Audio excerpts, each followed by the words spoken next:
Who's doing the recap? Misogi. What happened last time on Moonlit Detective specifically?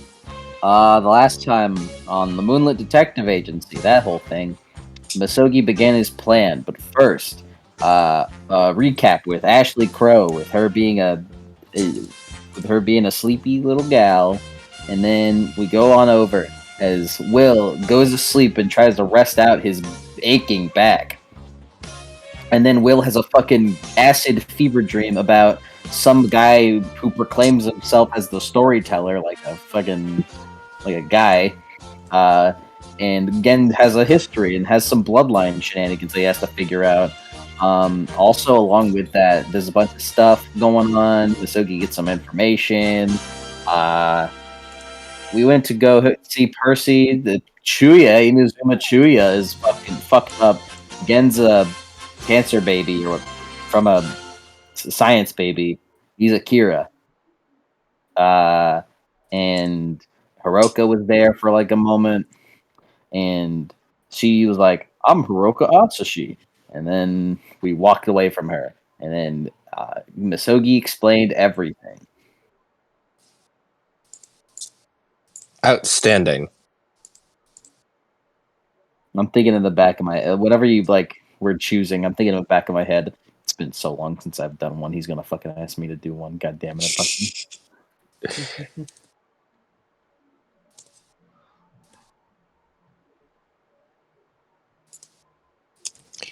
All right.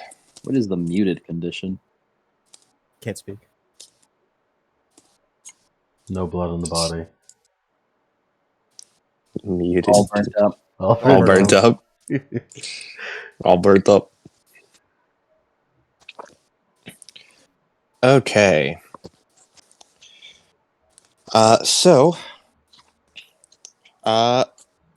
We are going to open up. Let's get give me so scandalous. We're not at the agency, but you know, it's the MDA theme. Nope, my computer has lost Wi-Fi connection. Anyway. Fine. Maybe Death City, because we're in a little serious times. Yeah, Death City. Death City's pretty good. Give me Death City. Don't fucking so scandalous. Give me Death City. So last time we had a lot of revelations, and you guys were going out in an attempt to find a way to meet with the Prince of the Camarilla, which is the local vampire mafia. So named after the ancient Roman vampire organization, but that's not really important. Dude, fuck them. Welcome. Welcome. And last I recall, you were all in the MDA branded van, correct? Mm-hmm, of course. We're going to the morgue, I believe. We're going to the morgue, yes. As you heard that, apparently, according to word of mouth from what Sarah Otago had picked up, there was a murder about a week ago, supposedly done by Chuuya, despite the fact that Otago had that sort of ban on, hey, don't kill people, or I won't kill you again. Oh, even I forgot about that. Ain't that crazy? Yeah, you did you have forgot how you're blue balling him? Yeah, I did. I forgot that You're such a cruel mistress, Misogi. I forgot that I have him by oath. I just thought he was an idiot for killing in the Camarilla's turf. Yeah. You got him by oath as well, and don't kill people, but apparently he's killed someone.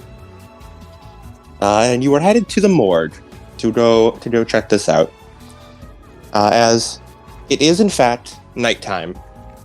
And you pull up outside the Chicago morgue, which all of you have been here a good number of times before.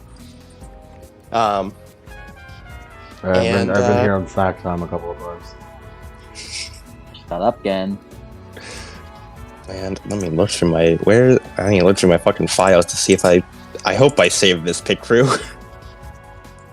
Of a corpse? Did I save this pick crew?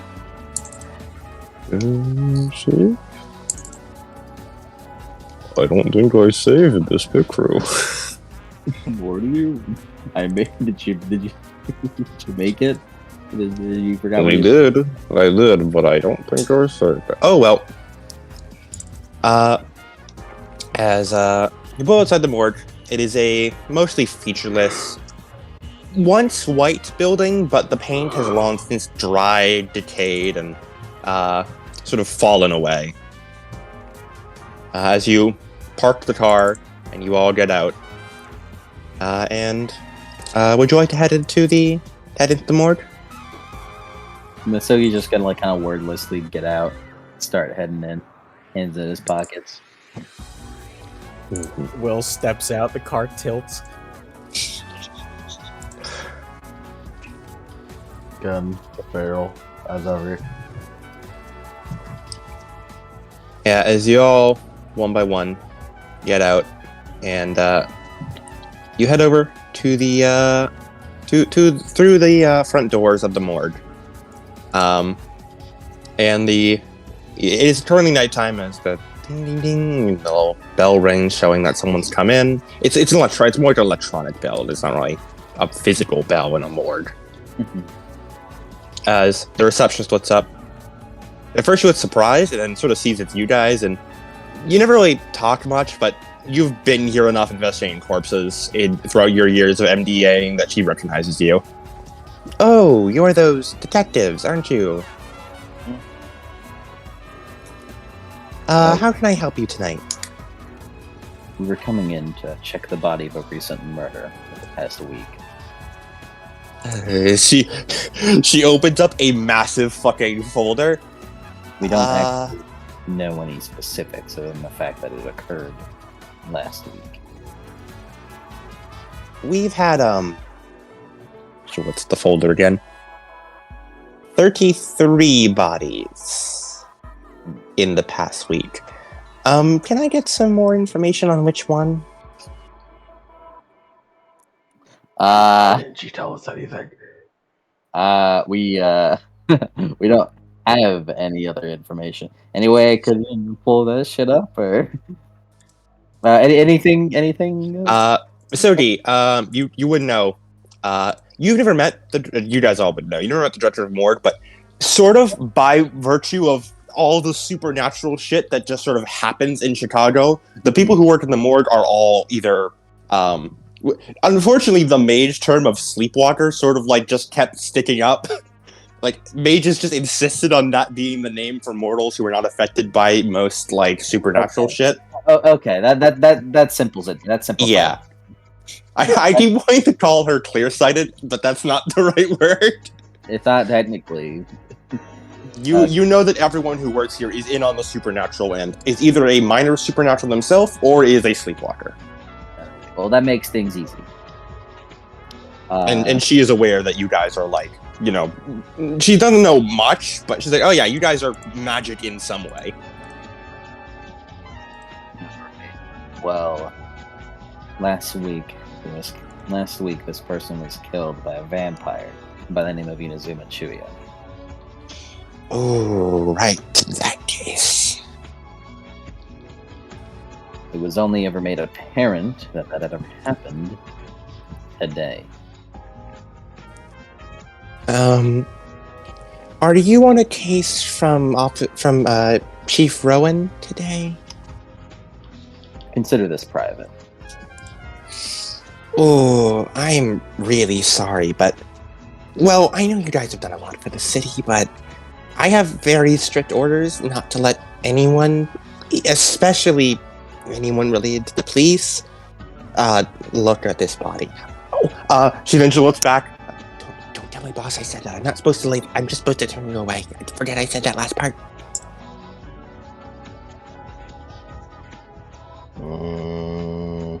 So ain't the... Seems So sus. So your boss... That's the Camarilla guy, ain't he? Yes. Alright, what? my head's in a bit of a bind right now. Yes.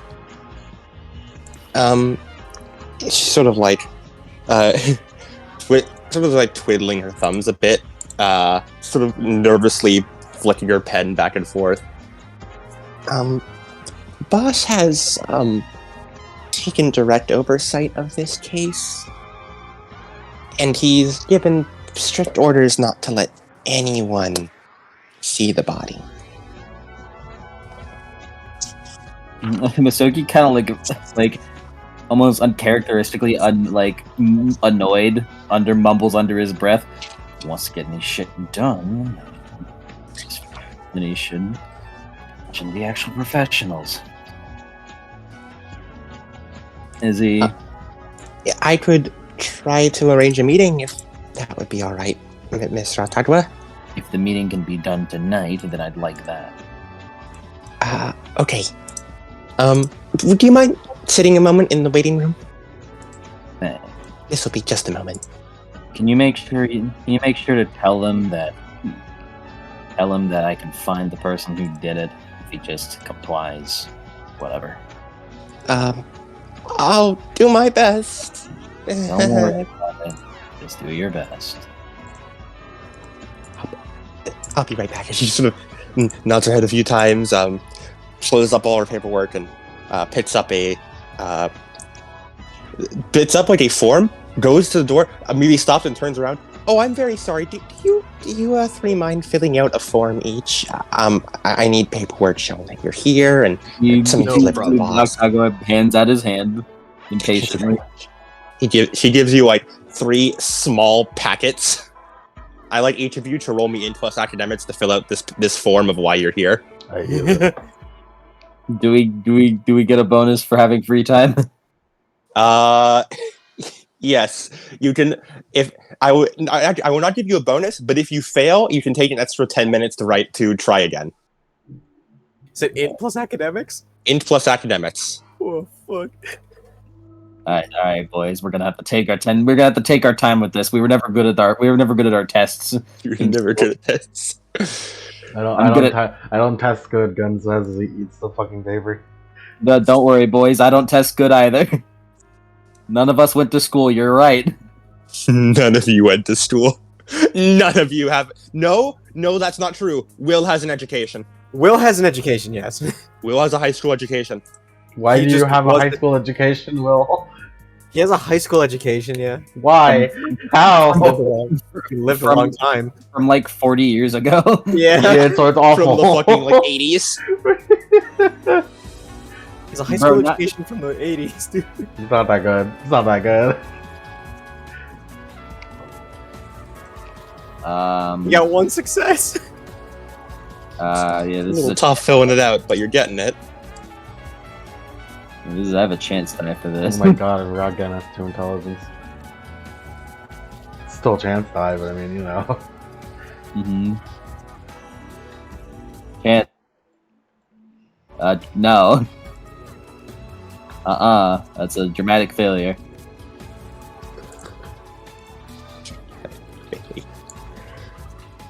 It was a chance die. And this is not worth spending willpower on.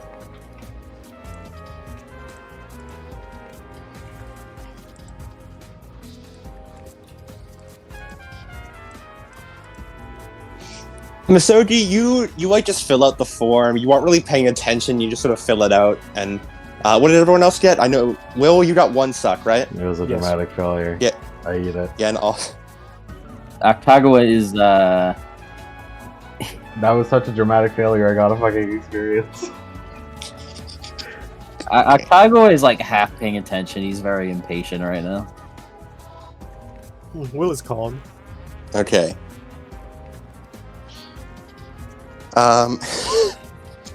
Okay. As And you have Alex do this shit for us. yeah. We call All right. we call him Alex on an emergency to come over here. You fill out the forms and your names and your reason for being here, Your reason for fighting. and you hand you hand the paperwork to the lady, and she sorts through it. She looks through Will's and sort of just gives a brief nod. Looks through Misogi, sort of tilts her head a little bit, and then mumbles to herself, and then like, okay, and puts the next one, and then looks again, and just narrows her eyes. Sir, may I have a bit of an explanation for this one?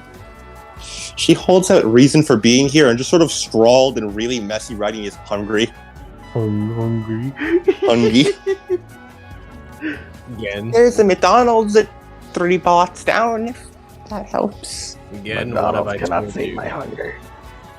Again, what have I told you about using your words? I'll be right back.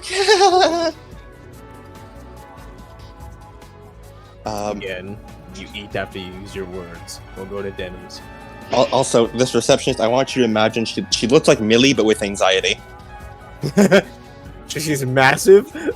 Yes. Millie if Millie had anxiety. Millie, 5'11", Millie if she was Meryl. 5'11". 5'11". Yes, like he'd be like... Yeah. Millie with the personality of Kobani.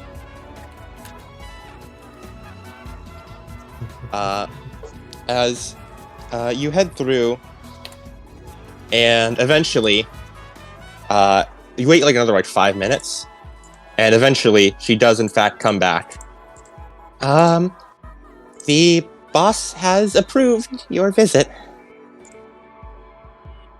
Really? Just right through that door. Yes. Wow. Misogi like pushes himself off of the receptionist desk and just starts walking over. Will starts walking over, puts a hand on Gen's shoulder. Gen, But are you going to behave? no promises. No, that's not good enough. This is an important meeting. I need you to promise me. Or else you're not getting any Denny's. I'm a little on fucking edge after finding out what the fuck I found out, so fuck you. Again, I know. I'm on edge too. But we can't afford to be on edge. Come on, fucking Fred Boat. I have a theme prepared. Let me play it. I can stall for time. Yeah, keep going. Again. I understand. Alright. I do understand. No, you fucking don't. You've been alive for like who knows how fucking long. You remember what the fuck happened. You would think, wouldn't you? I'm still trying to find out what happened in the past, too. We may not be the same, but I can at least empathize.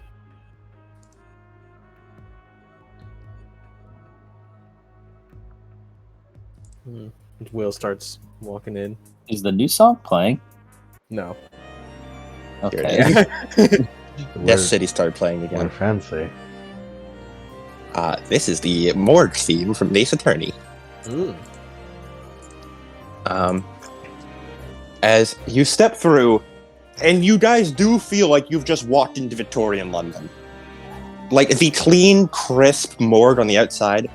You guys have never been in here before, even through all your years of solving cases and visiting bodies in the morgue. You've always smelt it, though. It smelled like gross perfume and, like, way too many flowers. As if a room had the smell of the inside of a plague doctor's mask.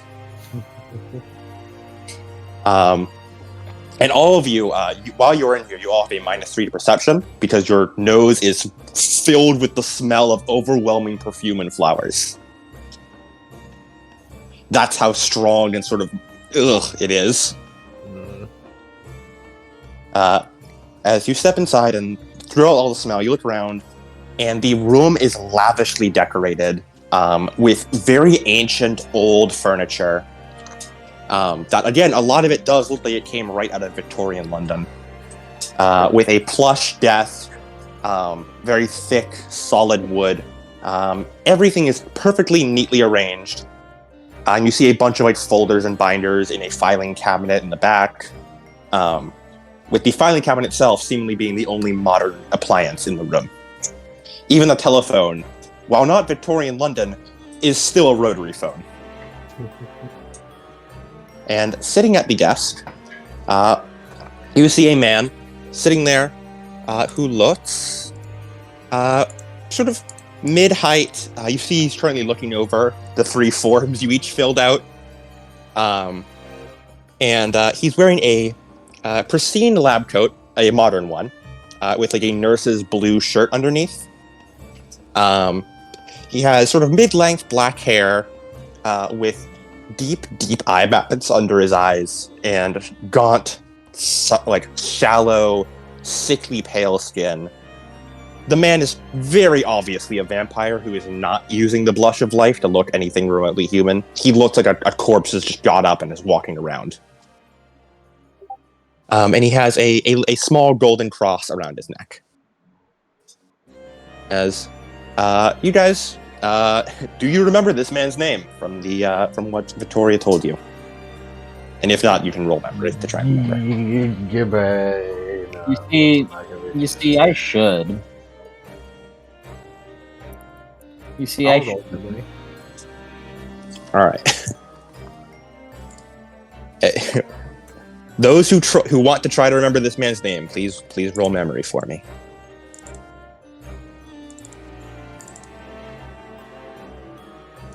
What's his name tag say? Smart man, Nisogi. Smart man. Fuck. Well, let's see what Will rolls. 0.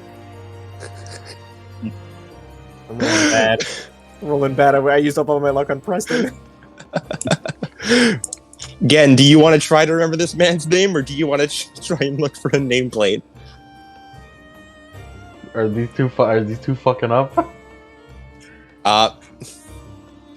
Misogi, roll me. You know what? Roll me wits plus perception plus 4 because you're looking for a very basic nameplate. That's just on the desk. I'll be the last resort. The last resort. This with a +2 then. Should I trust eight dice dogs, guys? Probably. 1 success. I almost killed you for. It's close. You're a little fucked up right now, just a little bit. But you're able to keep track. And the nameplate reads Dr. Solomon. Wow.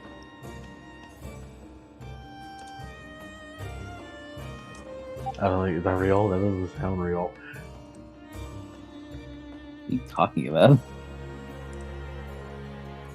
That sounds like Dr. a fake. That sounds like Solomon. a fake name. Maybe it's not his real name. What are you doing?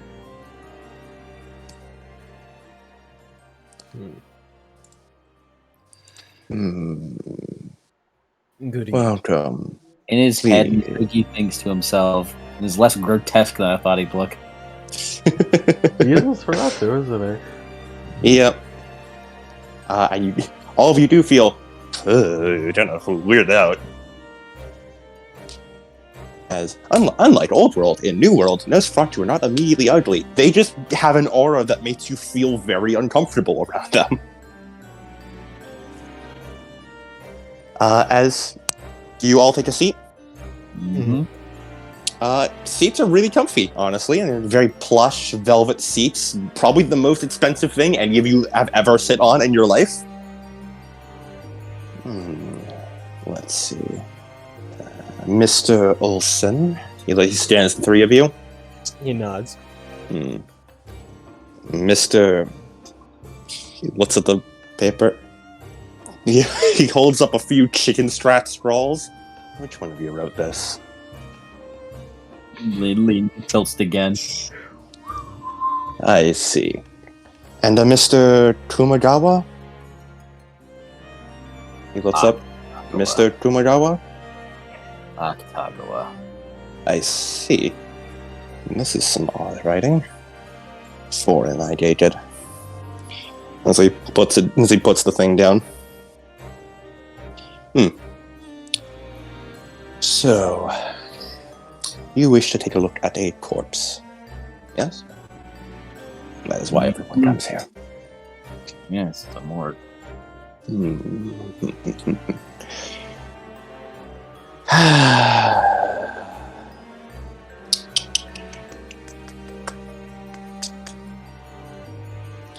holds up a finger. But why do you wish to look upon corpses? What do you want me to say to figure out what's behind their eyes?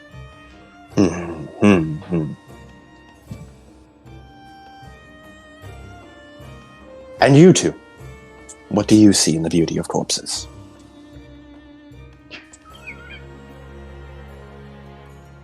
Emily or Will? I'm gonna assume that I passed the test there and asked and answered with a fucking metaphor answer. He answered sarcastically, but he took it literally. I'm hoping that I passed the test with that one.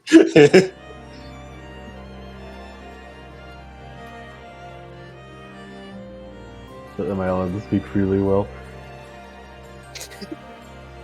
He looks. You raise an eyebrow. Go ahead, Gin.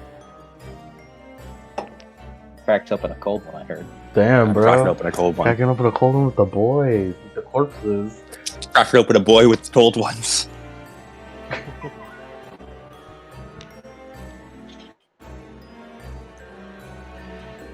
Ken doesn't. I am waiting. Ken doesn't eat corpses, right? You don't eat corpses. Stop it. You do not. Oh, guys, I can't say snack. So, How do we answer this pretentious motherfucker? How do we answer Will? About akin to how I answered, I guess. If you're deliberately trying to give a satisfying answer, I want you to roll me manipulation plus subterfuge. Oh no. However, again, I'd like to make it known, you have your Araka ability, which is what you get, quote, get closer to the target in any way. I do? Yes, that is your special thing is an Araka. Once per chapter, I believe. You can, in fact, use it here to use moon magic to say the right thing and open a social door. I use moon magic. I didn't know I had that. Where the fuck were they even find Will that I roll had 2 sucks. Miss Soki and Will, you both sort of feel something you have not felt for a long time from Gen. The faint trace of Luna through his renown as he channels Luna's blessing, and you sort of feel Luna speak through Gen as Gen's voice says, "How thin the strips of flesh are." He nods, strips of like flesh filleting are. a fish. Like filleting a fish. And you, Mr. Olson? Well, got 2 sucks. Because I have no idea what he would say. Will you say how rigid the bones are? I have no idea what he's getting at. how rigid the bones are, how thin the strips are, or how thin the flesh is. I don't know, man. What's behind the eyes? Unorthodox answers. Very unorthodox. As he notes it down in a paper book. Well, you certainly aren't the usual officers who come in here demanding to investigate the corpse to find just the cause of death. You seem the ones who would be interested in the story, the feeling, the vibe of the corpse. Oh, he's a vibe fucker.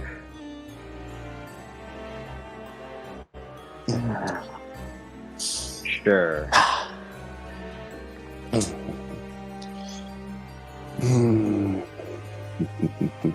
That's the question. Where in the sheet where I even list that I have that power? On the bottom where it says auspice ability. Yep.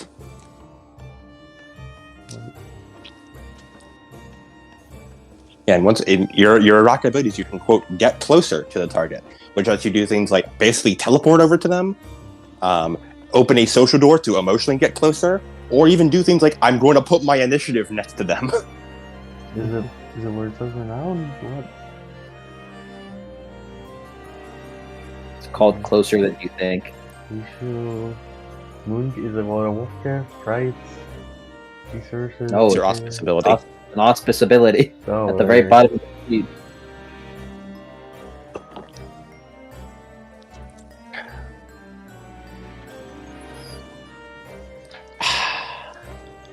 Mhm. Now then, sort of taps his fingers along the wooden desk.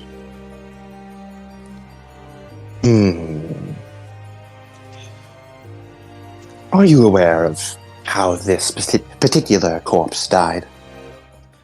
I am aware that the vampire known as Inazuma Chuuya was the one that caused it. I see. And that, as far as I'm aware, the Camarilla are the ones looking for Inazuma Chuuya to try to get big payoff from the Mafia's tenants.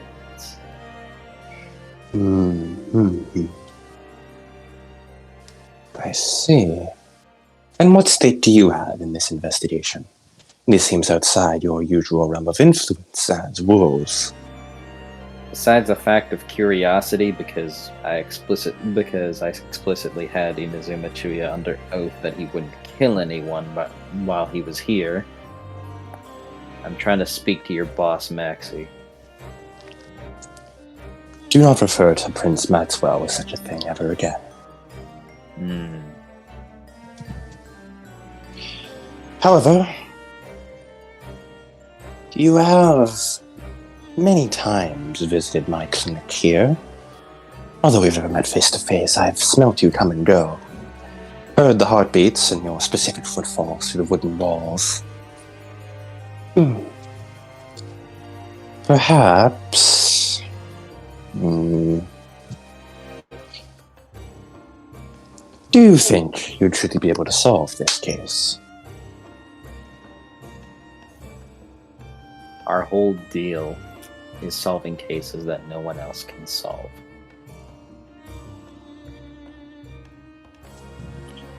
Very well, Mr. He looks back down at the sheet, crosses out the word Kumagawa, and writes Misoji Atadwa. Mr. Atadwa. That is correct, yes. Alright then. As he files away the sheets. You may look at the corpse. If you can deduce how and where they died, well, perhaps Prince Maxwell may have an extra job for you three. Wonderful. Misogi stands up. Dr. Solomon also stands up, goes to the door and opens it up. Immediately, the scent of perfume washes over the clinic or washes over the morgue and sort of wafts out of the room as he takes a step out and waits for you three to leave before closing the door again behind you three. You all sort of instinctively trying to wave away the perfume to breathe again. As he leads you through a number of doors, he keeps having to pull out a key card and swiping it and then opening doors and pulling out a key card and swiping it and opening more doors. You notice that at least 5 times he puts his key card in backwards, and eventually on the 6th time he's muttering, "This blasted thing, I miss the days of keys." Before finally, the final door opens up, and you enter into a very ice-cold room designed to keep bodies preserved. As he goes over, you hear him muttering something under his breath as he counts the mortuary fridges on the wall, and before eventually going to one and grabbing onto the handle and pulling it out. As you see, the body gets pulled out, currently covered by a thin white sheet. This is the victim. Died 1 week ago at midnight. Name? As he goes over, and you see him rifle through a little cabinet thing before he puts a file sort of hanging off the edge of the little platform thing. And it seems to be a small file that says Russell Robbins. And you see it has an image of a man who looks rather old. He looks about, you guess maybe mid-50s, maybe early 50s. His hair is graying, his eyes, there's many wrinkles around it. And judging by the framing of it, you guess this is the photo that was found on his driver's license. Mm-hmm. So it could be outdated. Could be. Could be. Misogi looks it over.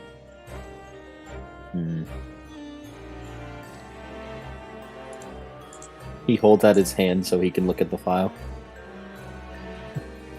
You have all the information you need from the body alone. Yeah, as Solomon goes over and pulls back the sheet, and you guys see, oh, that's not a good sight. As the body appears to have been completely mauled and torn apart. You only know it's a human body because it has the required number of general anatomical shape. Everything else looks bloodied, mauled, and just ruined beyond recognition.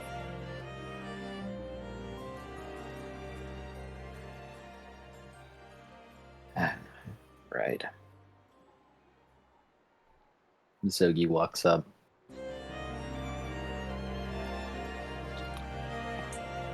How many limbs does it have? Well, just from cursory examination, you'd see supposed to have 4 limbs, like a normal human.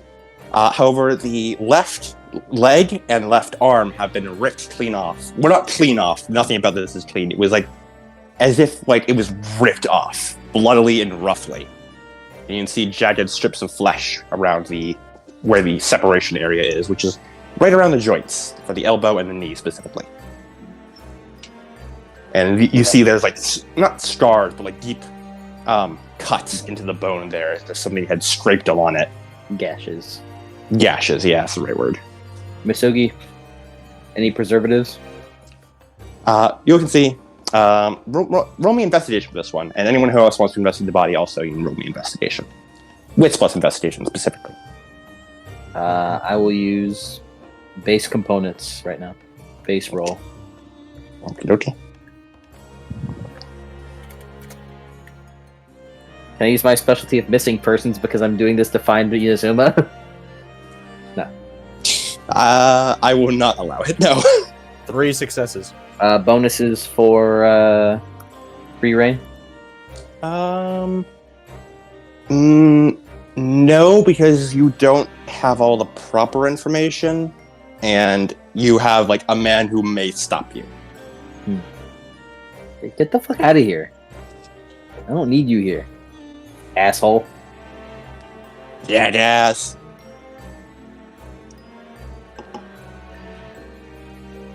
And Will, you got 3 successes? Mm-hmm. Alright. Gen, what about you? I have no investigation specialties. Alright, that's 1 success. Alright, I'm not holding back I'm not holding back next investigation roll. Did D give us a bonus? Are we D'ing? You have the passive +1 to investigation that all Moonlit detectives get, but other than that, you have nothing. Damn it, D. D is giving you a +1 at the moment because you have a totem pact with him. He could have given us more. You have to pay essence for that. Yeah, I got 1 success on me. All right, I'm just waiting for Gen's roll, and then I'll give you guys the details, the deets. The juicy deets. I'm gonna have Wallflower and Monster pulled up. Well, it says on Gen as well. Why the Alright. fuck did Will get the best roll? He 'Cause has he's the 6 one- dice! You see, it directly correlates to whether or not you properly filled out your application sheet to view the body. Because he's fucking educated, that piece of shit. I would have gone to Misogi? school, but they don't let me. Misogi, you said you were looking for preserves? I was looking at if the body has been prepped and ready with preservatives or anything. Yes, it absolutely. You do a check, and yes, you notice that all the blood has been taken out, but you noted that it was judging by the fact that there you see a little incision on the neck, you've seen enough of those in bodies to know, yes, that's where all the blood was, sort of pumped. That's a medical thing. And all the blood was removed after the fact to help preserve it, and then in its place, a bunch of preservatives and stuff were added. Will is trying to look to see if any, all the gashes and the marks, if they have a certain size to them, and the bones specifically, what sort of gashes on the bone are there? You notice that all the gashes have the same size and appear to come in sets of 2. Where one gash is, there's always an equal gash, an equal measure away from it. Mm-hmm. And then again, if there's a gash somewhere else, there's another equal measure away. Will sort of and the distance between them is just a few inches, not too big, just a few inches.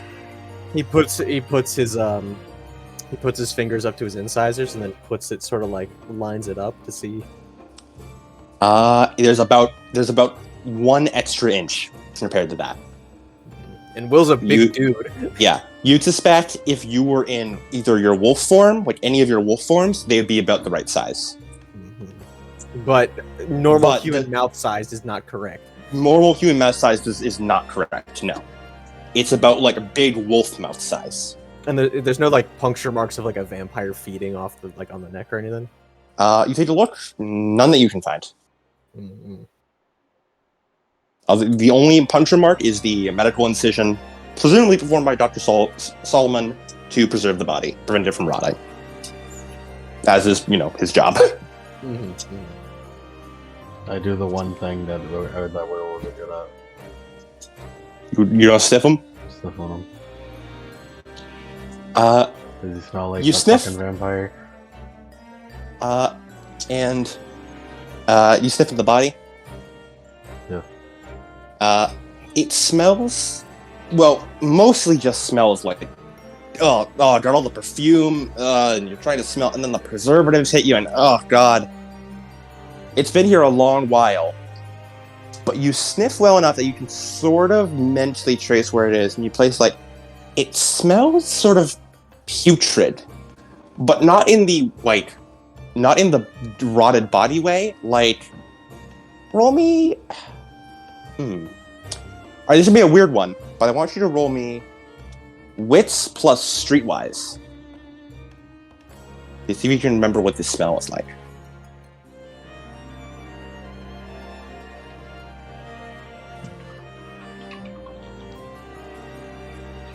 Do I even have streetwise? I don't.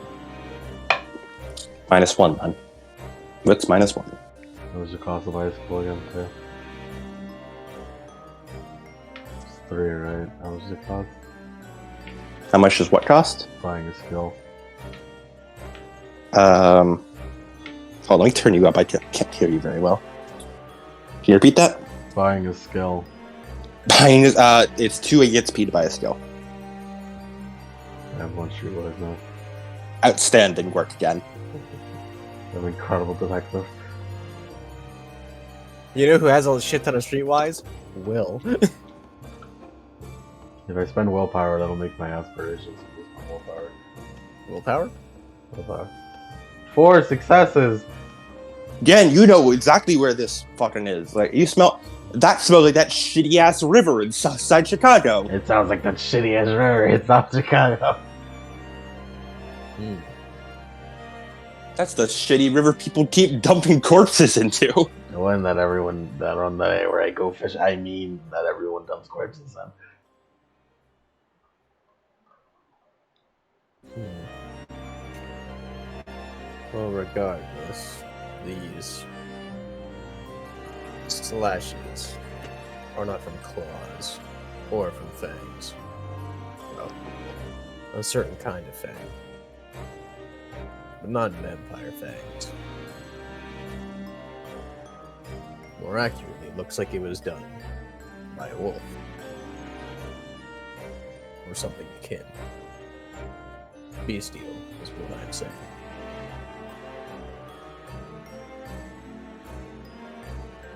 As you guys all say that, you sort of look over at Solomon, And you see his sort of neutral expression turn into like a big, sort of very unsettling smile with eyes that seem to just stare into your very soul.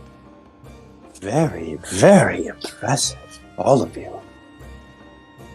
And like that, you're already smarter than half the political sphere of the Camarilla.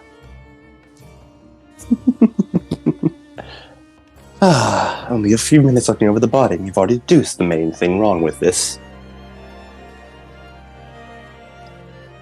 You really are impressive.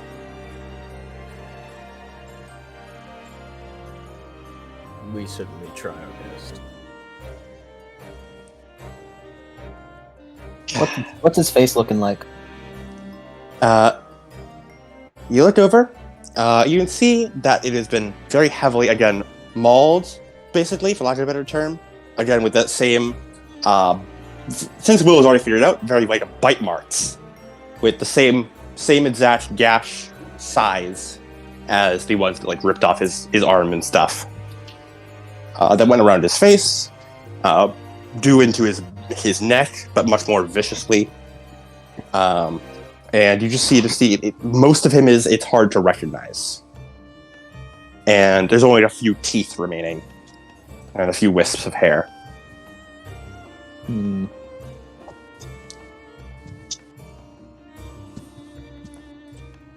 Are there any organs that are removed in the forensic process at a morgue?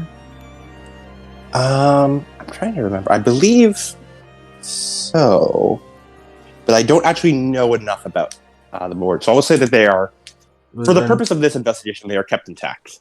Usually they'll remove the organs if they want to like do some medical whatever. Mm-hmm. Was he a donor? Check the card. Is he a donor? He seems to not be a donor. Yeah, okay. Any missing organs? You look at his chest, you'd sort of see there is a thin incision line. This one, unlike all the other ones, this one is clean and medical, presumably from a scalpel to, autopsy the man. Oh, would you like to take a peek inside? And Solomon goes over and pries open the chest. Yes.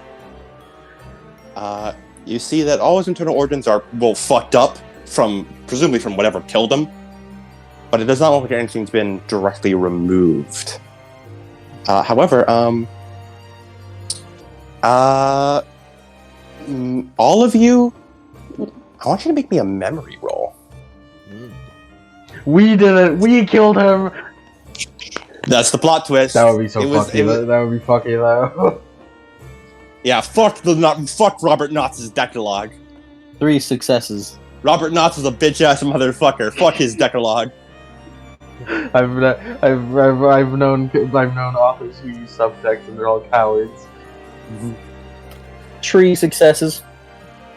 All right, Misogi. What the fuck? Okay, no, but that made sense. Because Will, you'd have no way of knowing this. Really? Yeah, this made sense though, because Will would have no way of knowing this. Let's see if Gen could know. This should only apply for Misogi and Gen. Damn. Well, like Gen failed it too. Go dramatic failure. Well, thankfully, Misogi. Gen's fucking memory loss issues and Will not being there did not help. But Misogi, you look at the heart and notice the veins and sort of like the small veins around the heart are stained black. Oh, and when you look at it, you have a memory, sort of a flashback to those old corpses back with the Dread Virus incident, where they too had veins that were stained black.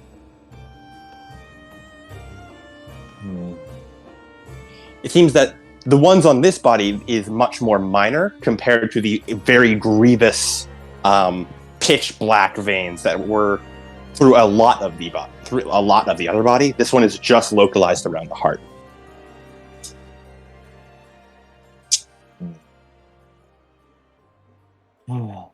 Black veins.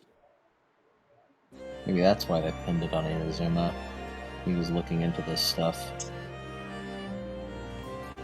Looking into what?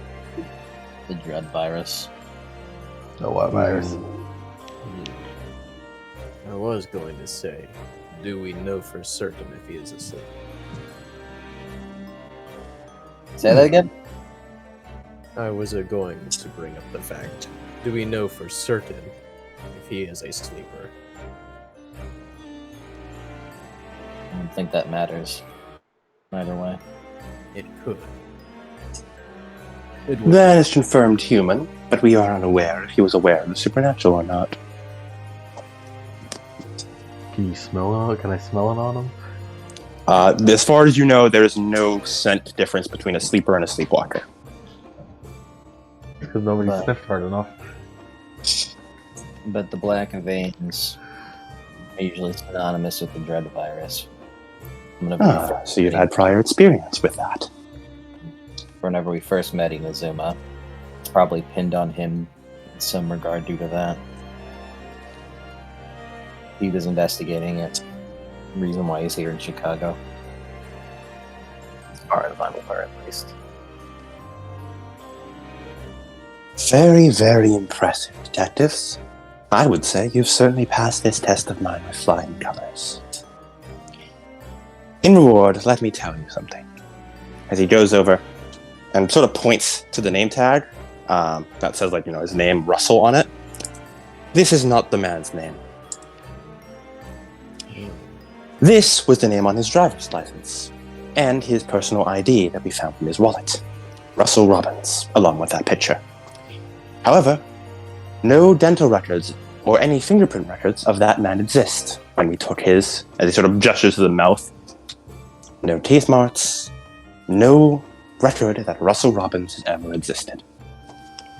However, we did find, as he sort of taps on one of the teeth, that these mark a certain man named Trevor Patritz, who died back in 2004. Are you familiar with the Merrick Institute? Weird of it. Well, apparently this man, as he again taps the teeth, was supposed to have been one of the scientists there who died in 2004. And yet his corpse shows up here under the name Russell Robbins so many years later.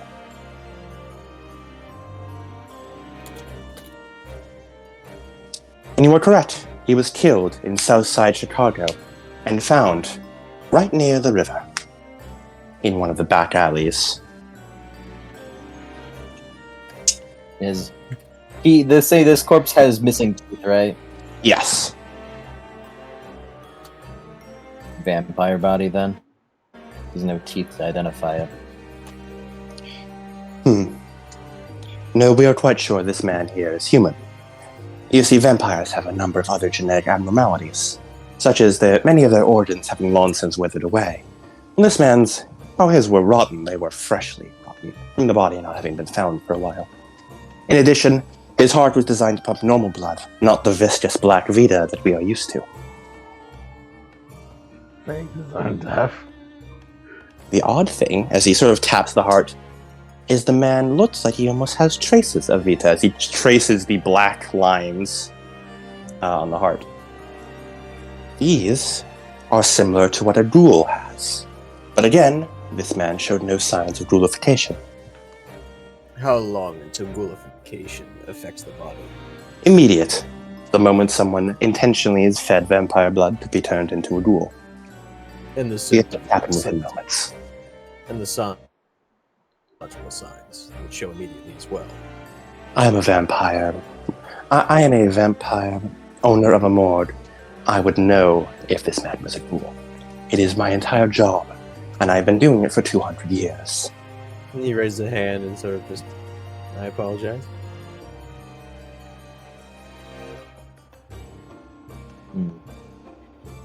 Human in the Merrick Institution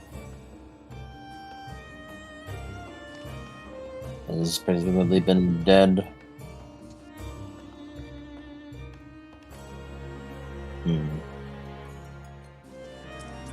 Now here's the very interesting part. As he taps the body again, this is only half the puzzle. There was a second murder. Second. That one, however, is under even tighter wraps. But I'd be more than willing to put in a good word to Prince Maxwell for you. He may allow you to investigate it.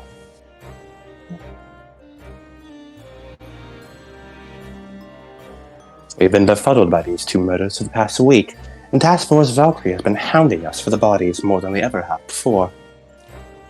I've had to beat them off with a stick, metaphorically, more than once as they keep trying to get into my morgue.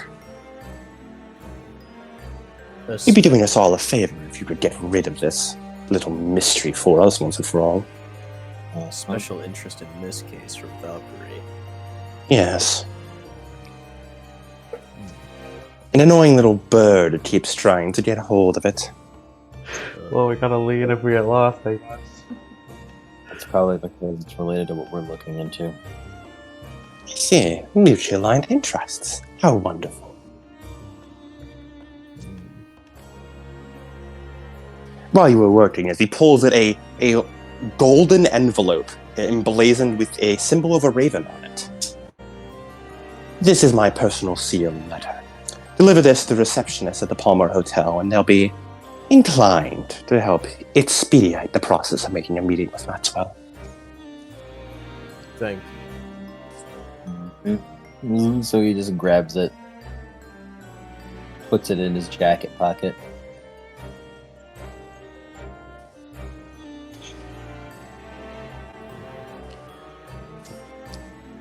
You've already found all the information that I have personally found. If there's any more on the body, it's already escaped my gaze, and therefore would likely escape yours as well. You are free to investigate if you so wish, but I will be back in my office. Please, lock up the body once you are done with it. I have much paperwork to attend to. As he does a bow to you, like really old, out of date bow. He puts his hand running. He does like a Kanehurst bow, basically.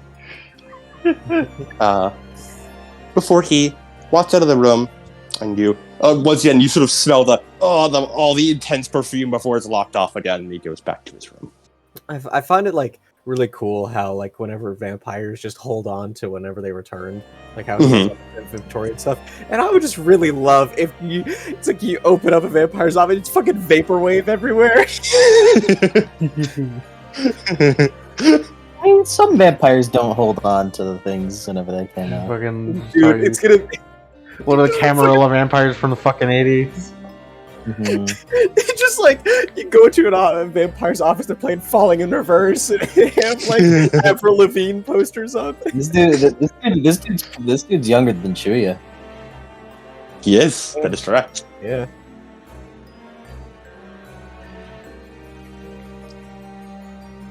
Alright. So we're looking into 2 supposedly mysterious members of the Merrick Institute from far gone. One of which is a darkened woman. You don't think. Nah. That blackened substance. Not Vitae. Like I said, it has something to do with the dread virus from way back. If it's not Vita ghoulification. I don't know a lot about that. What's it called? Dark stuff. Could have something to do with that too. And if this is going back to the dread virus case, and if Task Force Valkyrie are very adamant to get this, specifically Crow,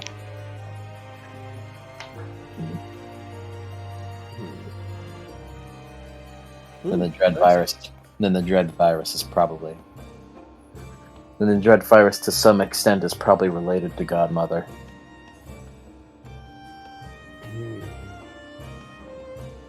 If that's the case, it'd be related to the end of the world. Contacting Crow, I assume, is off the table. No, it's still on. We'll get to that. We'll get to that bridge whenever we jump off it. Well, if we get to that point, then we must be in dire straits. I doubt she would give us anything without a lot of persuasion and a lot of negotiation. That's the point. I think we're done here. Would you like to pack up and leave? Yep. He pulls the sheet over and pushes it closed. Yeah. Just let's get out of here. There's one last thing. She said there was a McDonald's down the street. Let's go. You get back to the van.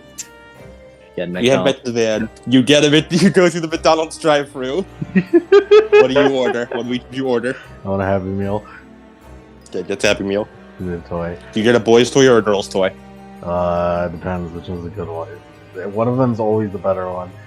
Mm-hmm. What are the options? There's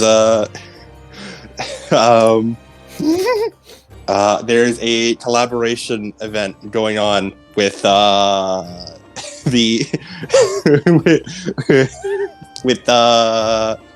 to think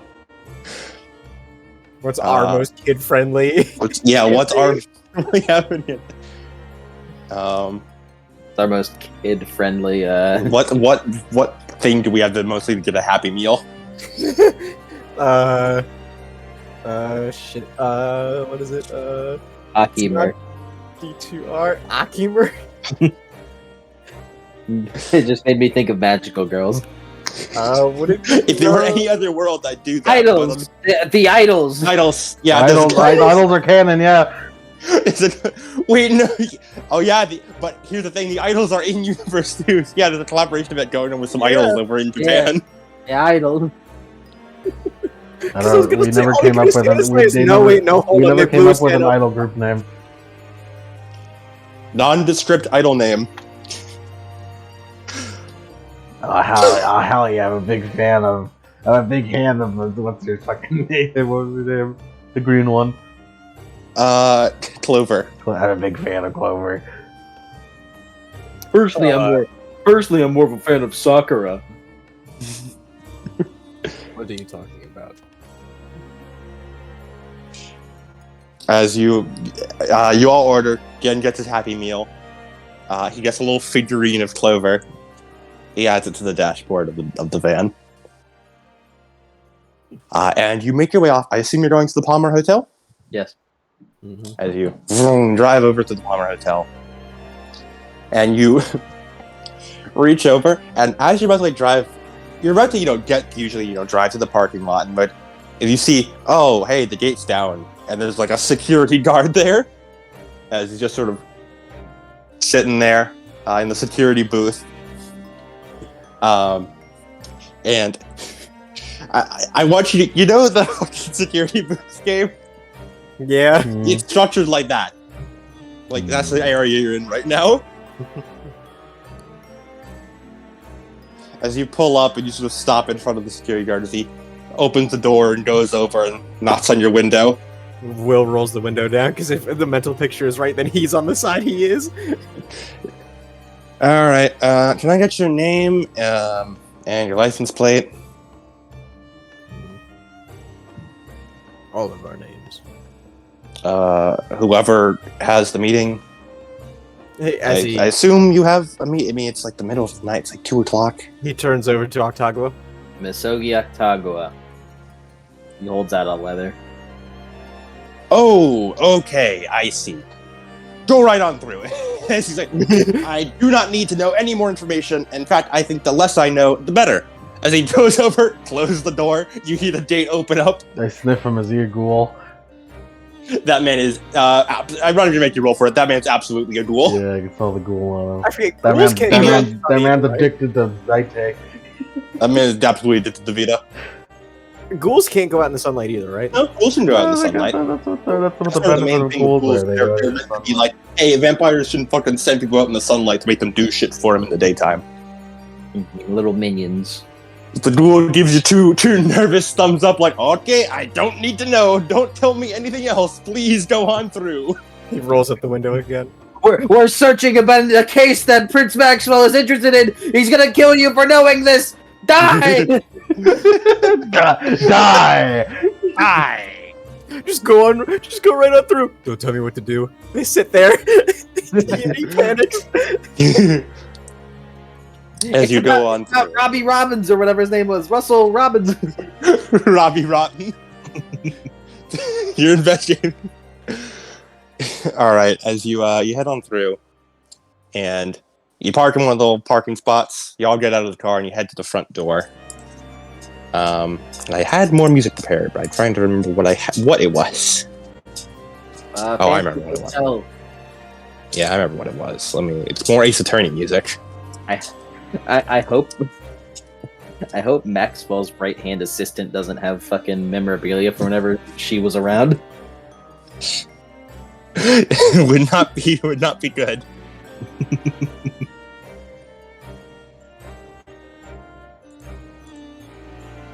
Don't let your ghouls watch this.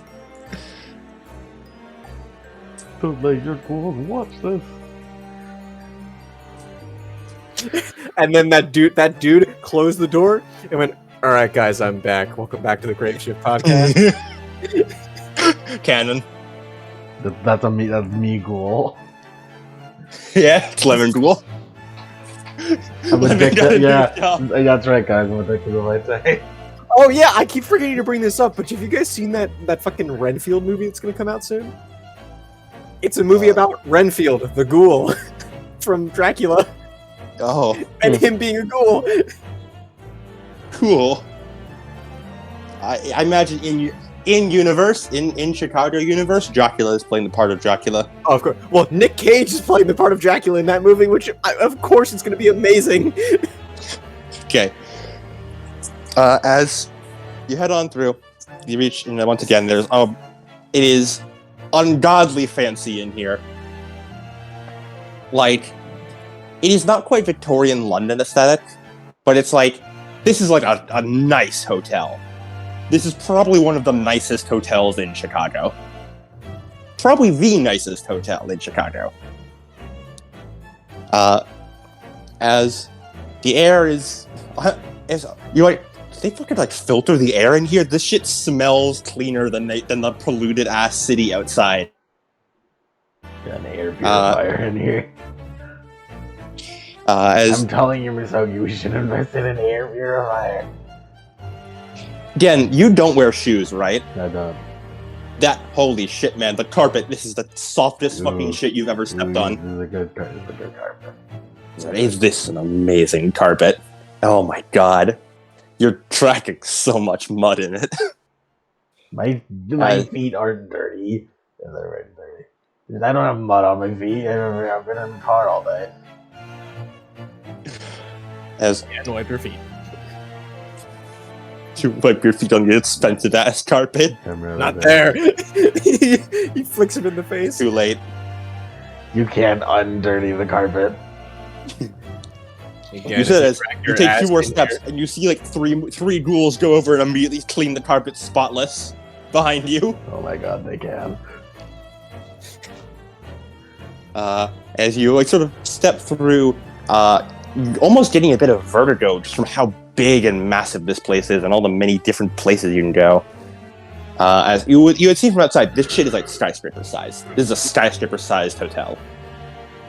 And the receptionist looks up and he sort of adjusts his glasses. Again, you can immediately smell this man's a ghoul.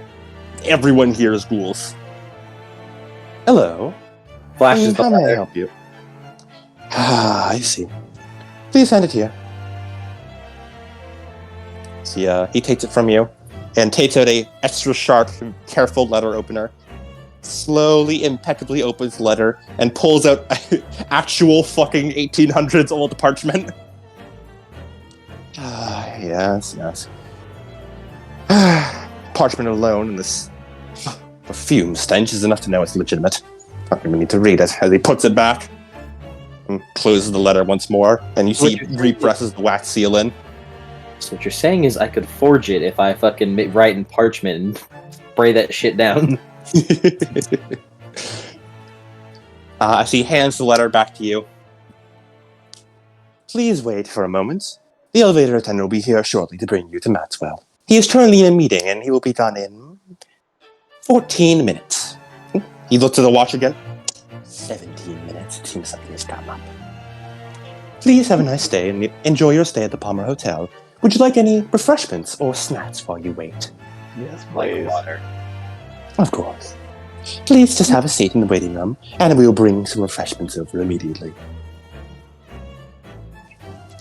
You guys all go have a seat? Mhm. Once it, oh my, this shit, comfy.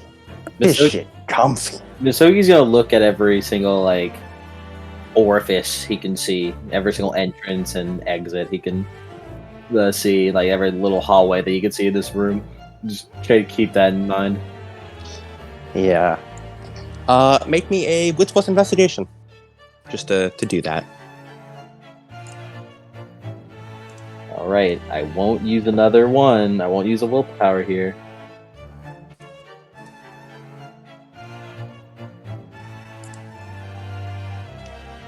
One success. Can you pick up the pace? Can you pick up the pace with this? You do in fact track all the entrances and exits.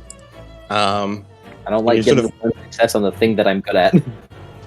You're marking it all down. Yeah,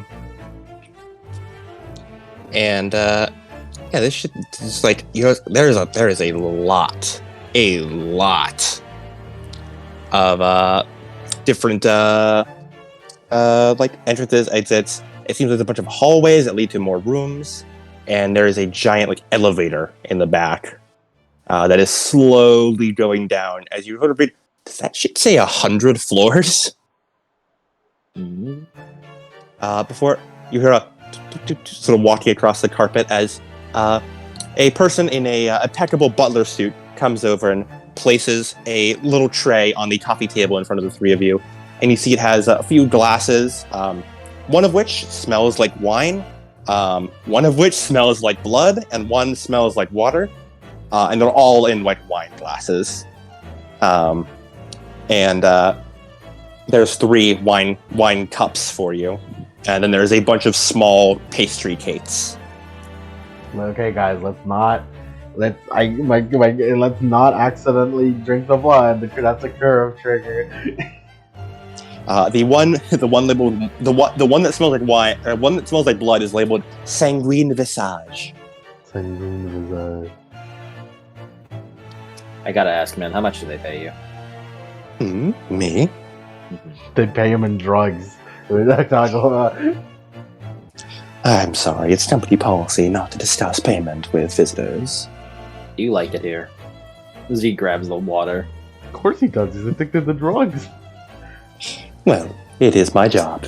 He keeps Misogi, roll wits plus either empathy or minute or subterfuge. Your choice. No, empathy actually. Roll empathy specifically.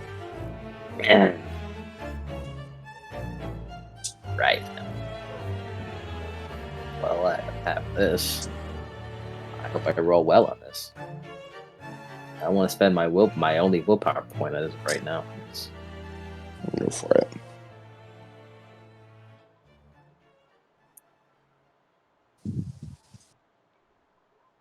One success. That's, you know what, that's okay. I'm not as good at empathy. The man, his smile seems faked, but you also know that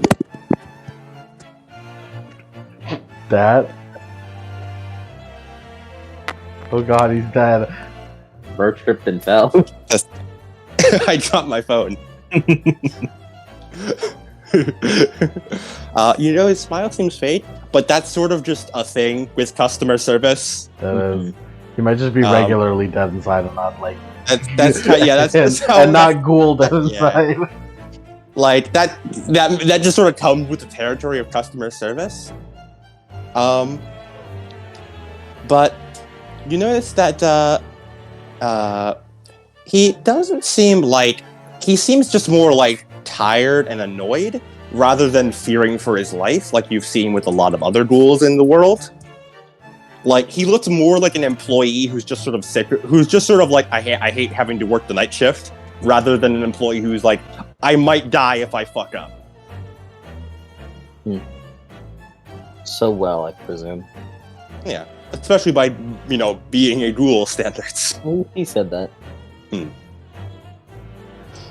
Can I help you with anything else, sir? No, we're not. I see. Enjoy much your is that food.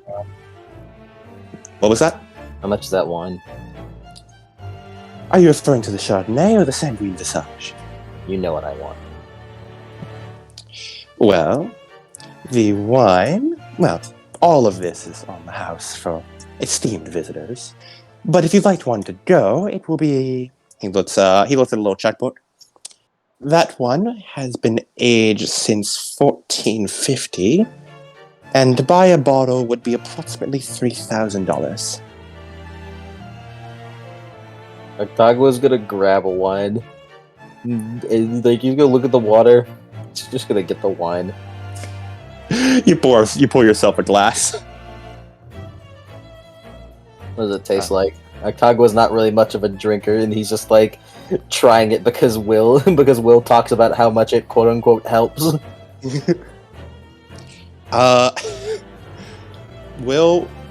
Atagua, roll me stamina plus resolve plus 4.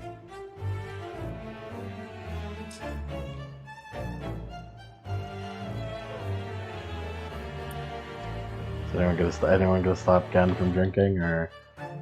Will does. Will does not let Gen drink at all. Come on, just a little bit, come on. 4 successes. 4 says, Masodi. Ooh. This ain't bad. Ooh. This is like water plus. I feel like a snob. He just kind of chugs the rest of it. Will, do you pour yourself a glass of the wine? No, he remains. All right. He remains, sober for this because he has to keep Gen in line. Yeah. Do you go for any of the water? No. Alrighty. Do you try a pastry? He looks at the pastry. Octagio will grab one. He takes a bite. You guys both have a bit of the pastry. Holy shit! That is fluffy. It is perfectly moist. This shit is amazing. Again, what are you going for? So it's pastry, alcohol. Misogi just shoves 2 pastries in his mouth and makes him sit down. There's this shit good. This shit real good. And eventually, by the way, all of you who indulged in the wine and the pastries gain the energized condition. I want to sneak some wine.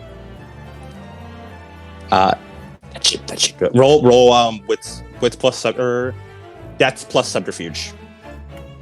No, Dex plus larceny. Dex plus larceny. God damn it, I don't have points on larceny. You better roll that perception roll. Will roll me wits plus perception plus the usual werewolf bonus of plus 2. I'm not. Misogi's busy. Wits plus composure. Yep, wits plus composure plus 2. Because you're a werewolf. The Hishu bonus is a plus 1. Does my auspice give me 9 again? No. Damn it. No. You need you need Moon Kiss for that. And I don't know if larceny is a Moon Kiss option. 3 sucks. Alright, Jen, what'd you get? It's not looking good for you again.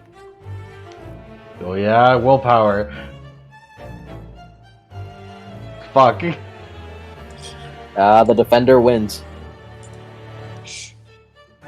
I'm defending my fucking life right now.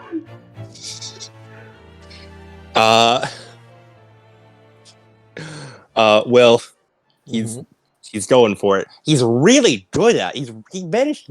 It's like you stop paying attention for a second. Oh, that bottle's already at his lips. He grabs the bottom of the bottle, make sure it doesn't spill, or he's not gonna grab again because he's gonna drop it and it's gonna shatter. Again, you get a single drop, and it's the most delectable thing. Carnival, I got energized. That's all I mattered. You get energized. Get your energized. That's all I wanted.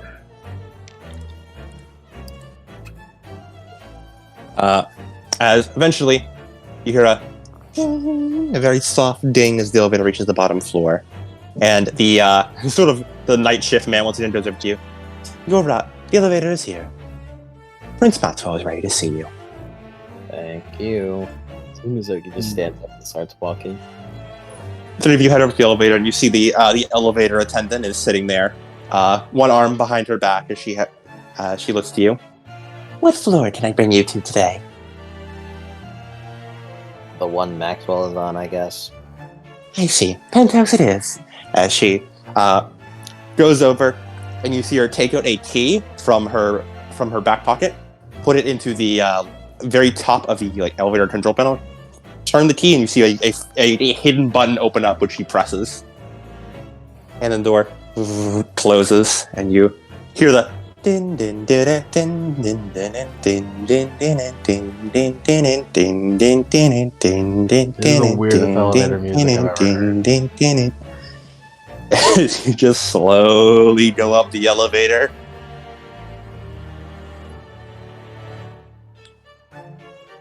Adam, have you ever been in an elevator? I have. Ooh. What kind of a question is that? Oh, I don't believe you.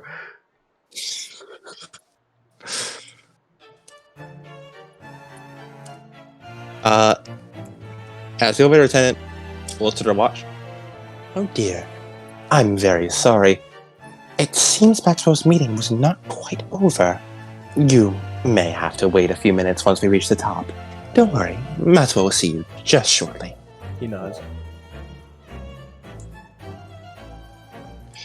I'm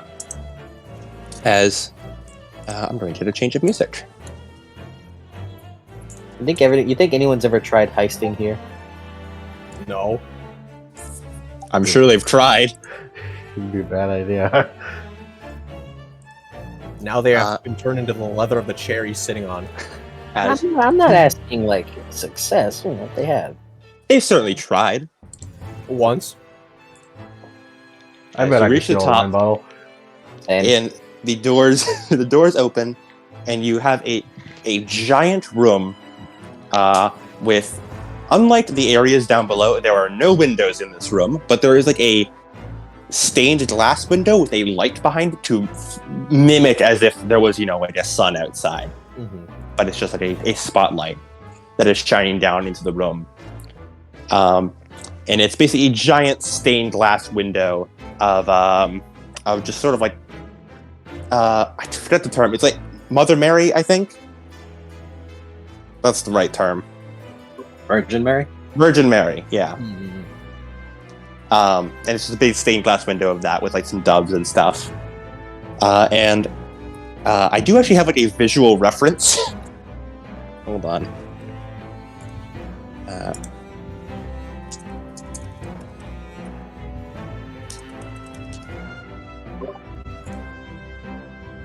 I don't know why, but I was expecting Adam to go, I actually have a visual reference for this, and then he's going to end it off with, but you're not going to like where it's from.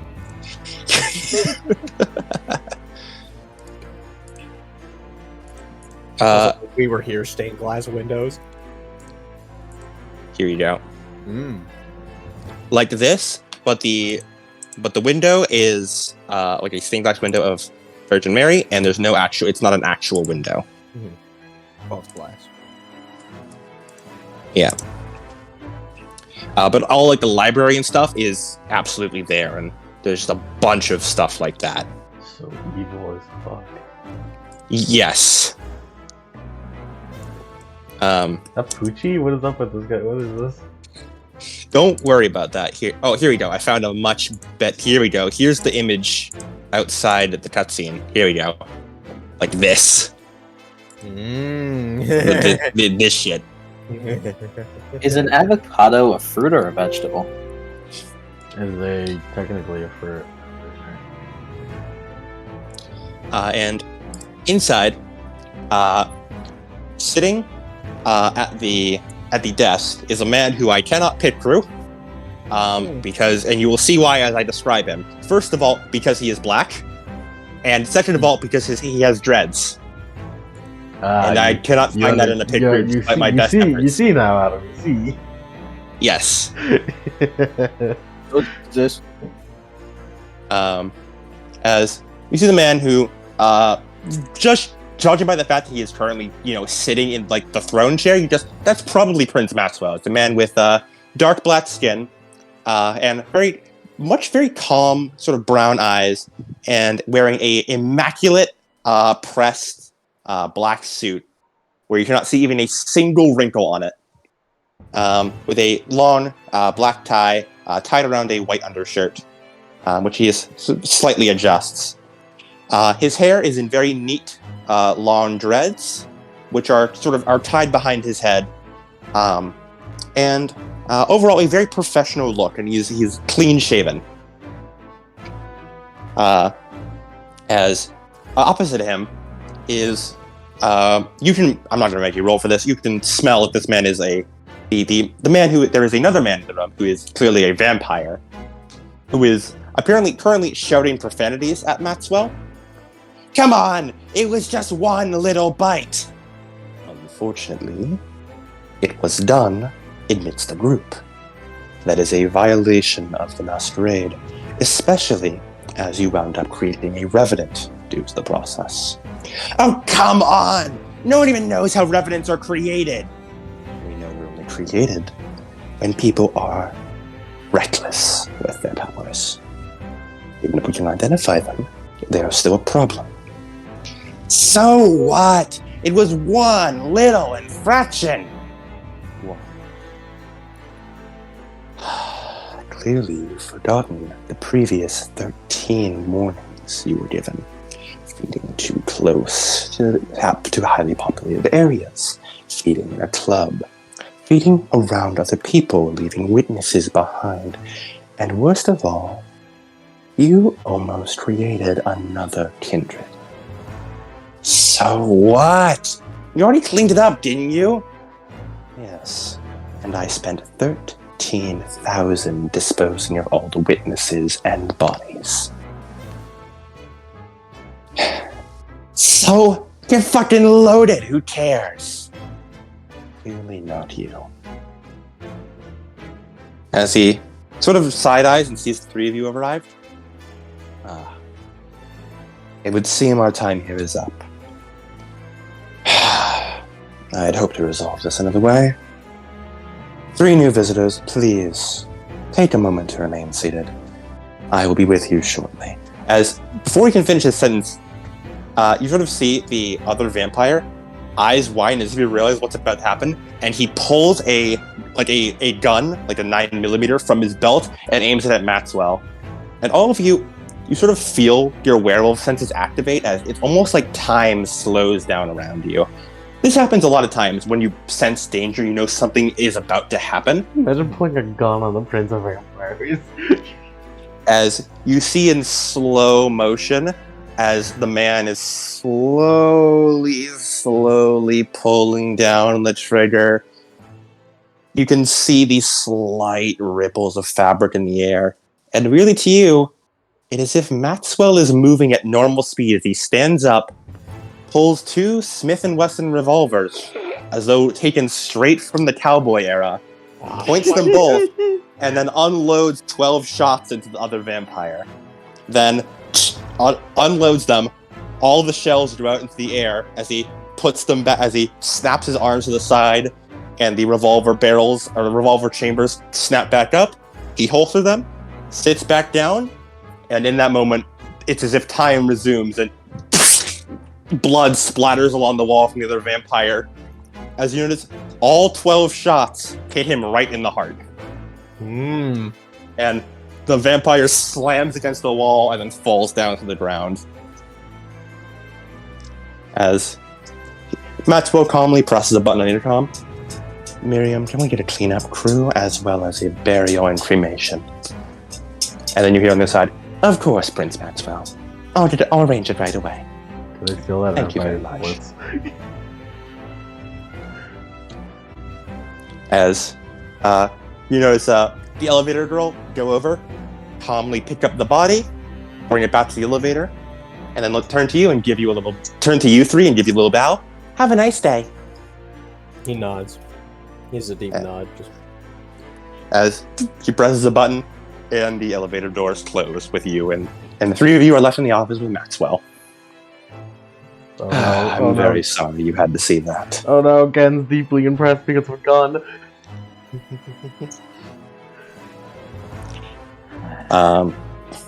And yes, Cody, for you done that.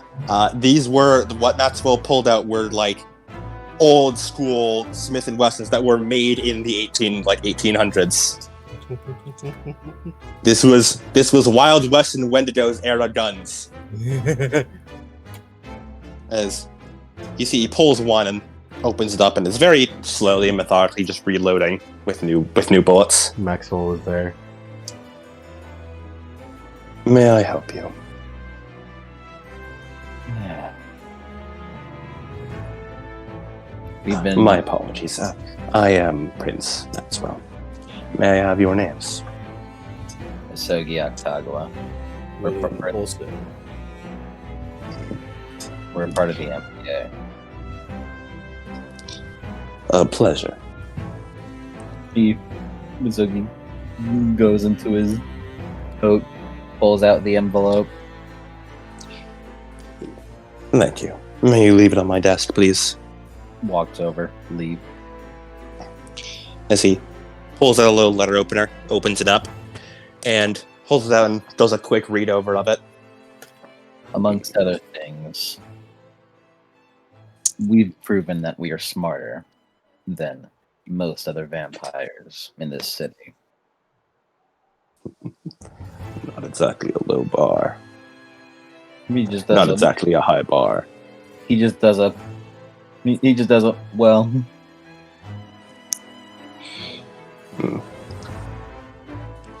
I've heard here and there about your detective business.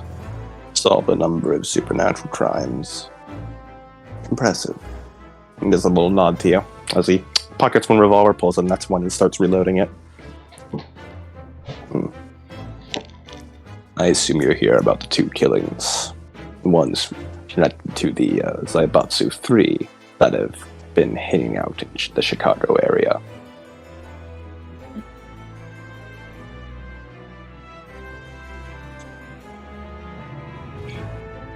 But more than that, I want this to serve as a bridge. Why? Bridge. For you and I. See, I wanted to come talk to you about something. However, I know I need to prove myself in some regard in order to get myself in this place in the first place. I'm hoping that helping whatever favor, whatever mystery you may have, will allow for it to come.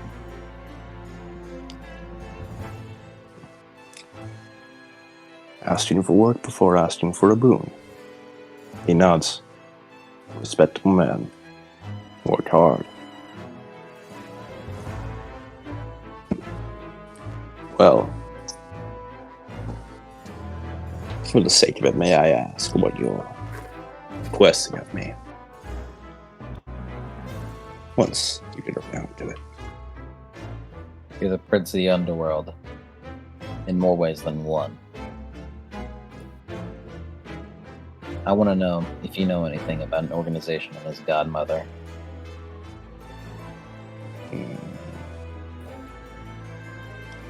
I see.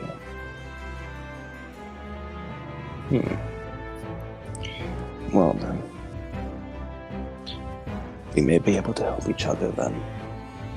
As the job I need from you, I suspect, connects heavily to this organization. I imagine. From the state of this letter, it seems you've already taken a look at the case of Mr. Trevor Patrick's over at the morgue. There was a second murder, and there's something connecting them. See, the Zaibatsu 3. I have, of course, received some word of their activities in my haven, but those Tokyo kindred are so tricky with their words. But they have made mention of this godmother organization and claim that apparently they're hunting members of it. Supposedly.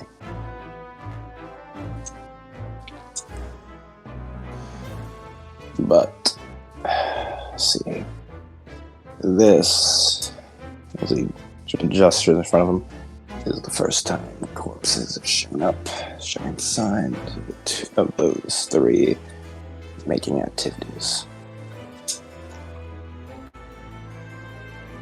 But, let's say the letter, it seems you've already found the big problem. The second body to show up, Shore Patriots, doesn't match up with the usual MO of any three of them. The only reason it was blamed on Mr. Inazuma was because his hat was found at the scene. And he's been So missing. you get like an eyebrow raised, like a really? The vampires around here are claiming it a bit and trying to blame anyone they can get this swept under the rug and move on with their lives. And thankfully, Miriam, Solomon, and I aren't so stupid as to believe such obviously planted evidence as that. Thankfully, it seems neither are you. To have another man with brain cells in the city. The first one, however, is a lot more muddied. You see, as he pulls out a file and places it in the desk as he slides it towards you. A man, 1 week ago, a day before Trevor Patriots was found, he was murdered in his own apartment. Open it up. As you look over, and you see what appears to be a picture of another man, much of a older. Let me look at the. You had to guess he was around. Find my notes. I like Adam and his paper notes.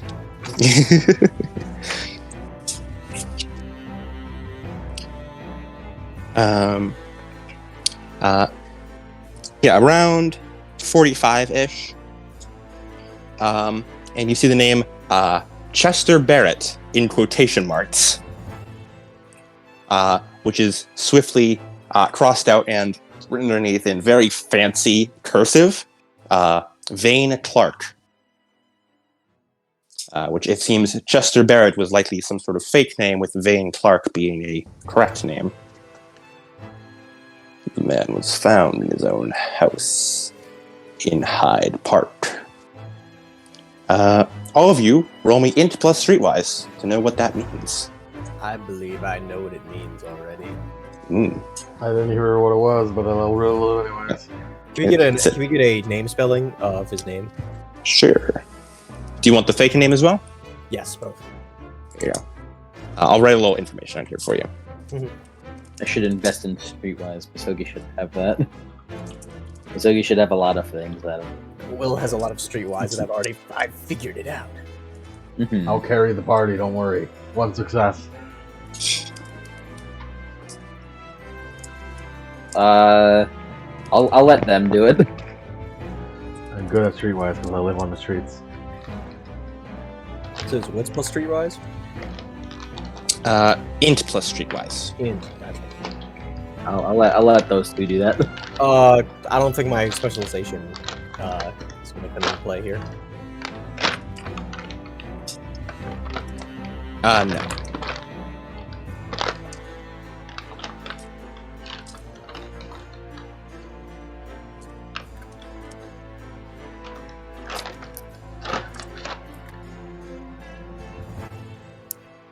Three sucks. Well, you know, Hyde Park is actually in Southside Chicago, and is one of the only places in Southside Chicago where the crime has been pushed out due to it being located near the University of Chicago. It's a bastion of greenery and peace, surrounded by the crime-ridden slums.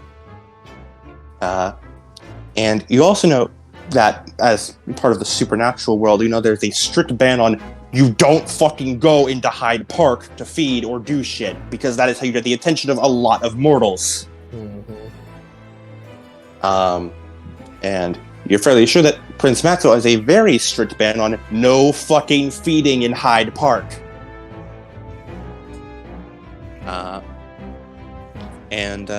It's also like Hyde Park is, despite the name, not an actual park. It is a neighborhood that is just super green. And it's a neighborhood of like the super rich, wealthy elite.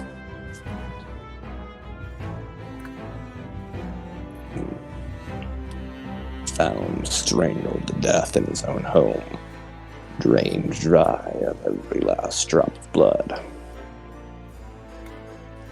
Also, I can't do it very well. Maxwell is supposed to have a slight southern twang to him. Green grass. Green grass. Green grass home.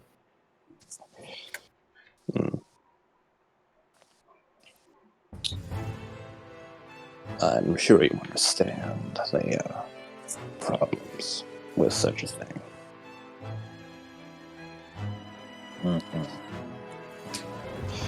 See, I gave the Zaibatsu 3 specific areas of Chicago they could visit. Most of South Side minus Hyde Park, and bits of downtown. I didn't want them causing extra trouble elsewhere. But if they have proven that they are breaking my rules, like so many do, that is cause to exile them from the city. Vampires were already getting angsty about these foreigners in their city. And if this does prove to be true, then, well, they're eager to get them out.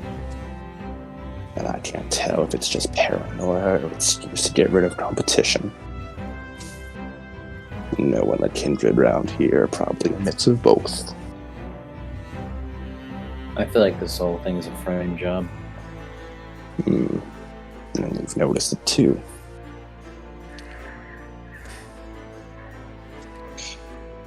I'd give you access to the crime scene, but they have long since been cleaned up. Been about 8 days now. But if you do take a trip back to the morgue, you could take a look at the body. For now, he taps the file again. That has all the information my doctor uncovered on both corpses.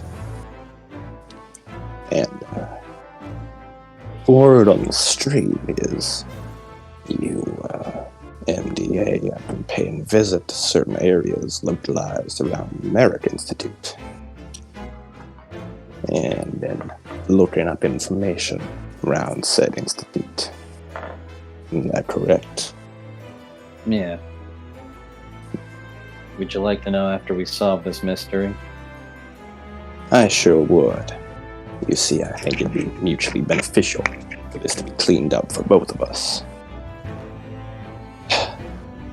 You and I want the same thing, Mr. Ottawa. We want this city structured and to have order. Some may think of me as underworld prince, lawless, but that is not the case. I want Chicago peaceful just as much as the officers and detectives do. I just happen to police the underworld and its laws rather than the overworld. You help me keep this city ordered. I help you keep this city ordered. I understand. Thank you. Both these men were supposed to have died 16 years ago in the Merrick Institute fire. And yet here they are, alive and well. Well, were alive and well.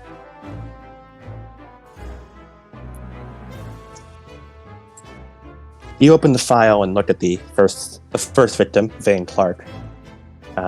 You see the cause of death is strangulation via chain. And you see a little photo of, it would seem, there's a body slumped in a recliner, and a very defined chain mark around the body's neck, with like very cut into the skin. And then you see 2 little puncture marks, and the body is all shriveled up as though it were drained of blood, very clearly by a vampire. And a few other photos you see is that the entire room, and like in fact, from what you'd see, the entire house was completely ripped apart and turned upside down, as if someone was searching for something. No money is taken, not even the little bits of gold found in a personal safe.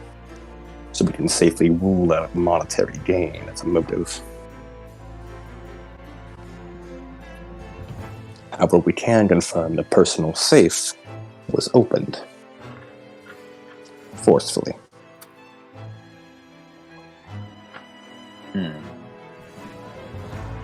Strangulation, drained of all blood.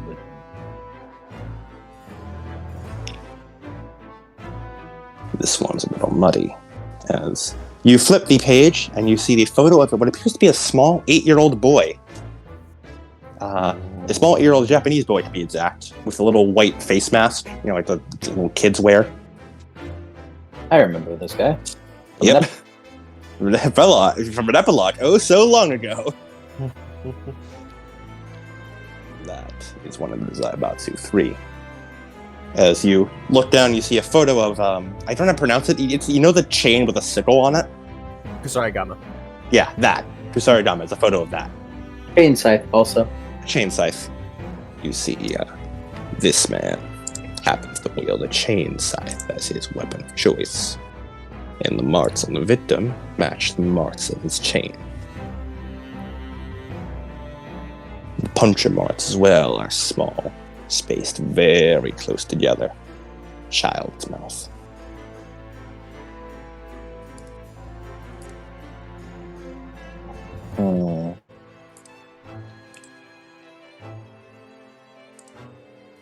This is a Zaibatsu going up against a normal human. Why resort to strangulation? Very nice question. You flip another page and you see, just like with Trevor, on the pictures of the autopsy, showing that there was very little fight, other than just like there's like marks around the fingernails as if he tried to pull himself free from the strangulation. And you see that there's a picture of the heart, and once again there's bits and pieces of black vein. If only we had a fucking DNA lab, we could have checked on these fucking skin cells from under the nails. Do you want to ask that, Van? Yeah, sure. Yeah. Go on, ask it in character. Do you know if we could get a sample from under the nails? He smiles. You're a smart one. Unfortunately, we already tried that. All we found was bits and pieces of rusted metal. Rusted metal. From the chain, most likely. My hypothesis is that's the exact reason a chain is used. To prevent any skin cells being left on the bones. Of course, the Kusarigama would not have been rusty, would it?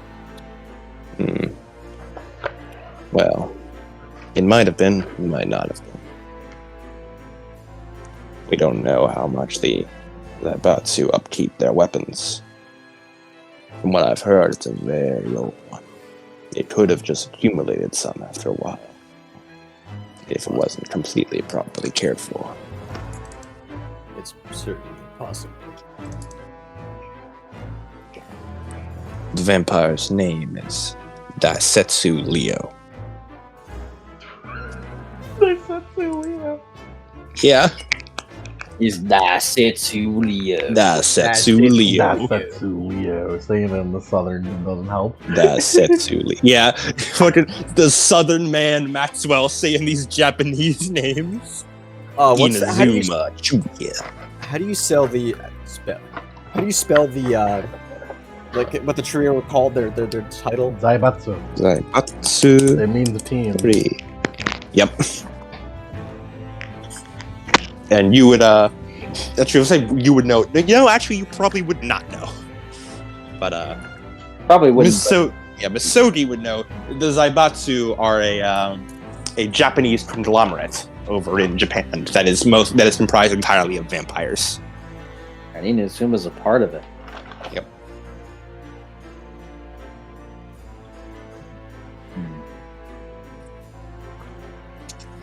Does it appear? It's strangulation. Strangulation via chain is the cause of death, and then it seems it was drained post-mortem, according to Dr. Solomon's notes. But, like, very quickly post-mortem. Mm-hmm. I see. Now, Mr. Octagua, I asked, can you find any commonalities between these two cases? Well, besides the fact that one of them, besides the fact that both of them include a Zaibatsu 3 member, both of them appear to be the one that caused the deed, taking measures outside of your reach. The fact that their veins are blackened around the heart,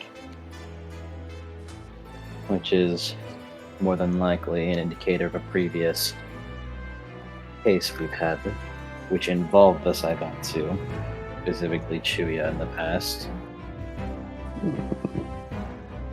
And the fact that they're both members of the far-gone Merrick institution from nearly 20 years ago. Mm-hmm. That blackened heart has been bothering me. See, I had Dr. Solomon run a blood test on that. A vampiric one.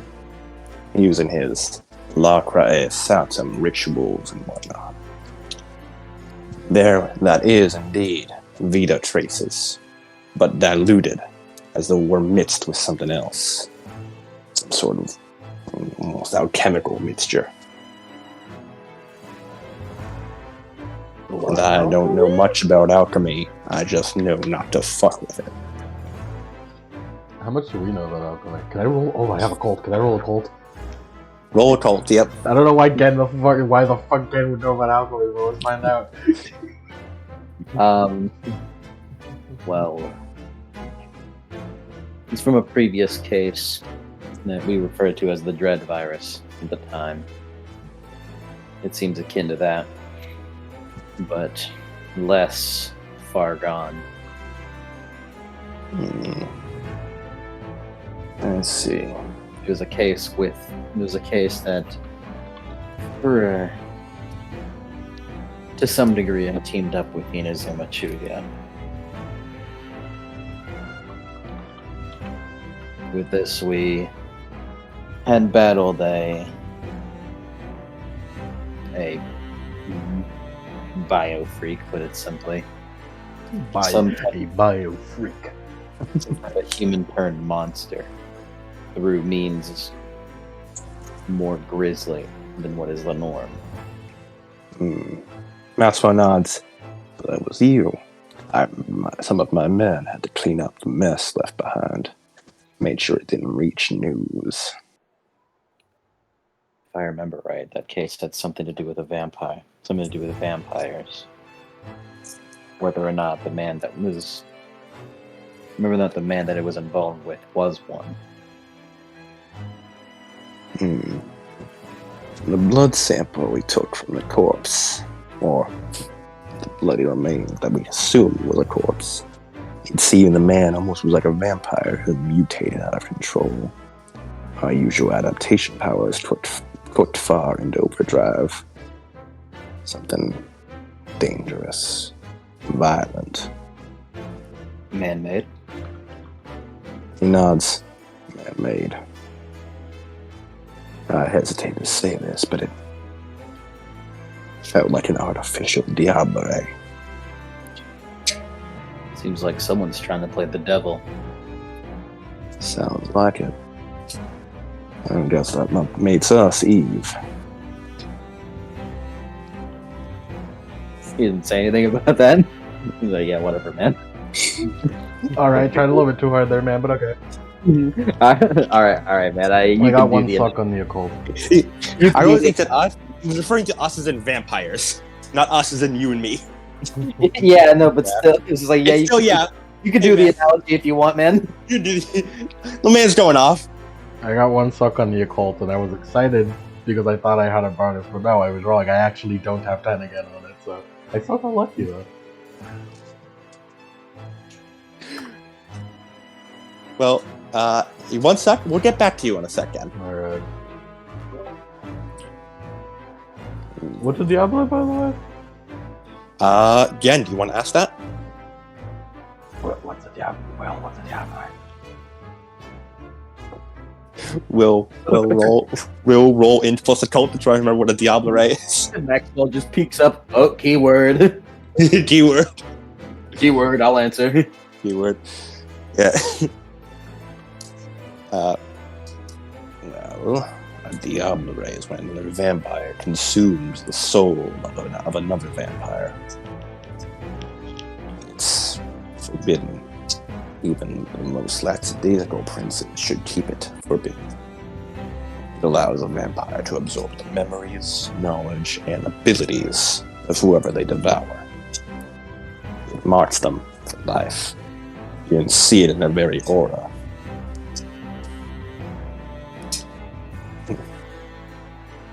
I suspect if you werewolves recognized its scent, you could even smell it on someone.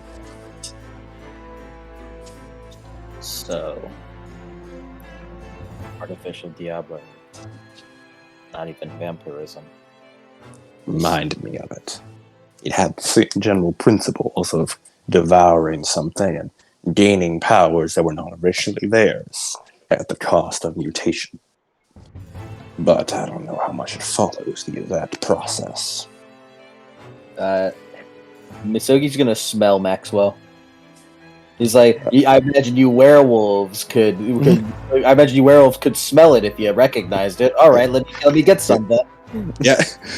Yep. Roll the supernatural sense. I assume you remember what Victoria said about the man. I remember, of course. Yeah. Yep.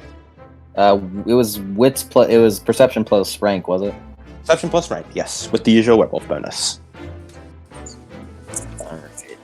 I kinda want to spend willpower on this because this seems pretty fucking. I'm gonna spend willpower. This seems pretty fucking.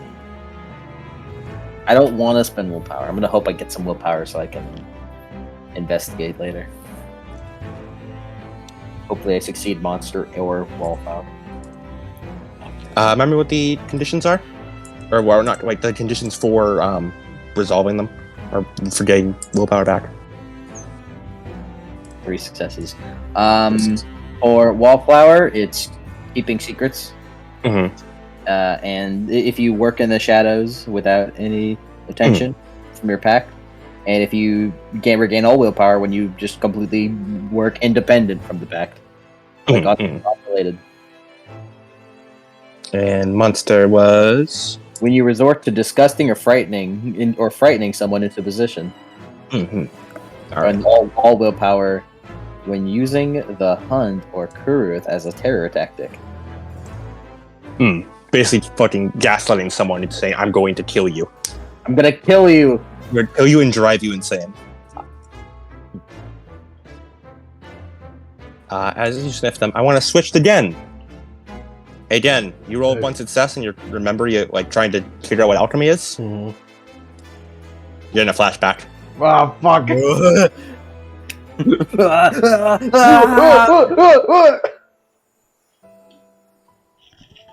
Again, you feel young again, like a kid. You can't guess exactly how old, but probably a little older than when you were first taken, but still kind of like, not very old. As you are currently sitting in the sun. You're sitting on a little rock near a pond, and there is a woman sitting next to you. It's Emmy. And both of you in your patient gowns. As she repeats again, he called it alchemy. Apparently that's the thing they're using to try and blend this all together. I wish I could give you a few more answers, but I barely understand it myself. They haven't been too hard on you, right, Gen? She gives you a small, sort of tired smile. No. That's good. She ruffles your head a little bit. Staying so strong. She picks you up with more strength than someone of her size should have, and just sort of puts you in her lap. Just giving you little pats. Like a mother or a big sister would. Almost absent-mindedly holding you like a little teddy bear.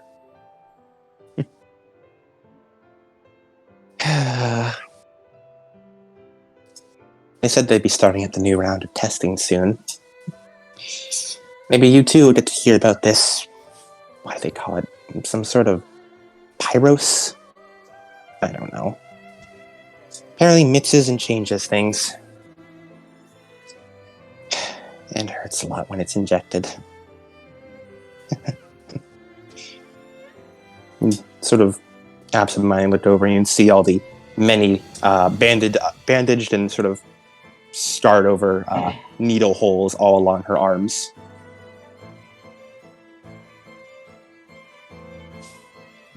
Jen, do you ever wonder what's beyond that sea over there?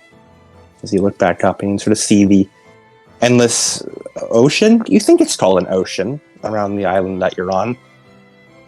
No boats ever come here, so it's not like you'd ever really leave, but you get to come up here and sit sometimes.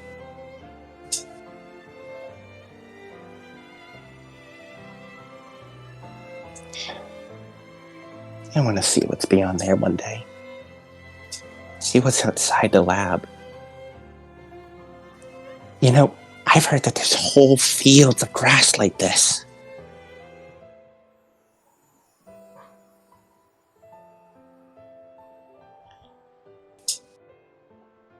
Really?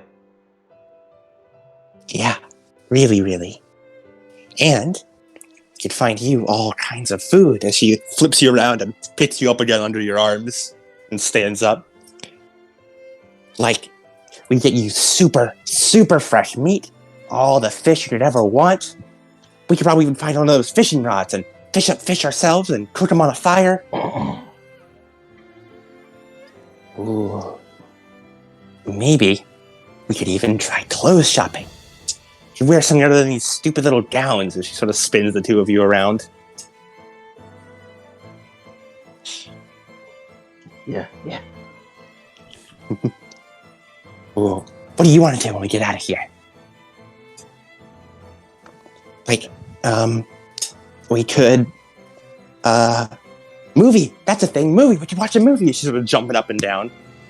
Or read another picture book other than the ones that we've read 1,000 times. Yeah.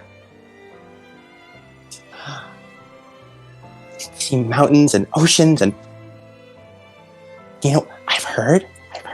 She leans into whispering a secret. They even have machines that can reach the very skies themselves. They fly!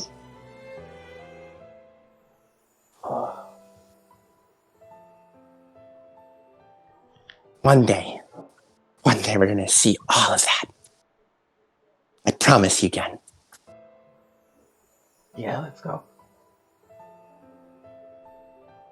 As she puts you down, and then you hear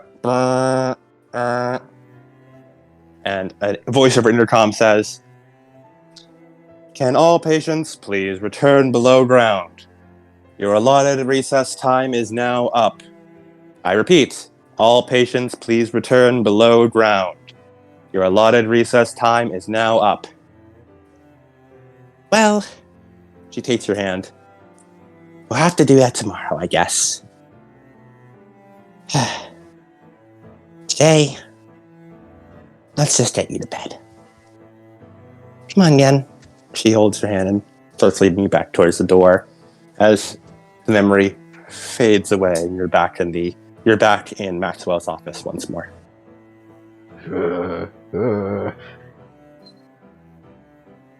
Is Gen freaking out over there? No, I'm not. I do like the anime things.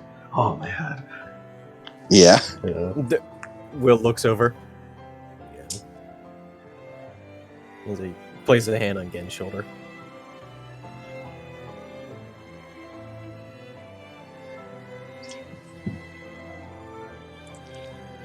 Gen. What? Do you remember something? Yeah. I remember something. He nods. It's not nothing really important about alchemy. You say it's nothing really important about alchemy? Just that I know about it, apparently.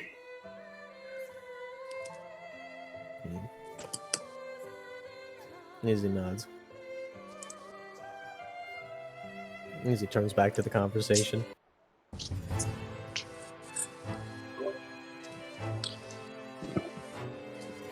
So, I believe that is a good agreement then. What's he smell like? I don't know how to, it smells like death. Like nega energy. Yes. Raw death. And just sort of smelling him, it feels like, it just feels wrong. As though someone is taking your organs and like turning them in and out. Ew. It reminds you sort of like the smell of when you smelt Alice Baker and smelt like what a beast smelt like for the first time. But this one has a more distinct flavor to it. Flavor? Like it leaves a bad aftertaste in your mouth. Like a Febreze packet. It's like you're drinking Febreze. Yeah, Gen's done that. Definitely 100% has done that. And yeah.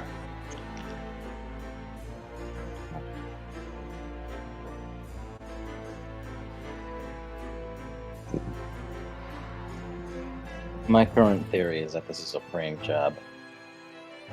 Several year-long, multifaceted one.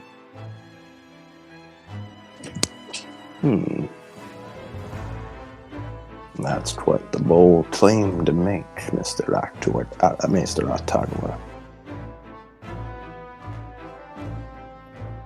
But considering all you found out already in the short night, I'd be willing to entertain your theory.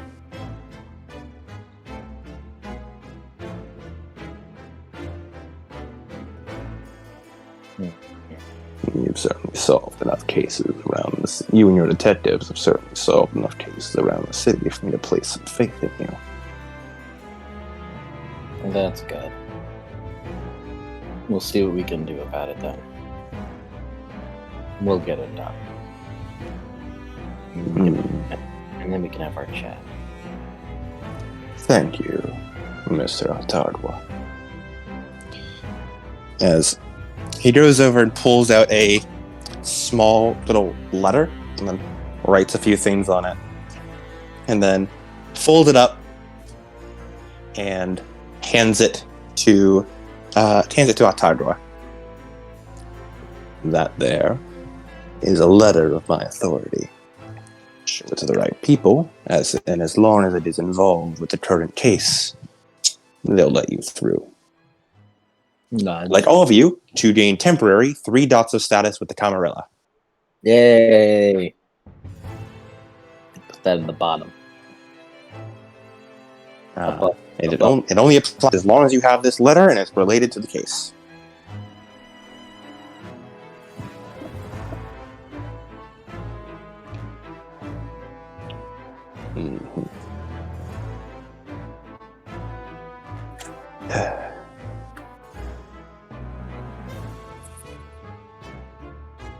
Do you have any leads on where you can search next?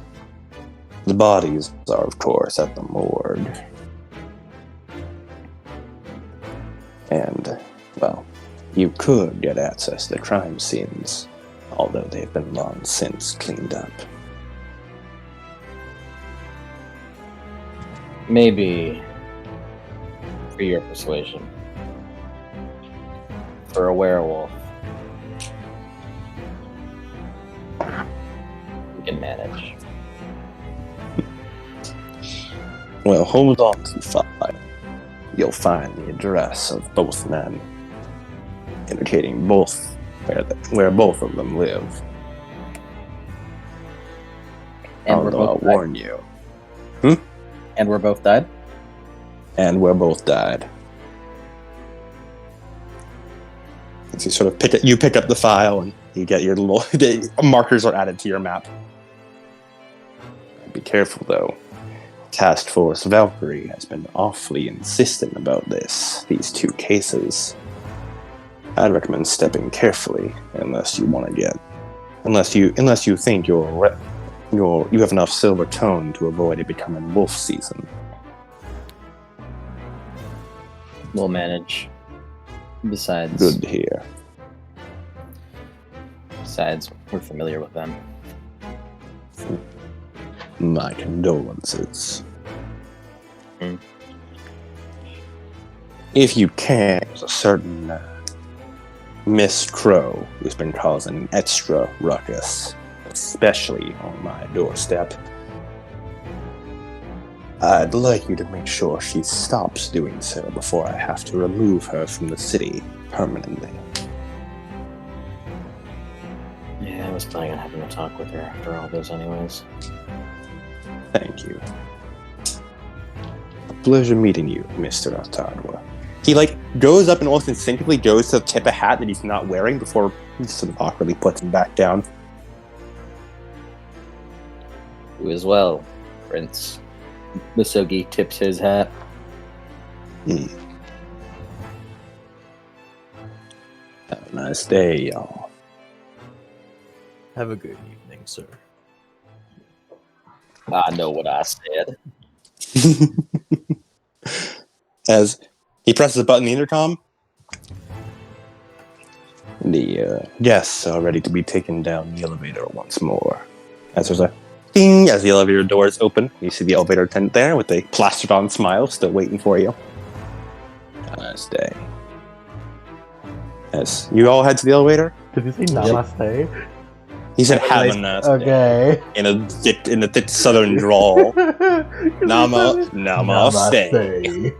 Namaste, werewolves. Man, it really that's the true reverse Tower of Babel right there. He and Southern Sasaki- drawl, he and and then Sasaki and him should go get a drink sometime. Unfortunately, as a vampire, if I eat anything other than blood, I vomit it back up. A blood drink. Blood is fuel. He could have blood, and Sasaki could have a fucking cup of oil. As you ding, ding, ding, ding, head down the elevator, reach the bottom of the Palmer Hotel. Do you grab any more snacks on the way out? Damn right. You grab a few pastries on the way out. God damn, they're good. All right, boys, to the morgue. Yeah, To the morgue back. again. Oh, into the van. To the morgue. But hold on, I learned more about whatever the fuck the thing is that I'm from. what is it? Kid? I don't know if I was, but apparently they were being injected with Pyros. None of you know what Pyros is. I don't know what that Except is. Yen. Yen, you know the word, and none of you know what the fuck is a Pyros. Hey, Gan, maybe could you think something alchemy? I think it's something alchemy related. He looks over to Misogi. You guys know any alchemists? We don't know any alchemists, do we? I don't know shit about alchemists.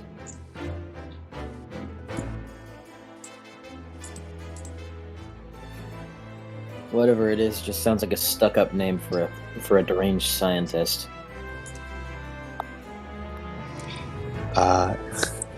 Okay. I just realized, Miss. Okay. Excuse me? Excuse me? I don't know how to say. Okay. Misogi and Gen, you would know alchemy was involved in the Dark Era's case many years ago. Oh my god! I've heard the term alchemist before. Dark Era spoilers! I realized, oh shit, I have to, there's no reason they would not know this. Oh shit.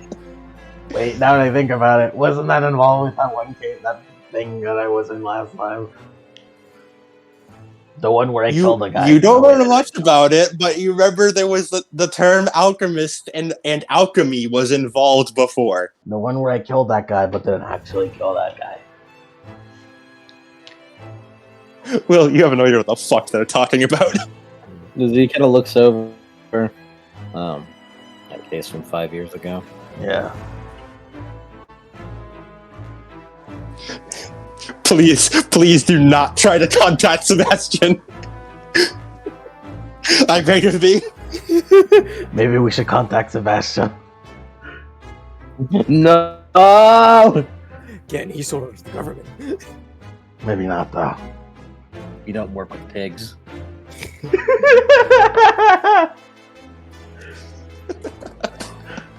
Yeah, you're right. Because we're good friends with one.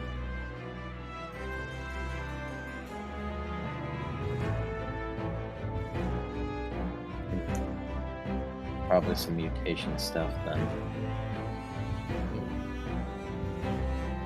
But again, it just sounds like a pretentious name for a scientist. One who's especially crazy.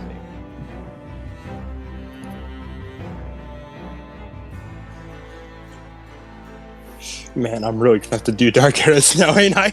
Yeah, you're gonna have to do Dark Eras. Man, I can't hold out. I can't hold out anymore. It's related now, motherfucker. No, Adam. Damn my interconnected story. Adam, no balls. You just go and you think about that time many years ago. Dark Eras right now. No. Denied. And we get a phone call from Sebastian. He's like, hey, I remember that time in the case back then. We go back in time. Yeah, we actually go to the time dog that takes us back then. That's for the DLC. You mean Fang? Yeah, for the DLC. Yeah, you have to go find Amidala. I will pick you up. Fucking throw you through time. To the morgue! The morgue. You go to the morgue. And you're gonna go knock on Dr. Solomon's door again? Yep. Cover your noses, boys. You prep. Welcome back. Prince Maxwell gave me a call, told me to expect you three. Yeah, I bet. Or are you here to see the other corpse? We are. Damn right.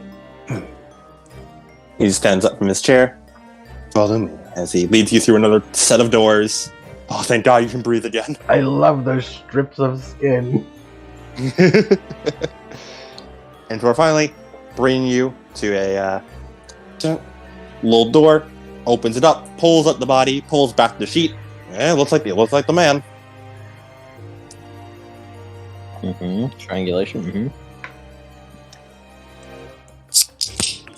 Crack open another boy with the cold ones. I can't spend willpower right now. So we're gonna have to go with that road action. Roll me wits plus investigation, Audie. Do we have full control of this crime? Or do. So you get your full control bonus, which I recall was a +2. It is. Roll me wits plus investigation +2. And don't forget your +1 from D. I never of us? forget. I wish I could spend willpower on this. Real power. I assume all of you are investigating this corpse. Yes. Doing your detectiving. Hey, did I succeed, monster or wallflower?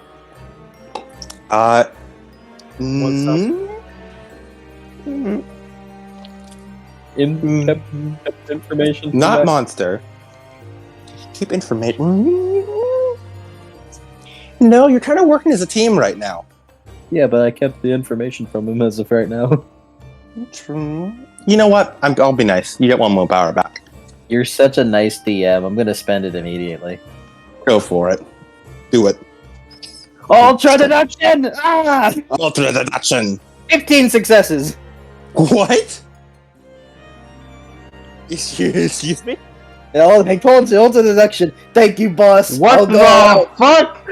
I'll go out just this once. Holy fucking shit! Jesus Hold Christ! on, what the fuck? How did you do that? Ultra deduction. I'm fucking, I don't even need to roll. He got 15 on 10 dice. 15 on 10 die. Can we fucking get a screenshot of that today? We're Fucking gonna immortalize? Yeah. Thanks, boss. Thanks for the willpower, boss. Now let's solve this crime. Let's play this popsicle stand. This is great. Well, Ultra deduction. Ah! Tyler pulls out glasses, puts them on. I figured out this case. I wanted to get well. Just give us your notes. you one. Just give us your notes. I'm fucking, hold on, I'm fucking processing. You don't think to have 3 full fucking successes. Hand Like, over your exceptional notes. successes. I said exceptional success 3 times over. Just Yeah, just I want. just a medium. We know we spent a lot of time with Max, so I wanted to save time and get this part of the case over and done with. Yeah. If you don't mind. Pablo just came up with the fucking plan that he's gonna use to stop the world from ending, and it's gonna be the final episode of the season. He's gonna be like, "Yep, I called it." You cool with that, boss? You cool with that, boss? That's the wrong song. Give me 1 second. Boss, you cool with that? Yeah, it's why is Climax Return not fucking? I typed in. Give me Climax Return. But then Danganronpa was the climax return. Nah, it's okay. I'll figure out the true end. I just need Adam to tell me the clues.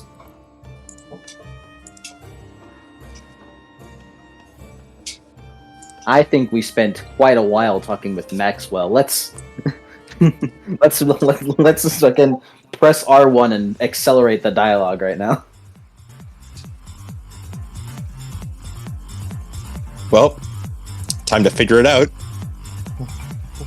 All right. So, do these? Misogi, Yeah. you push aside the others. It's time. So he just kind of looks to everyone. Looks at it. You open your eyes. Opens his eyes, looks at it very intently. Misogi, you muse over the two. You look at it. You see. First off, this man was in fact strangled with a chain. That's undeniable. Mm-hmm. And you notice the slight like scratch along his fingernails, showing there was it happened while he was awake, and he struggled against it.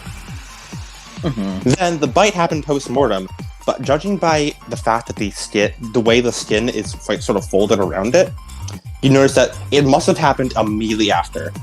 And with a bite that small, there is no question that Leo absolutely was the culprit in this case. That is undeniable. Mm-hmm. However, comparing the two bodies, you can find no similar murder methods between each two. Which raises the question of, while the Zaibatsu 3 were almost undeniably responsible for the first one, there is next to no evidence that they are responsible for the second one. In fact, it appears as though that one of monstrous bestial persuasion has caused the second one, with one Trevor Patrick's. Indeed.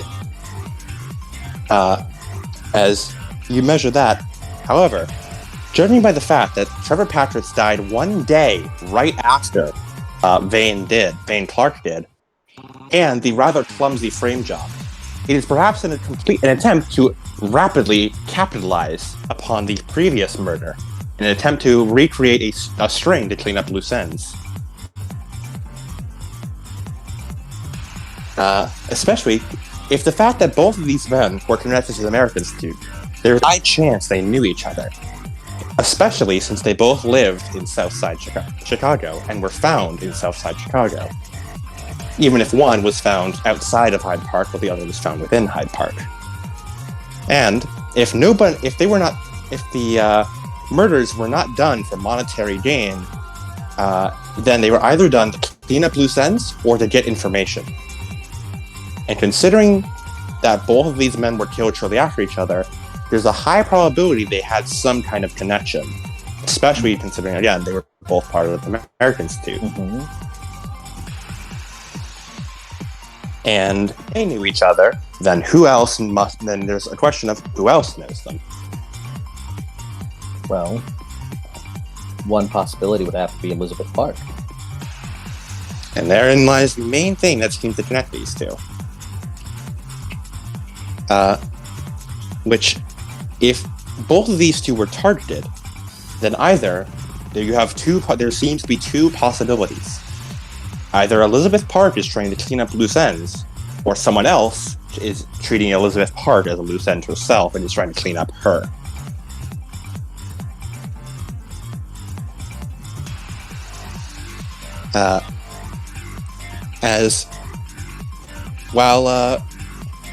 And again, you look over these two, and that is the main conclusion you come to.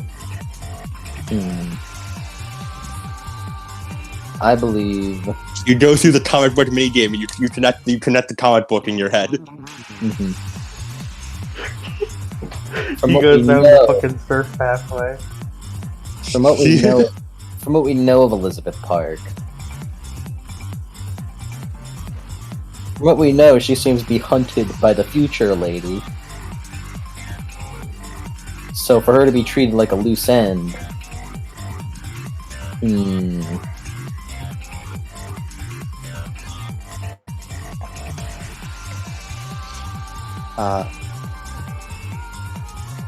Also, this man, the Trevor, who was found outside of Hyde Park in Southside Chicago, which means he must have had a reason to be out there and was likely going somewhere when he was ambushed. quite possible. Yes, as very few people have reason to leave leave Hyde Park unless there's something really telling you to leave Hyde Park. He had a reason for fighting. Reason for leaving. Quite possibly in a hurry to not be killed. Quite possibly being lured out.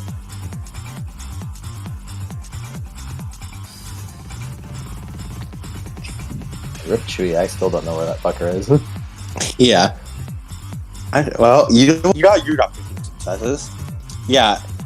You can likely surmise that Chuuya, having been used in the frame job with his hat, has whoever committed the second murder is the ones who currently have Chuuya. So it's And if you can find one of them, you can find the rest. And one of them is undeniably the guy, Daisetsu. And the other one, quite possibly, tried to capitalize off that to make the Zaibatsu look bad. Even if the technically Daisetsu was fucking out of line anyways. Or perhaps, maybe not make the Zaibatsu look bad, but just use them as a cover for their own ends. To pass off their own crimes as the ones who've already, to again, like, sort of slip a bit more onto an already dirty plate. So it's as I predicted. It's as I predicted, a double scapegoat then. Using it as Zaibatsu as a scapegoat for their own crimes. And then and through this, using the American Institute for later scapegoat with the godmother. It's possible. If the motives kind of line up to that regard. Kind of mumbles this under his breath. Mumbles himself under his breath. Almost as if he's talking to someone else.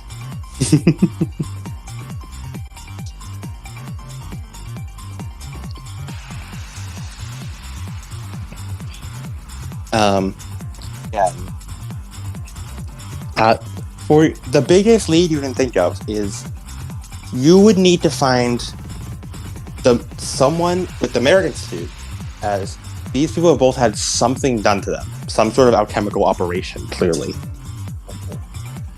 So you would need to find someone who had been operated on by the Merit Institute in some way to probably try to find the connection and string to pull on. Akagwa smells the blackened veins. Mm-hmm.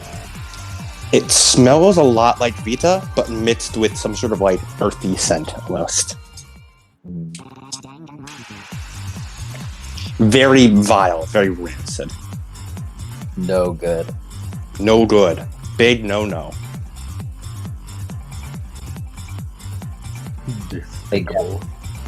Again. Yeah. This whole thing lines up with the Merit Institute, right? Probably. He's gonna look around. Is there a table? Yeah, there's a little table for notes and stuff in the corner. Again. He kind of brings him over. Sits him up on the table. Right on this. Yeah, okay. Oh, Will looks over to Misogi. You're not going to do what I think you're doing. I need to see if I can smell your heart. As Will puts a sigh of relief. What did you think he Dr. was Solomon gonna in do the to me? corner raises both his eyebrows. What did you think he was gonna do to me? I'll cut you a little bit. I can help. I'm sure you can. All right, again. I'm gonna try to smell your heart. Is this a Roll. gay thing? What is this? Roll supernatural sense with a -5 because you're making a called shot on the heart. We call it shot in the heart. Can I use the help action? You'd have to give me a how. How are you helping? Give me a description of how you're helping. She's holding gun down. The only thing about how you'd help is opening this man up. I mean, Gen, would you care? Would you mind? Gen would survive it. No, Will would not like that. He would freak the fuck out. It'd give me a willpower back in Monster. It would. I'd give you full willpower back for that. And you are in a morgue. There's an operating table. Mm-hmm. I mean, my blood is Challenger. It's pretty challenging to have my chest rip open. It is. Open me up, Doc. This Mizugi. Open him up. Open him up, Doc. He takes out both his scalpels. Come Will looks. I'm going to. Give me your sword to bite on, Will. Mizugi. If I stay, we're going to have a lot of problems on our hands. Yeah, I see. As he steps out and leaves the morgue, he's gonna stand in he's gonna go a couple rooms away to the reception lobby. You want to get some fresh air outside? He's gonna get some fresh air. He's because if he sees him getting his chest splayed open, he's gonna go into Cruise Trigger. Oh yeah. He's gonna. I do already want you, because this is a pack member intentionally committing violence against another pack member. I do want you to already roll for Karus. Okay. Oh, what is the dice pool for that? That is. I believe it was all Buster Potion. Imagine having such a piss baby Karuk trigger. Again, you're about to roll. You're going to see blood. I'm gonna be. I mean, no, I'm not a human. Fuck you. Can I spend willpower on this? You may spend a willpower.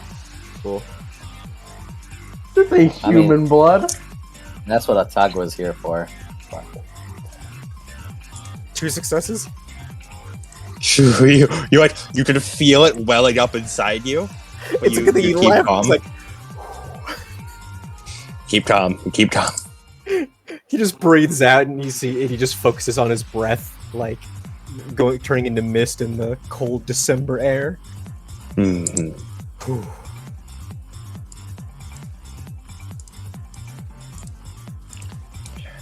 We'll get back to you later, Will.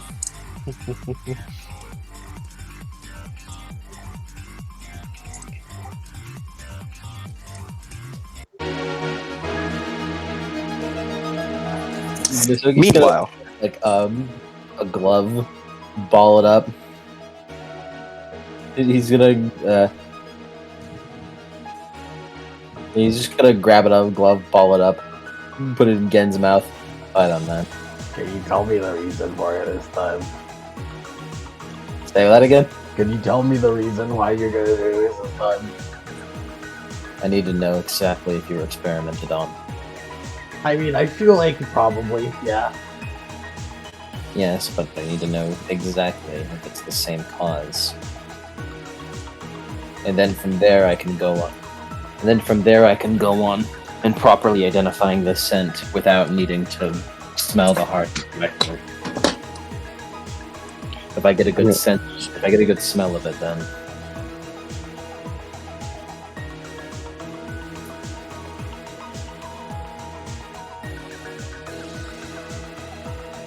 Oh fuck, Adam. hi, I'm back. Yes? Fuck, I just realized. Oh, hold on, I need to check the book. Because this might be bad. This might be very bad. Oh? Hold on, I need to check this. Okay, I'll get back to you. No, hold on, this might be worse than we thought. Okay.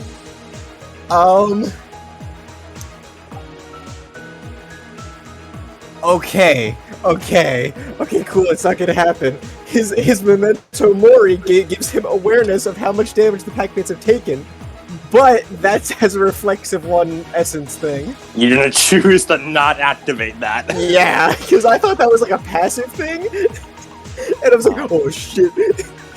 Miss Sogi, I want you to make me a breaking point towards spirit -4 because you are volunteering your pack member to be cut open. And Will, I want you to make me a breaking point towards spirit -2 because you are allowing this to happen. Breaking point against spirit, is that just a resolve plus composure -2. Gotcha. Okay, I didn't make those. I make the breaking point, right? Yep, you make the breaking point as well. Resolve plus composure -4 for you, Miss Sogi. Guys, it ain't that crazy. It's not that crazy.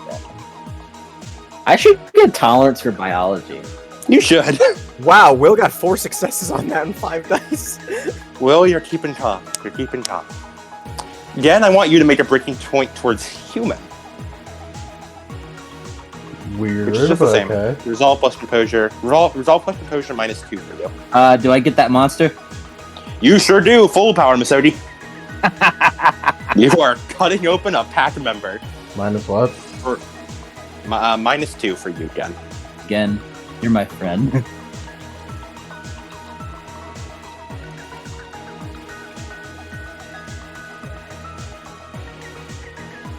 I'm gonna spend more power on this.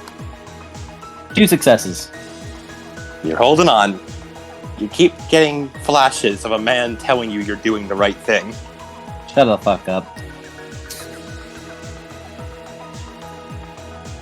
Shut the fuck up, I know I am.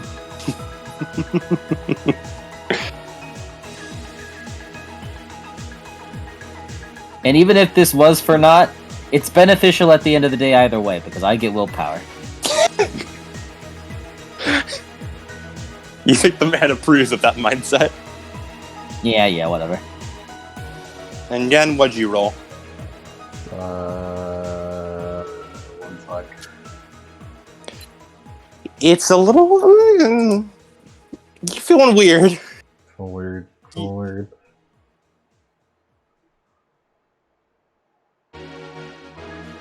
As you are brought into an operating room, which is not meant to be an operating room, it's just like an autopsy room. And you are put down on a table as you are strapped into it. Again, I want you to roll to resist death rage. This is getting familiar. This is getting familiar. You don't like that this is getting familiar. Okay, I take it back. I don't want to do it. I take it back. This is getting familiar. I take it back! Unfortunately, anesthetic does not work on werewolves due to your resistance to toxin. As he stands over you and brandishes the scalpel. Keep biting down hard on the glove. Did he left rage again? I believe it's just resolve plus composure. Like a breaking point. Like a breaking point. As he's doing that, Matogi's gonna like kind of lean forward, kind of like uncover his hair from his forehead, leaving it exposed. And just starts like very like he's trying. He's just patting him on the shoulder and trying to wipe off. Yeah, exactly. Trying to wipe off sweat from his brow. Give me my fucking beat.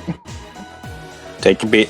As you enter Wasuim and Misogi, you notice again has begun to death rage. The second Misogi sees him dead. Then the doctor holds up his hand. Do not stop it yet. You can only do that once per day, can't you?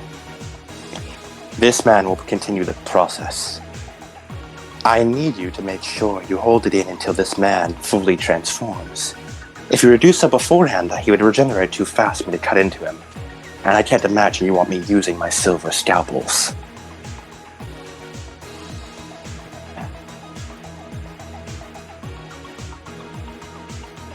Again, you are in Wasuim. You have never spent much time here, as Misogi has always pulled you out before you've experienced much of it. But right now, everything is feeling red. And can I get some lobotomy corp? I want give me lobotomy corp third warning, please. Copy that. As, again, you are pulled down and you feel like your mind is racing. Everything hurts.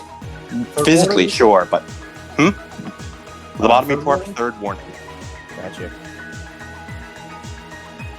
And you feel like your mind is racing right now. As, oh, this does not feel good. Memory upon memory is starting to flood back to you. As the people in front of you twist and change shape, and what was once Dr. Solomon Misogi is slowly transforming. You see just faceless surgeons staring down at you. With eventually Dr. Solomon himself taking the form of Mr. Terry Park. That dead-eyed, sad, depressed stare as he pulls up his face mask, his hair covered by the surgeon's cap.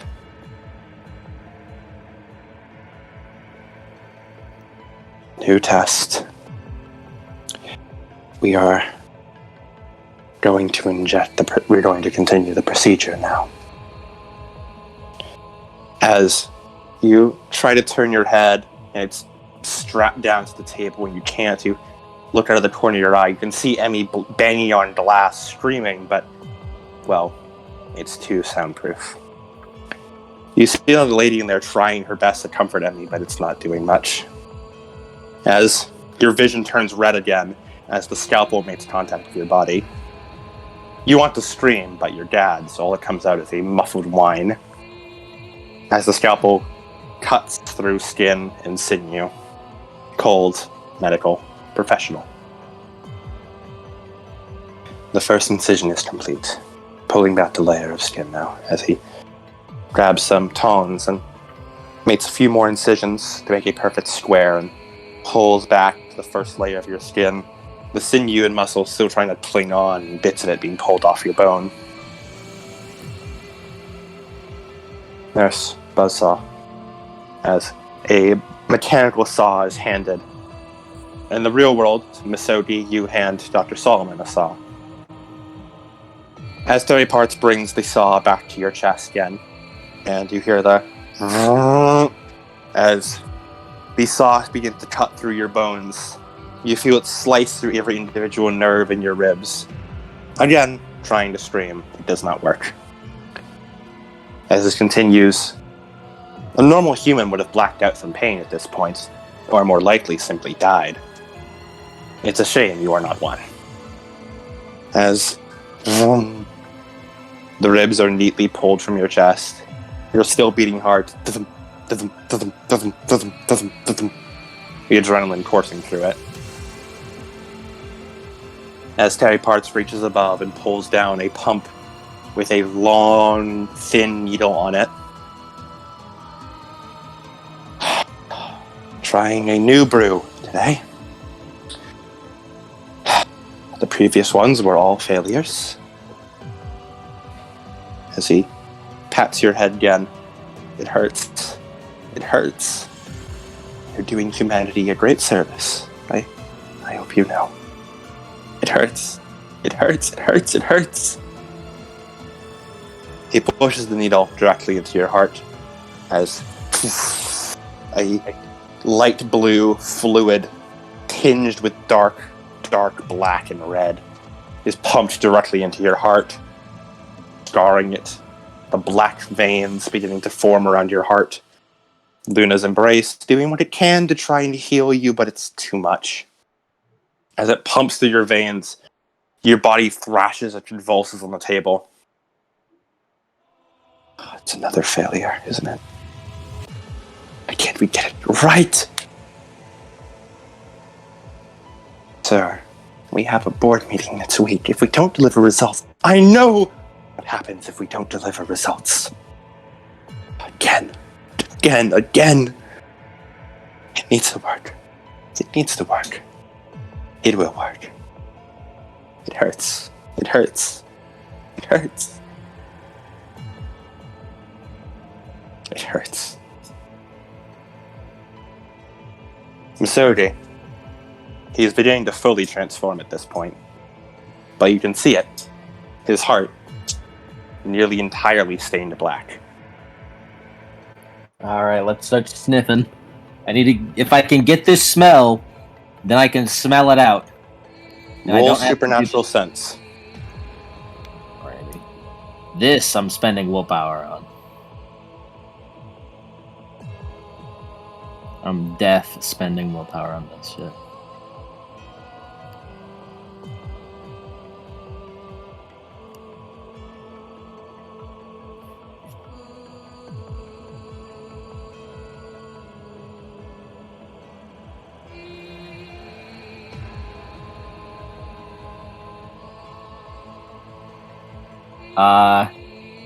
Could be better. 2 successes. You do everything you can to memorize the scent and the feeling. As, again, your blackened heart still beating away as you transform into Garu form, and the wounds immediately start healing up instantly. As you break free from the table. You don't want to be here. You don't want to be here. You don't want to be here. Touch. And like that, the world returns. The red clears from your eyes as you fall back down onto the whole cold, hard floor. Your wound is healed. The death rage has been removed from your mind. You still feel dizzy.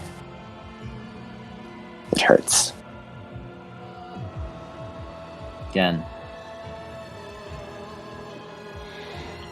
He leans down. You alright, buddy? The faces swim in your mind.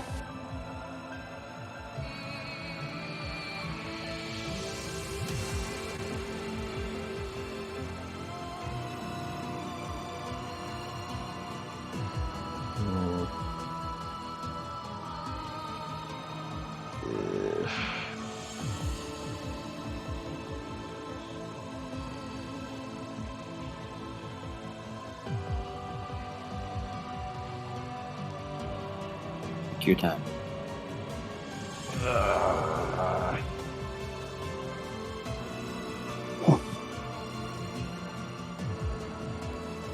You are certainly a unique specimen.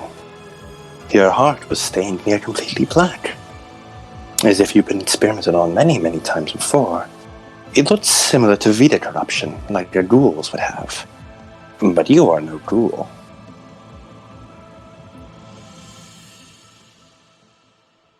How many times has an operation been performed on you?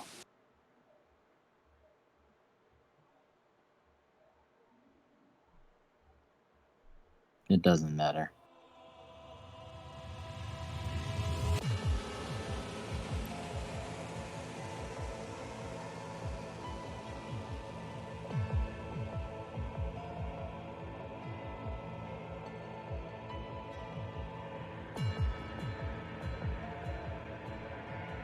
Again. What? Are you alright?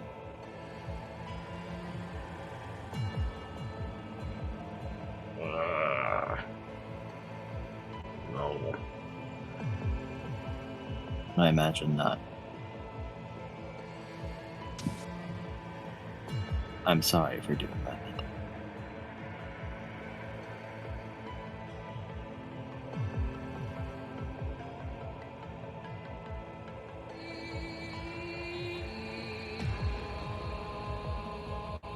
You don't deserve.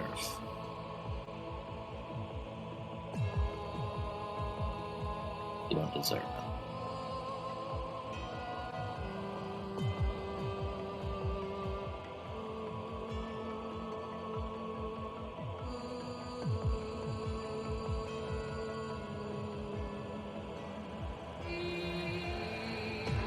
It's really good on mankind, right?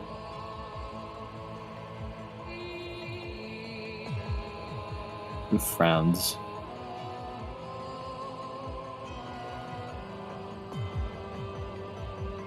Here. If it'll help you.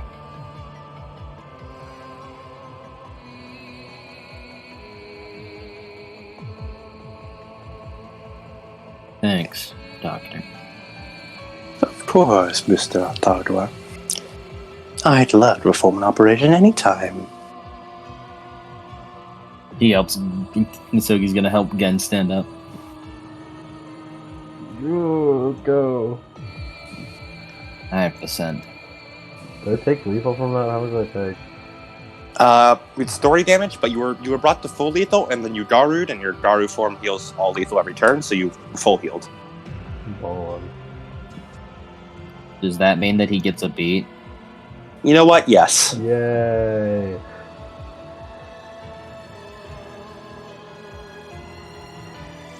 As normally that'd be add damage, but fun fact, werewolves have a thing where add damage on them it just counts as lethal. Like non-supernatural add damage just counts as lethal because of the regen. Yep. So technically that was like 10 add, but like, you know, You werewolf good. regen. You good. Let's go talk to Will. As you're helped to your feet, Solomon's in front of you as he sort of he has washed his hands and taken off his surgical gloves as he produces a small lollipop. Would you like one for being a good patient? No, I'm traumatized.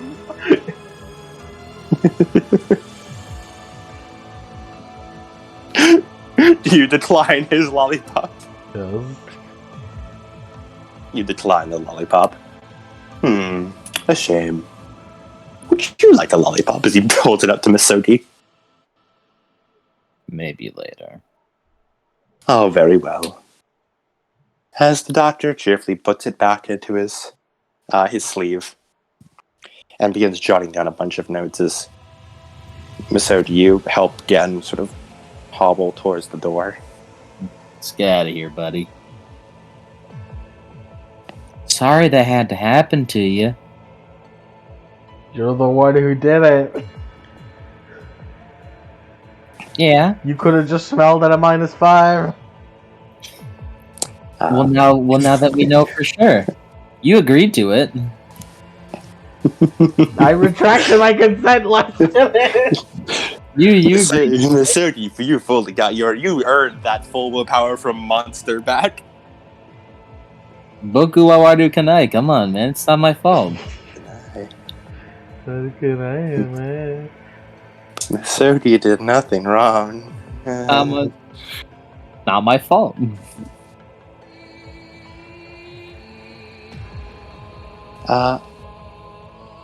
This music is still appropriate as we're going to cut back to Will. Mhm. As Will, you were waiting outside. Mhm. One of the bad parts about being a werewolf, you have amazing hearing. The minute it started, you could hear Gen scream from inside the morgue. As it starts, he walks further into the parking lot instead of just standing like outside the doors. So you keep walking. You keep trying to get away from the sound. As you hear, pathetic. He turns around and looks. You see the mysterious vampire from a few days ago. Large, and a little bit bigger than you, with his dull, gray, ashy skin, bald head, wearing a big leather bomber jacket. So I see you still go around sacrificing others for your own gain. What? Too much of a coward to stand up? Or is it just easier this way? Pathetic. What was your name again? I don't quite remember. I never gave it to you. Just one of the many mistakes.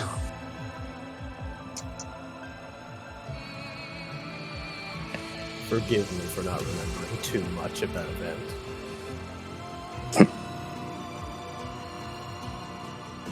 It's what I've come to expect of you and your ilk. Child of Beowulf.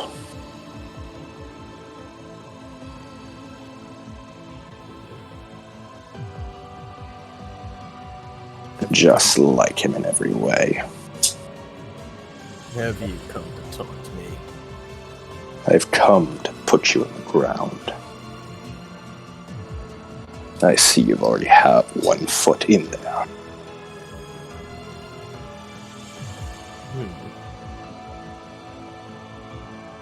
A rematch it is.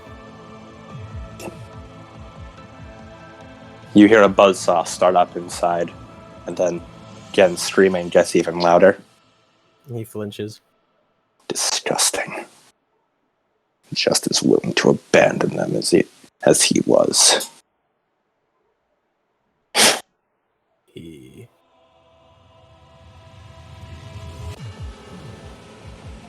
I see. He holds up his hand.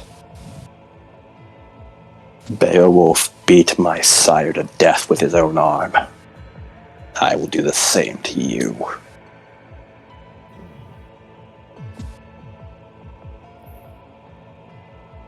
I understand now. You must have been that first ghost. Ghost. He tilts his head. What are you on about? Something that I don't quite know myself. A ghost from the past, if you would.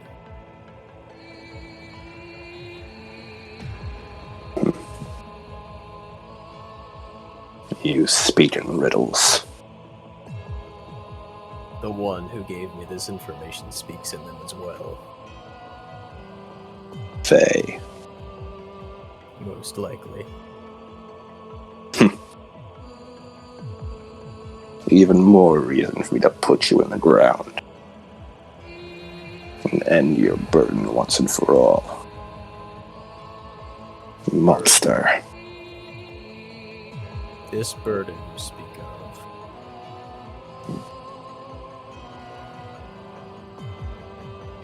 What is it?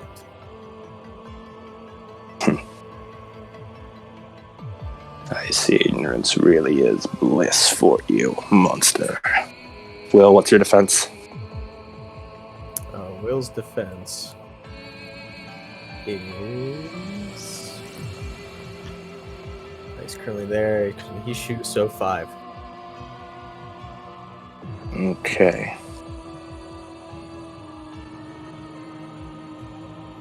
5? Yes. Okay.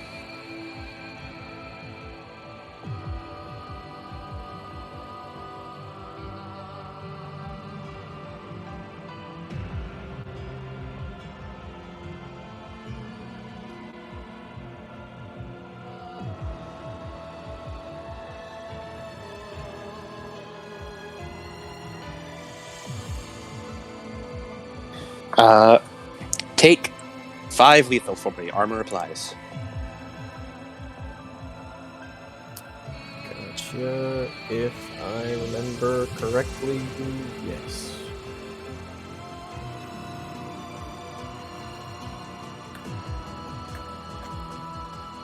As he rushes forward, as you just barely have enough time to try and raise your arms, as he grabs you by the face, claws sinking into your skull, and slams you right into the parking lot. You hear it crack underneath you. You can't help but have a little bit of pride that the parking lot cracked before you did.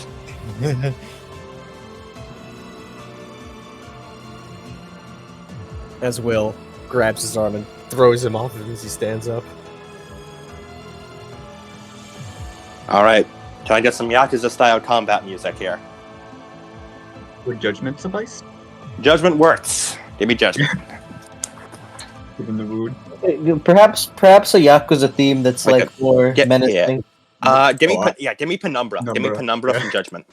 Yeah, I was thinking Penumbra. Yeah, give me Penumbra from Judgment. This is not a receive you moment. Yeah. Whenever you said Judgment, I don't know why I started thinking of Twin Dragons, because I thought of Judgment as in the song in Yakuza 0. Let's see. Okay. If I learned how that. Ooh, I could get nostalgic here. Because I played a Deadman Wonderland theme way back whenever they first fought. Alright. All phases? Yeah, why not? All phases of it. This is a Penumbra moment. Absolutely. Good to pick up. Yep. It's fine.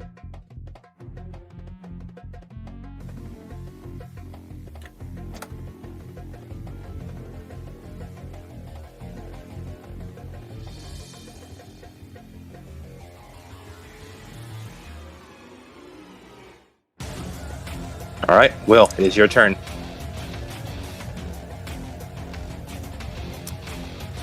As he unshoulders the big, like, metal case on his back. As he just quick pops it open and pulls the sword out over his shoulder. And holds it with both hands. Transforming is an instant action, correct? Or is that a reflexive? It depends on your harmony. What are you at right now? Harmony of 7. I believe that is instant normally, but you can spend an essence to make it reflexive. Yep. Yep. If you were any lower, you could do it without spending essence. Yeah. He's going to spend a point of essence to reflexively transform into Dalu? Yeah. As you feel your muscles bulge, your shirt stretches, and you bulk up.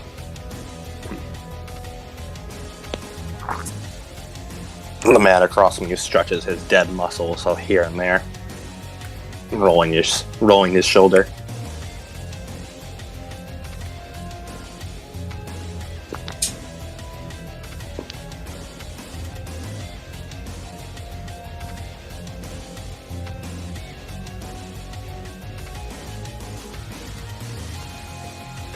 As he is not going to move as he holds the great sword in both hands. You're gonna take no action? Well, instant action to draw the weapon. Instant action to draw the weapon. Okay. Cool.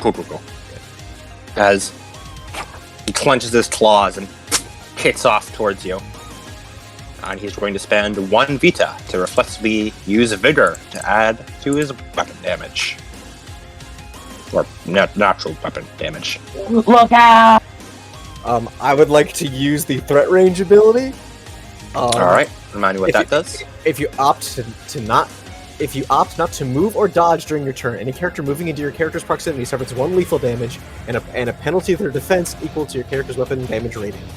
Penalty lasts for 1 turn. This cannot be used a turn the character is done.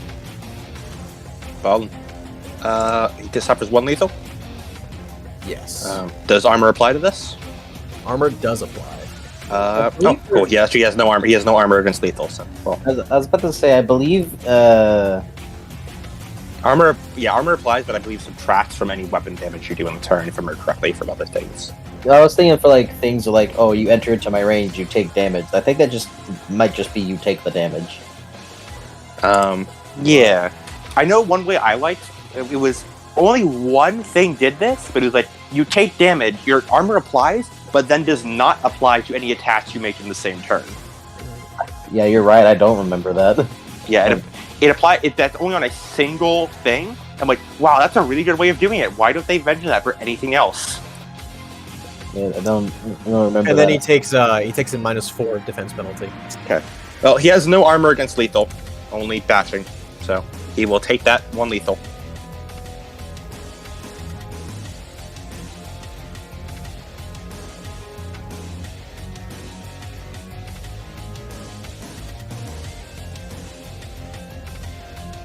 And he has a defense bonus. Defense penalty of -4, correct? Because you have from your greatsword. Yes. All right. All right, and he's going to swing at you. What is your defense? If it says, like reflexively do this, that means I need to have a reflexive action to do it. Correct? Yes. Okay. And I get 1 reflexive action until Per turn, including his turn. You have a reflexive action on his turn as well. Gotcha. So I am going to spend a reflexive point of willpower to use the warding stance ability in order to gain armor up to the weapon rating of the greatsword, which is 4. Ballin. And what's your defense? Defense currently is, I believe, still 5. Yes, it is 5. Okay. So he is going in.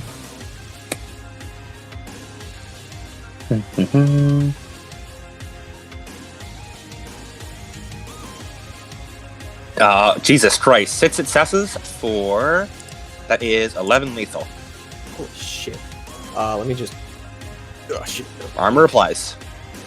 Give me 2 seconds here, I need to do some math. That's fucking 6 successes on 7 dice. Jesus Christ. Still not as incredible as Misogi's 15 successes on 10 dice. I'm not over that one. I had road action on that. Yeah, that's true. Will, look out! Okay, so it was It's coming 11. for you. Yes. 11 lethal, armor applies. Remember, on either your or his turn, you can spend essence to heal 1 lethal. Thanks to werewolf regen. And since in Dalu he has a larger health pool. +2. Yep.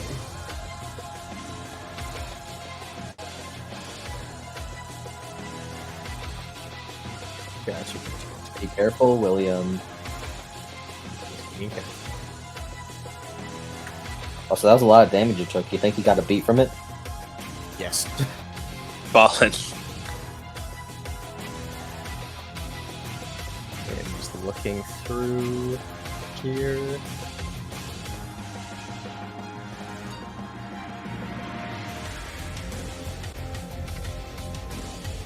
I do want you to make me a death rage roll.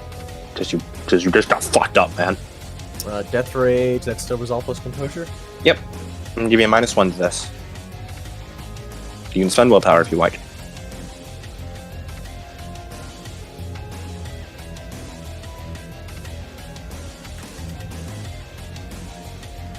Six successes.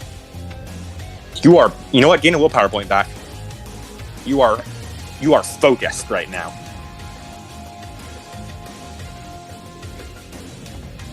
You are absolutely fully focused.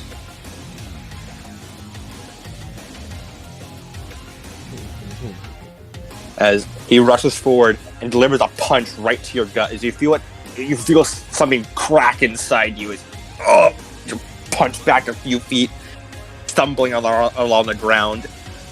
You feel your broken ribs slowly reforming inside you. Your turn. Would you like to reflexively spend an essence to heal one lethal? Going into Garu, I need to. That's a instant action. It's a transformation action, so you can reflexively spend one essence to make it. You can spend one essence to make it reflective instead if you so wish. Gotcha. I'll do that. Yeah, spend 1 point of essence to go into Garu. Okay. As he beefed up even more with the sword in one hand now. And what is your basic stamina? Basic stamina? Yes. Base stamina? Yeah, 3. base stamina. 3. Okay. So you have 4 turns of Garu before you fall into Death Rage.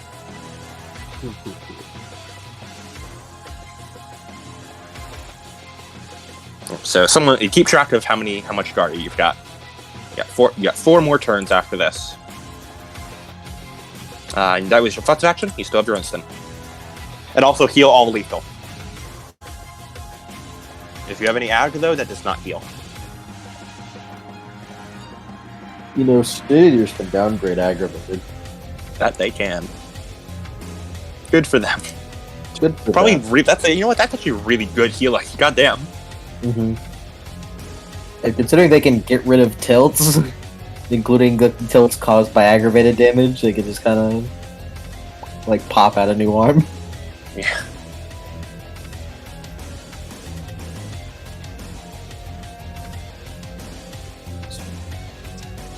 Right. Yeah. And that comes with the implication that Rosa does that willingly. I am. It's part of the aesthetic, you know? Mm-hmm. I'm going to activate 2 abilities from my heavy weapons. Alright. I'm going to use first Bring the Pain. Sacrifice the defense to use the Bring the Pain. When you do your attack, any damage you score with Bring the Pain counts as a penalty to all actions the victim takes during their next turn. So for lethal damage, -4 next attack. And then I'm going to spend a point of willpower to use the Rending ability, which successful attacks cause 1 level of aggravated damage in addition to the weapon's damage rating. Oh, by the way, I should also mention, this man is really fucking you up, and he is doing raw ag to you, but because it is technically mundane ag, you are healing it with royal free gen, because it counts as lethal. Because he has claws of the unholy. Gotcha. So I'm just give you an idea of how much you're getting fucked up right now. Yeah. That's mundane. Damn. It is not pure supernatural, and therefore counts, because what Werewolf Region done is anything that is is anything physically applied. If a mage hits you with a thunderbolt that does ag, that will not heal. But if you are just getting fucked up, then works on Curse of Achilles rules. Yeah. I'm an innovator. Yeah, like, Will, your whole fucking body is being ripped apart, and then you're rapidly healing it. All right. And you said you were attacking him? Yes. Okay. Because of the previous thing, he has a singular point of defense. Gotcha. 1 defense. 4 doubloons. Measly little defense boy. You suck. One singular defense. Oh, you're going to get beaten up. Yeah. Okay, that is 4 successes. Show him, That Will. is 1 point of ag, and then 8 lethal. 8 lethal. Okay. Show him, William. And I forgot vampires downgrade damage. Then that's why he is armored, and that's why he is armored against bashing. So he did not take any damage from the first attack, but this one he absolutely is. Vampires downgrade all damage from mundane sources, so that would be 8 bashing, 1 lethal. And he is going to spend a point of Vita to activate Resilience to give himself 4 extra armor on this. Or technically just subtract, his Resilience dots plus 1, which is, that would be 5. So he's going to subtract 5 damage from this. Oh, like armor. Yes, like armor. But he's going to, and I assume it starts from bashing up, so that's going to be, it's going to remove 7 bashing from this attack, total. So it'll be 1 bashing, 1 lethal is what you do to him. He has a -8 at least. Yeah. Actually, it's a -9. -9, ooh. Oh, that that, activated. that's true. You're true. You're right. Yeah. Spitting. As, you do fuck him up. Describe to me how badly you fuck him up, because you are fucking him up. As he, Feel free to be as bloody and visceral as you want, because both of you are regenerators. yeah, as That's the beauty of having a regenerator versus regenerator fight. They can do what the fuck they want.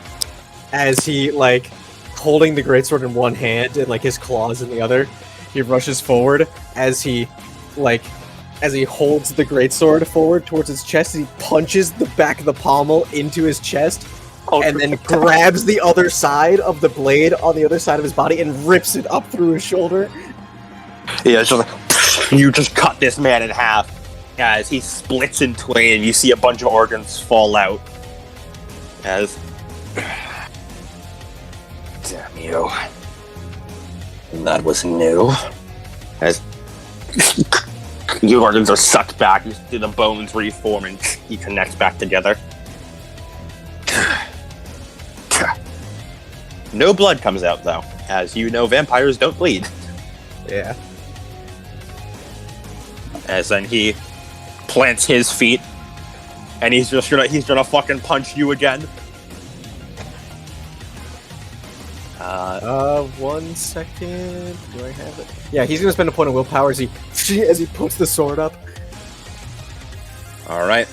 in Defense? the warding stance. 0 because I spent it all on doing. Okay. Doing the And does he have a? You said he had a negative modifier? -9.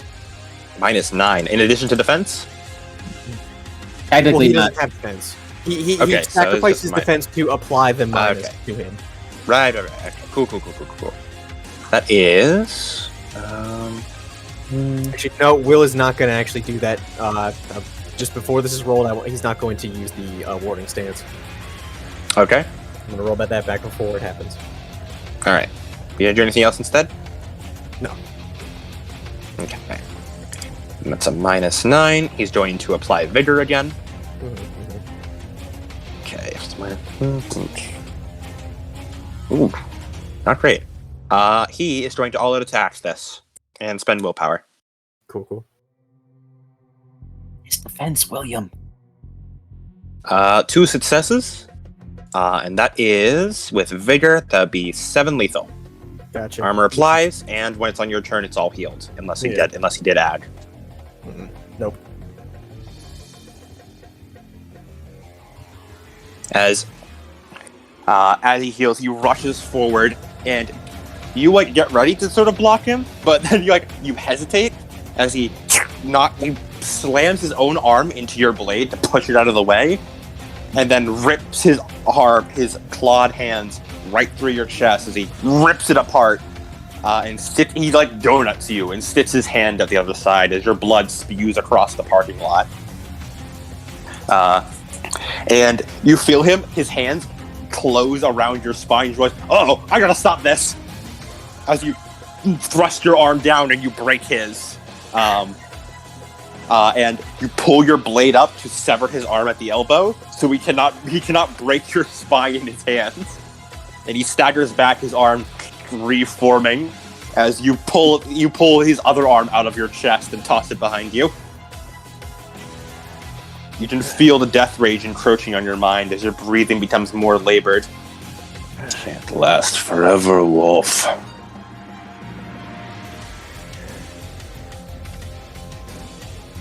As you start slowly circling each other in the parking lot, just like all the rest. As soon as that veneer of honor breaks, you'll be just rampaging around, eating anything you can. Will can't speak in his like. No, not. You have to get a specific. You have to get a specific wolf gift for that. Mm-hmm. So you cannot talk back to him right now. But I am curious what his inner thoughts are. What's in inner monologue?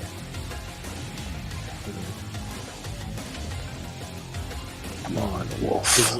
Pick up your blade. Fight me. His inner monologue. Yeah, if he could respond, what would he say? Like when the manga panels show up and they give the box that shows that gives the lines, what do they say? He's just like him calling me nothing but a rabid animal, vampire. My honor comes from my. And he stops. My friends. And he closes his eyes.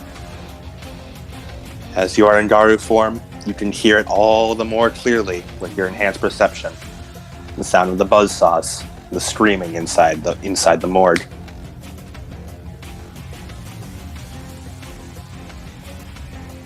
No. I failed that too.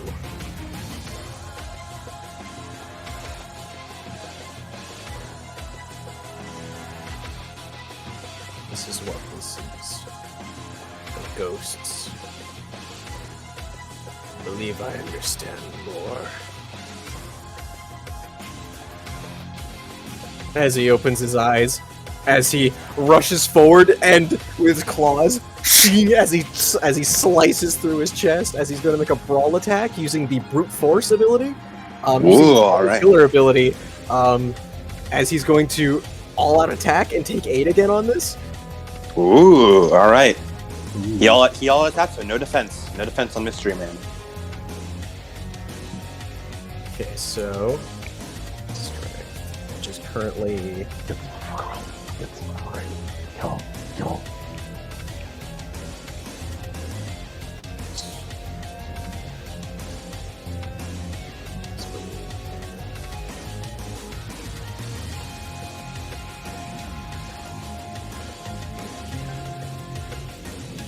just doubling up on this.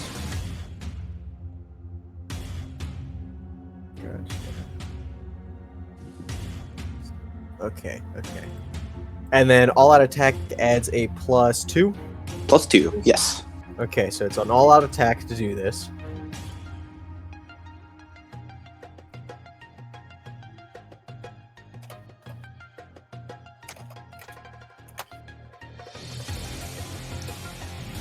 That is 6 successes.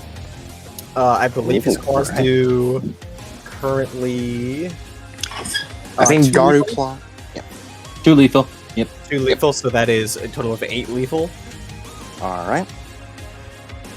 As he rushes forward with like the sword like to the side in his one hand, as like he brings the sword up like over his head, and then he like puts it on it, like puts it towards his back as if it's like sheathed on his back. As he goes, as he swipes at his leg and then shoves it into his chest while he's down, as if like, you know that like finishing move that people do whenever they slash you with a sword and then just plunge it into your chest, just sort of like that with his hand. As if this goes over his target's stamina dots in damage, it inflicts knockdown. It does. Well, technically it meets his stamina dots, which I will count as going over. Cool. Because it's cool that way. Well, Resilience is a hell of a drug. If it causes this target's stamina in damage, so that or more. Yes. Well, does it count if armor applies? Probably not. This is his stamina in this is his stamina in damage, but he was gonna he reduces it with armor. Let's see. That's a hurt locker thing. Probably not.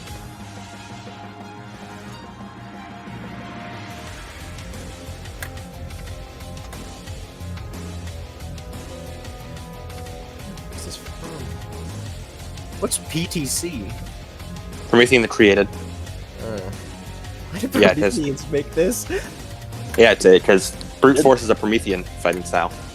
But it's like how Frenzied Assault is it's a beast and werewolf fighting style, but can be used by anyone. There's no rule saying against it. Yep. Let me see. Or how Killer Instinct, the first one is anyone, to be used by anyone, but it was introduced in the Beats book.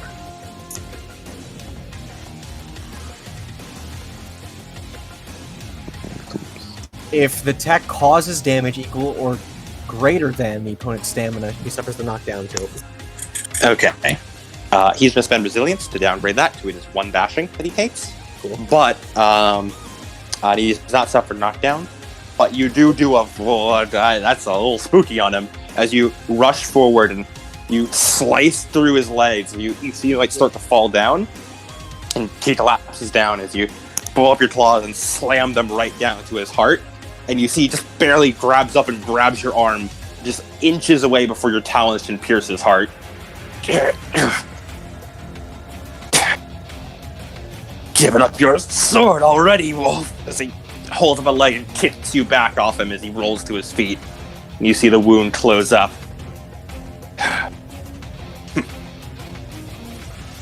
So, that's how you intend to play this, is it? I can do this all day.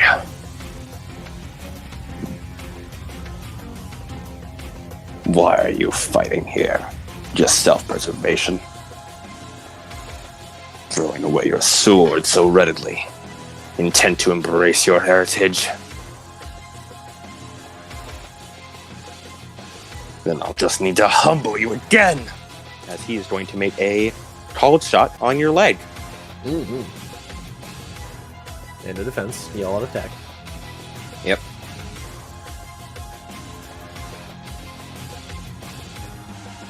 Three successes for 5 lethal. He did not spend vigor on this one. To your knee. Armor does apply. Yeah, that is 4 lethal. Yeah, if you have 1 armor. Hmm. It's 5 lethal. Armor applies. Gotcha. It's 4 lethal. And what was? How did the tilt? It's tilted. It does more damage than your stamina, right? I believe. Yep. Yeah. What is your stamina right now, Will? Will's stamina currently is 5. All right. Just he's trying to apply leg rack, but it did not succeed. As he kicks in your knee and you feel it break and shatter before it reforms, all your lethal is healed again. No, I was going to say he takes his claws, wraps it around his knee, and as he pops it back into place. Ooh, nice. No, it's pushed inward as he just punches it back outwards. Yeah. You feel the agonizing pain of your muscles and sinews snapping back into place. How close are you to Death Rage? This is his last turn before he goes into Death Rage. All right.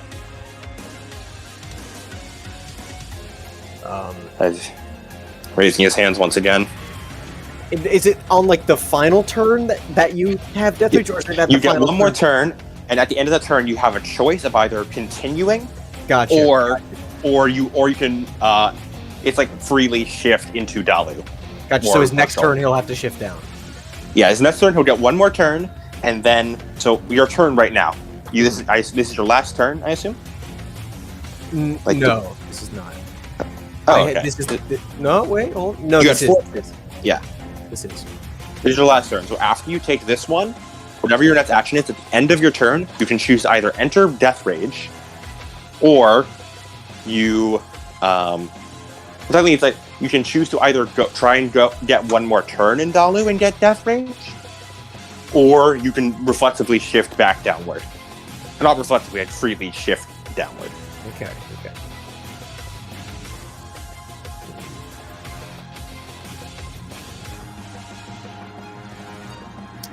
Let me see. Oh, wow. Hunter's Aspect is only on the Dark Era's Werewolf sheet. Oh, Will only gets wild. Once per fight, he gets the 3 health box beat, right? Yes. Once Okay, per so we- Once per scene, yeah. Yeah, no, the regular werewolf sheet doesn't. I guess only old werewolves are allowed to get the fucking aura shit. Weird. This shit's not on Misogi's sheet. Weird. Well, that explains why Lemon couldn't find him in his sheet. He wasn't there. I'm trying to see if I. But it's in the werewolf base book. White Wolf being White Wolf. White Wolf being White Wolf. Because I was gonna say, like, oh, Will, maybe now you can use your hunter's aspect. And, like, fucking aura this shit. Let's see. Let's see.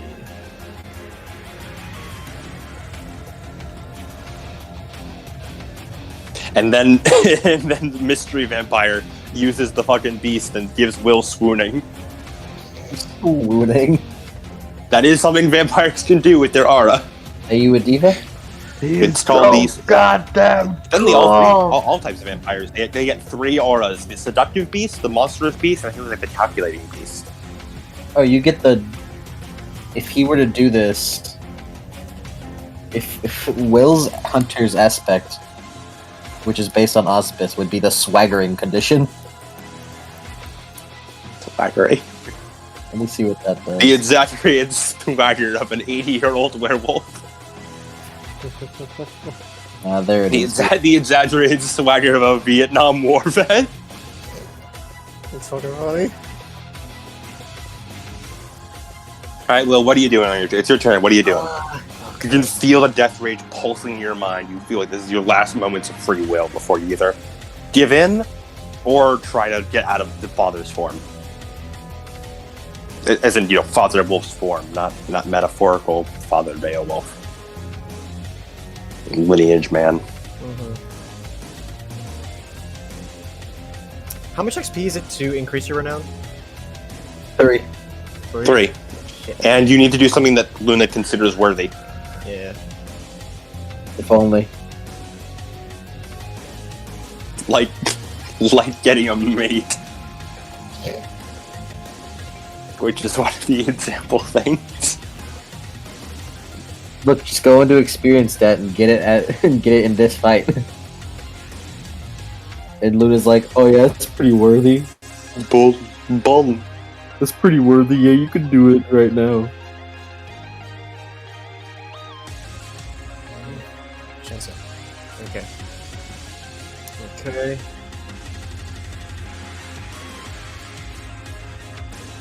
Feels that lethal.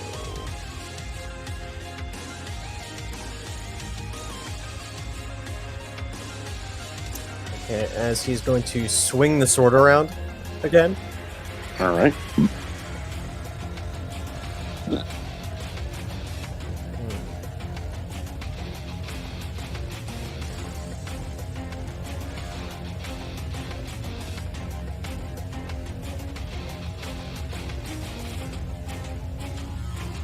Going to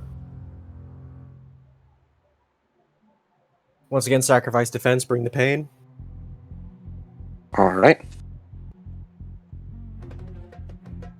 And is going to use the Sure Strike ability as well from the heavy weapons.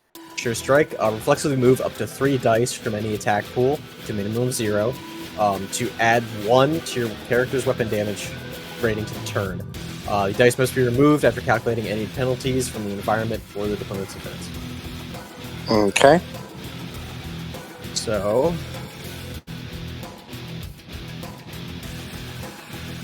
that is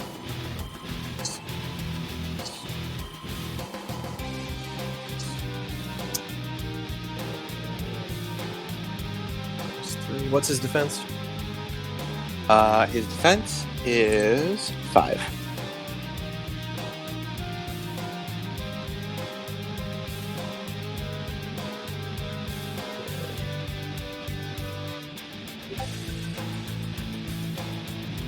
He's going to spend willpower, normally this time. Okay.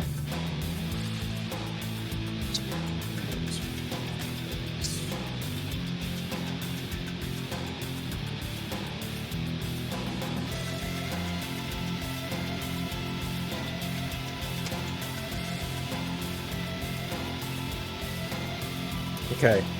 As that is.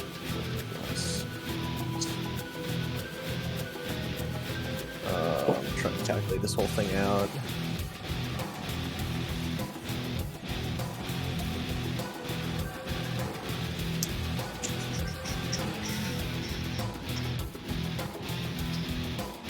Okay.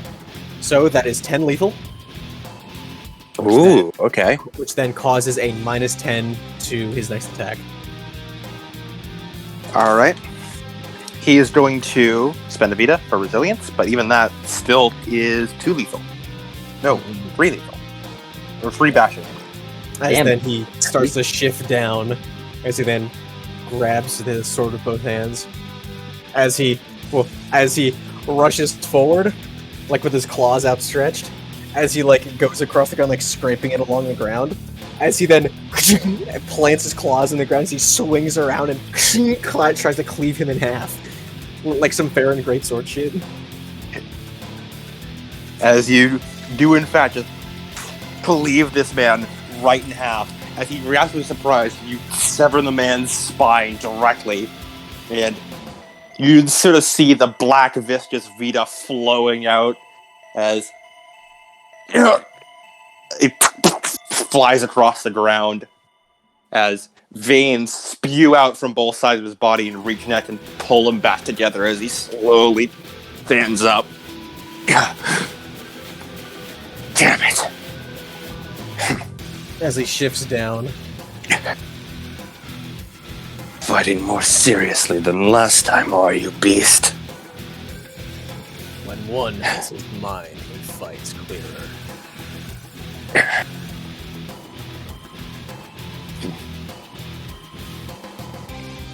I see you take after him in raw physical strength as well. He wipes some Vita from his chin. But that won't be enough to take me down.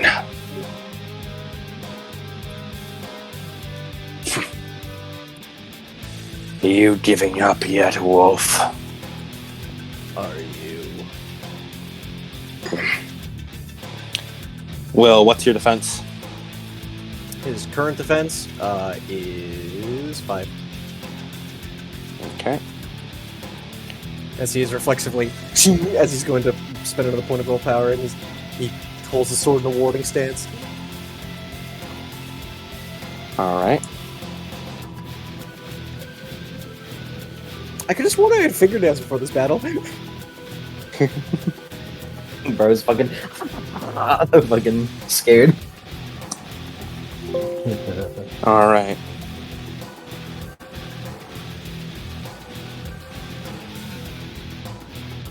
Okay. Incoming is 7 lethal. 7 lethal. 7 lethal. Armor applies. And I want you to gain the deafen condition. Deafen? Or yeah, deafen tilt, actually. Deafen tilt.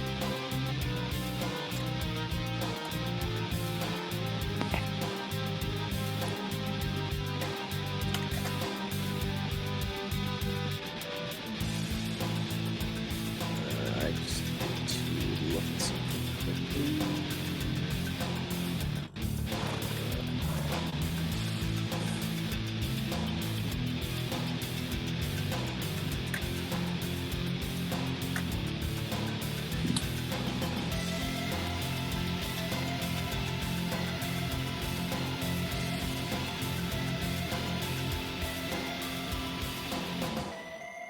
Okay, so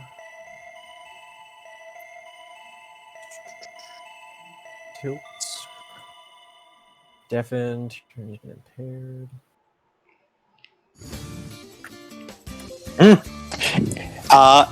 Cody, Will, you like, get ready to block when you feel like, what's that noise? As you immediately whirl around and you hold up your greatsword and just barely try to block as something slams right into you, and the force of it pushes the sword into your head. And then a loud boom resonates outward as a shield flies back and is caught by someone on a nearby rooftop. It's time you stay away from him, you monster! As you look up, and you see, what the fuck? As you see what appears to be a around 20-year-old girl wearing like street clothes with long blonde hair. In her left arm, she has a shield, which is she presumably just threw at you. In her right arm, she is holding a dagger. Oh. As you hear from behind you, what the fuck? As Will looks up, The fuck? As she twirls the dagger and points it at you. Should have known you'd be causing more trouble in the kingdom, Beowulf. Well, we won't abide by your sacrilege any longer. As she leaps from the rooftop, twisting through the air before sliding along the ground in between you and the vampire. Stay back, Sir Morian. I have this. As he just puts a hand to his head.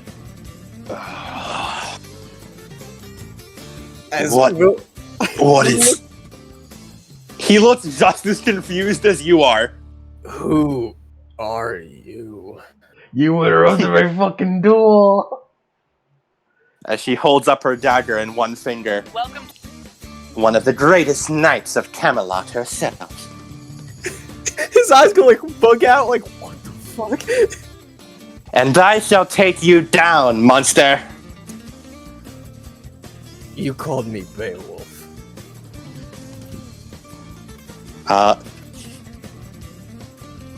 Also, what book is HD? HD. It's not Hurt Locker. Half Damned, that was what it was. Half Damned. Yep. Yeah, let's check the book, please. Mm-hmm.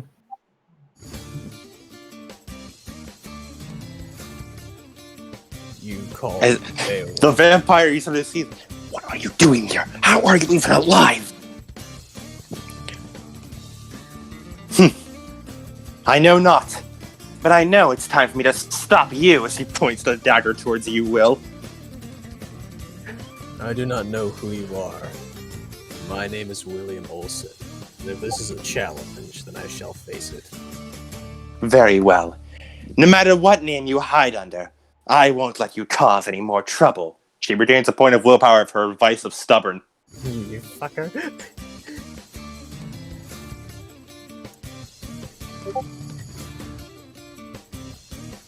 And she's gonna roll for initiative.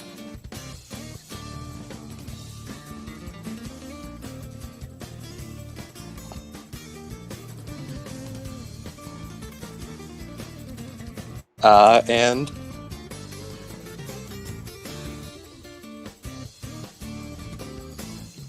you can get more music. Just get me like sort of heroic music, I guess. Get me knight music. Well, Fight the knight! Fight the knight! Fight the knight! Yeah, get me Will to fight the knight. Hey man, all I'm saying is mages have virtues and vices too. I was gonna play Undyne's theme. Undyne's. Yeah, get me Spirit of Justice. Get me Spirit of Justice. Inside the clinic or inside the morgue, Atagua and Gen, you do hear the from outside. Look at that. And this is like you have just finished the surgery and you are on your way out and you hear the What the hell?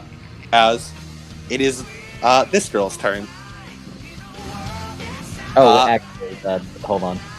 I bet her above the guy. I'm sure. She has way more dex than him. I'm certain her dex is higher than fucking built. Will, roll me. Check. Roll me wits plus composure. You do not get the werewolf bonus. Okay. Also, I just realized we forgot to do What? for that entire fight. It literally just now came to my mind. We forgot that his defense would be fucking nerfed by Garu. Oh, yeah. Was it? Oh yeah. No, wait, no, his defense is the same. No, because Garu form removes the skill rating of defense, and you can only use your attribute. So For the enemy. Yeah. So he'd have a lower defense. So he'd probably have like defense of 2. I'm guessing. Yeah. He got 3 sucks. He got 3 sucks on that. I rolled this wrong for her. Let me re-roll it. Okay.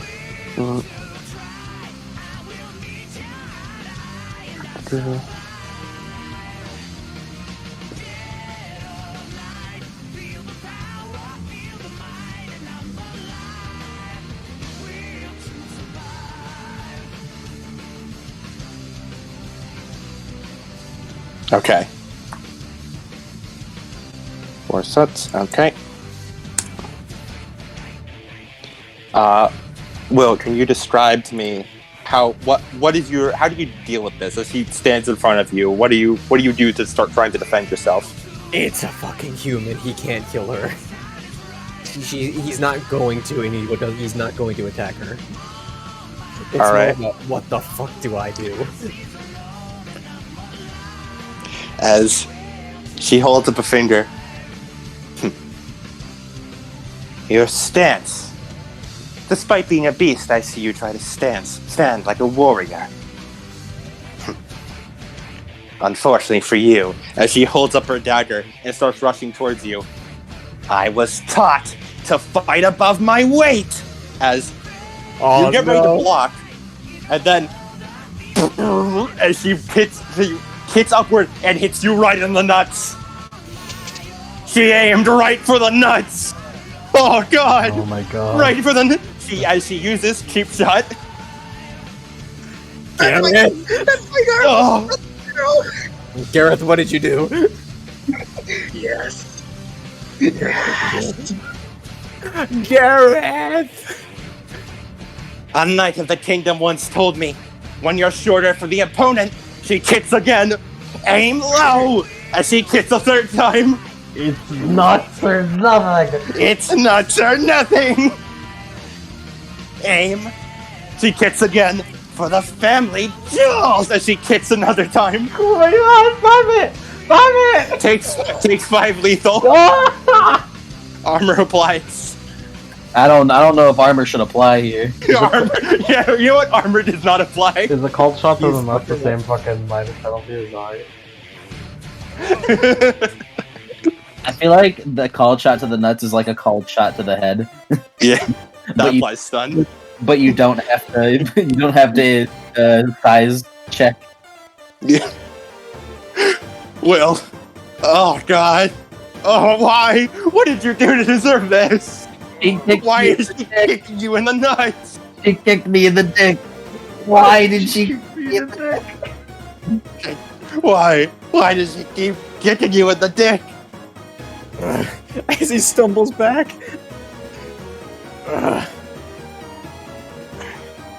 I see he will not listen to reason. She gives a point of willpower for advice from stubborn. So transforming. Are you only able to transform to a different form that is adjacent to the form you're in? No. You can transform with any of them. It's just Garu is once per scene unless you want a death range.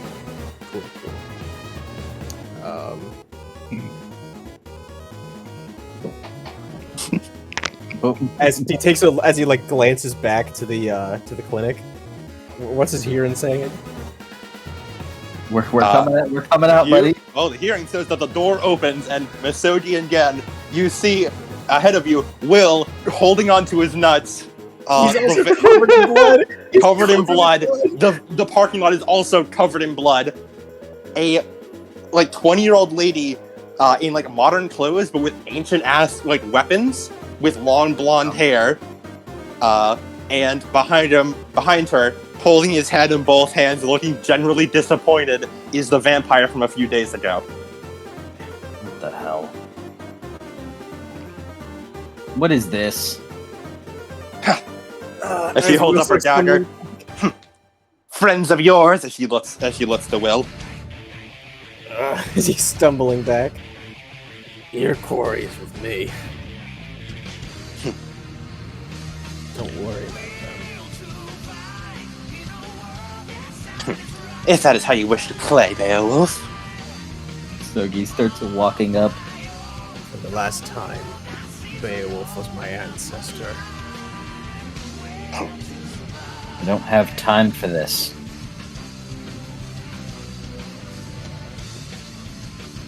Can you take your centuries-long dick measuring contest elsewhere? I'm tired of dealing with you, bald ass. Excuse you? What did you say about Sir Morian? Stop that, as he puts a hand on her shoulder and starts trying to drag her away. Stop saying my name. But why? We are brave knights of Camelot. We should say our name wherever we wish. Then he's fucking bald!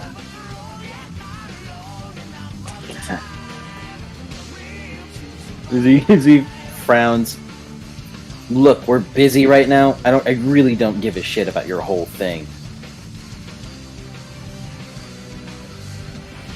Fine. We will call it here for now. I am not done with you, Wolf. But he sort of looks at the girl. There are bigger matters that I apparently need to attend to.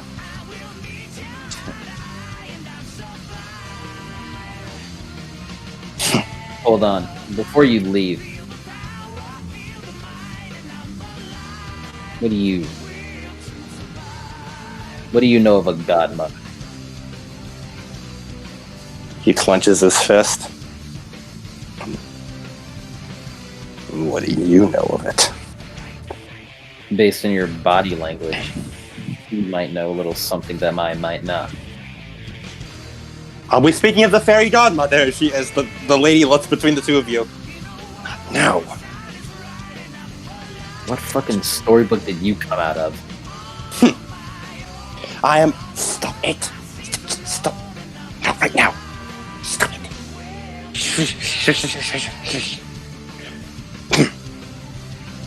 I'm familiar with them. But I don't see why I should assist you. Especially not when you're my enemy. Huh?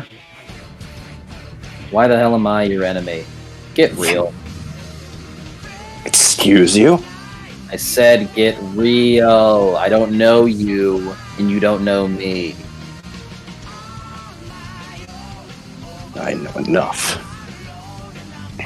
You're allied with this man as he looks to Will.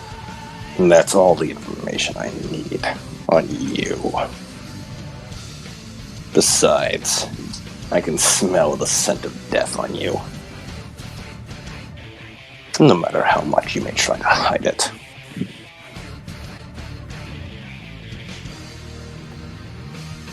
Boogie frowns, looks at him.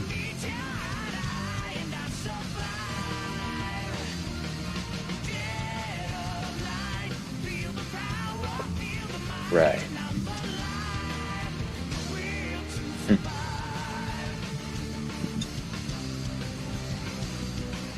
Whatever. Take it aback a little bit. And here is where we part ways. He looks back to Will. This isn't over, beast. Indeed, it is not over. You will rue the day you crossed Knight Dundrenay of the Knights of Camelot. Come on. She just grabs her by the arm and starts pulling her off. This is not over, Beowulf! Can you spell that?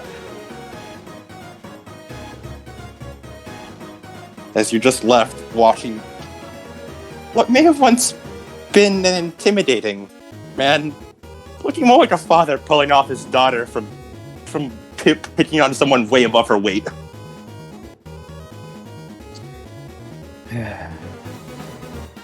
Well, he shows up next time I get a piece at him. As he goes back to Hishu, as he goes over to the case and closes the sword back in. You alright? No. As he looks down, I should have protested you. I should have said no. He began screaming the whole time. It pained me more than any blow I had received thus far. Speak up, please. It hurt worse than any physical blow I have ever been dealt. I should not have allowed it.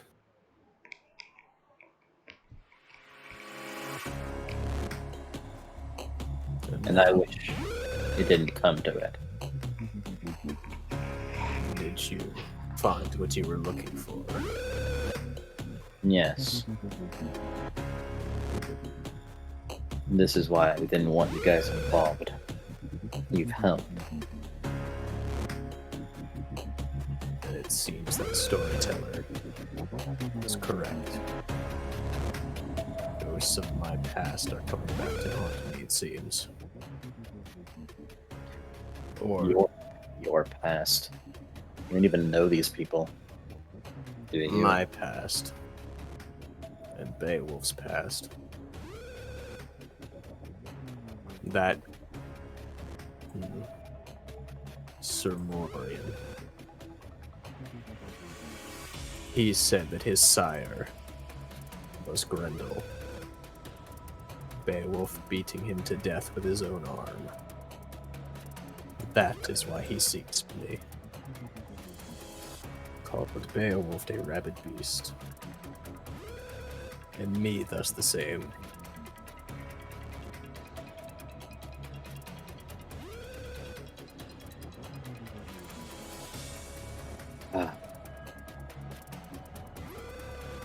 It's just some pissing match that probably lasted several centuries then. It's a pissing match that I, unfortunately, am a part of now. Yes. That man has went from mysterious to delusional in just a couple of days.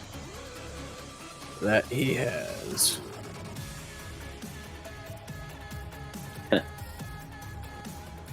Now he just seems like a LARPer with a grudge against the wrong man.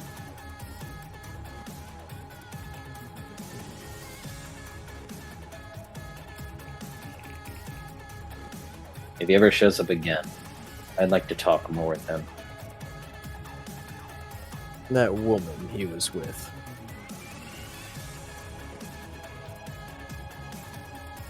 She was strange. As if she knew Beowulf. As if only mere days ago. And that armor. And those weapons.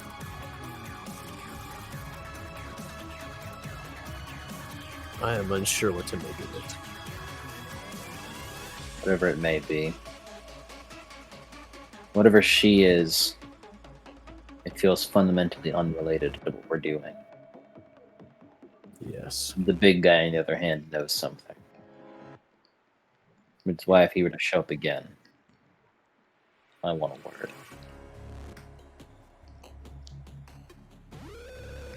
What is left on the agenda for tonight, Octagua?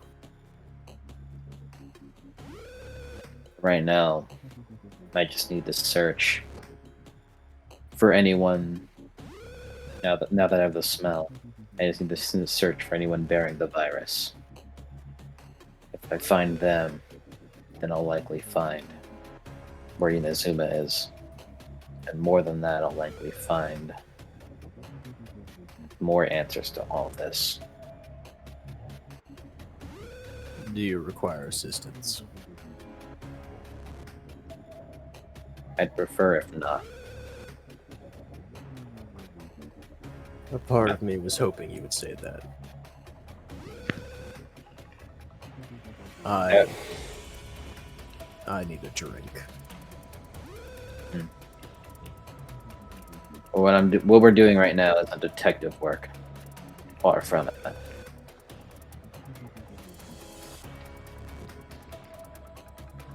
That's why I don't want you guys involved. Take a break if you need it. Misogi, I was not hired because I am a good detective. I was hired because I can protect you. As he pulls out his phone from his jacket, call me. I will be at the Hound's Tear. I'll be there if you need me. Call, and I will arrive. Kago looks at him before nods. First and foremost on the agenda, though, I need to talk to Crow. Do you require my assistance? No. As far as I know, I only need me. And he looks again, and what again? You should probably stay with Will, Ken. You probably hate me right now.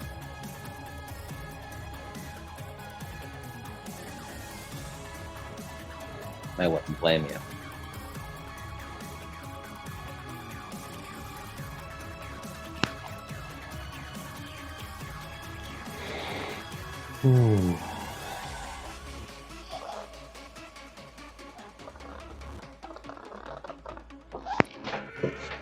Oh boy. Jen, are you going to stay with Will, or are you going to try and follow Otago anyway?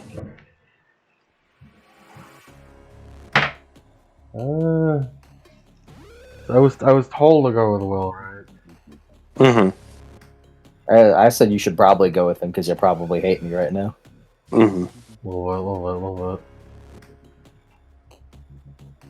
bit. Dude, come on, Will Gun Power Hour. Let's do it. As Misogi watches Jen, rather wordlessly, just sort of moves from your side to Will's side. As Will puts an arm around his shoulder. Come on, Will. Come on again. Let's go take a load off. As he turns, it's been a long night. And Misogi, you watch the two of them walk off away from you. Maybe a breaking point towards Spirit, -4. Oh, right. I forgot I've been... Hold on, I need to get 2 beats now. I forgot about breaking point beats. Yes. One from the earlier one.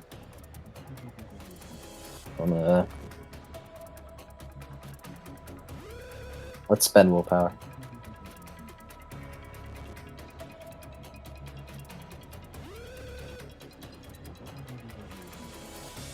One success. Okay. It is rattling you. So you're holding on. I can't falter right now. You can't falter right now. Not with everything that's at stake. Let them have a break.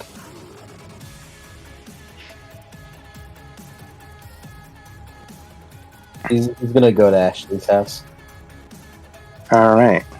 which I believe he knows where it is. You do not, actually. No, Gin has taken her home drunk a couple times. Wait, no, Nope. wait, you can do the MDA, yeah! Yeah, Gin is always taking her back to the MDA. Not always, but You quite specifically do not know where Ashley lives. alright, let's call her. Alright. Well, we'll get back to Misogi in a bit. As let's get some calmer music. Give me Death City. Wait, give me something calm but not happy. Shinigami World? Shinigami World. Yeah, give me Shinigami World.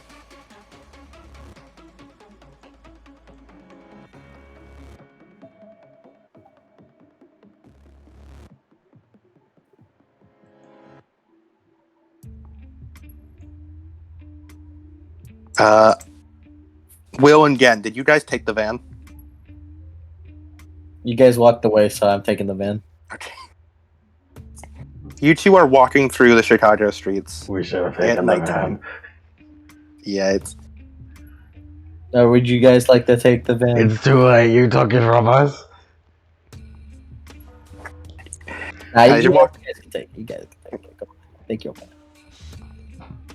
I'll give you two the van. As you guys are driving through Chicago City streets, Gen in shotgun, Will in the driver's seat.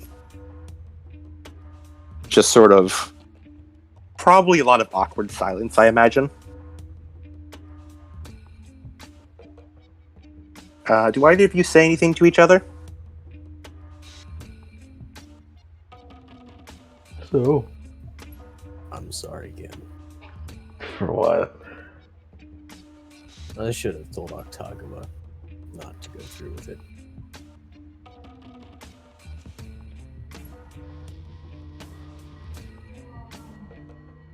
Octagawa, in the pursuit of a mystery, can sometimes be colder than normal.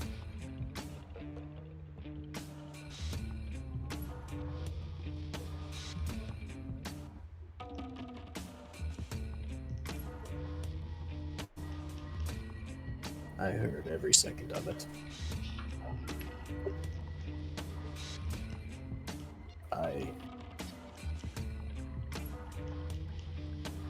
I wish you had not had to go through that.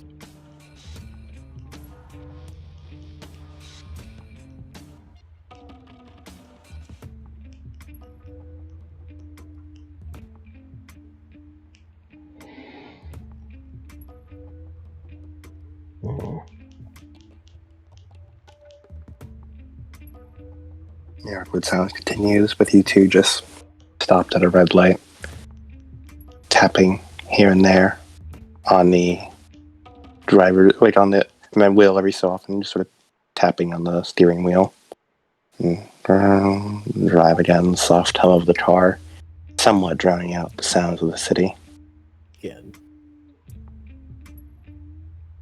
I have a question for you. What? What do you want?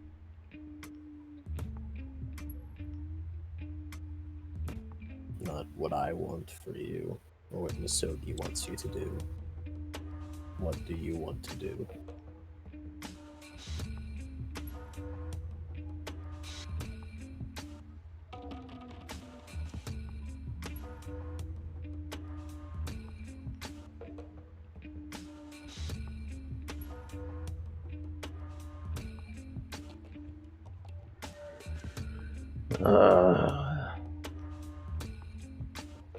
Well, I want to find answers. An understandable notion.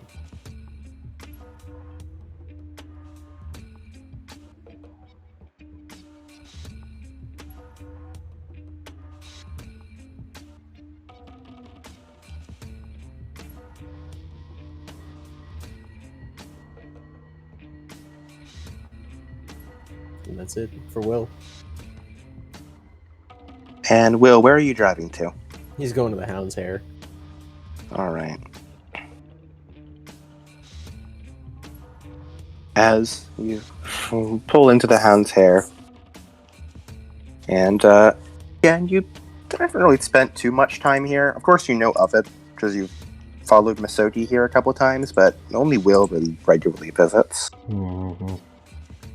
You can smell the stench of alcohol sort of coming out of the building as Will takes the keys of the car and heads outside. I assume you follow him? No. No? Yeah. Oh, yeah. You do? Yeah. Alright. As you get out of the car and follow after Will, you head into the Hound's Hair pub. And there's a lot of, when it opens up, a lot of the dudes sort of hold their hands up, "Hey, Will, welcome back," or things, a lot of things like that. Some people do some cheers to him. Yeah, it's a good thing all of his look like shit is under his coat. Yeah. To be fair, Will, it's not the first time you've come in here looking like shit. Yeah, as he waves. As he goes up to the bar, sits down. A man with a big, scruffy beard comes over. What can I help you with today? Oh, and you brought Get along. Yeah, whenever he wants, put it on my tab. I got him covered. Ugh. You two don't look alright. Case go badly? Not a case. Just doing bad. Need a drink. Well, here's the right place to drown your sorrows. As usual. Strongest thing you got. Of course. And what about you, pup? He looks again. Just give me like a $20 bill. $20 bill?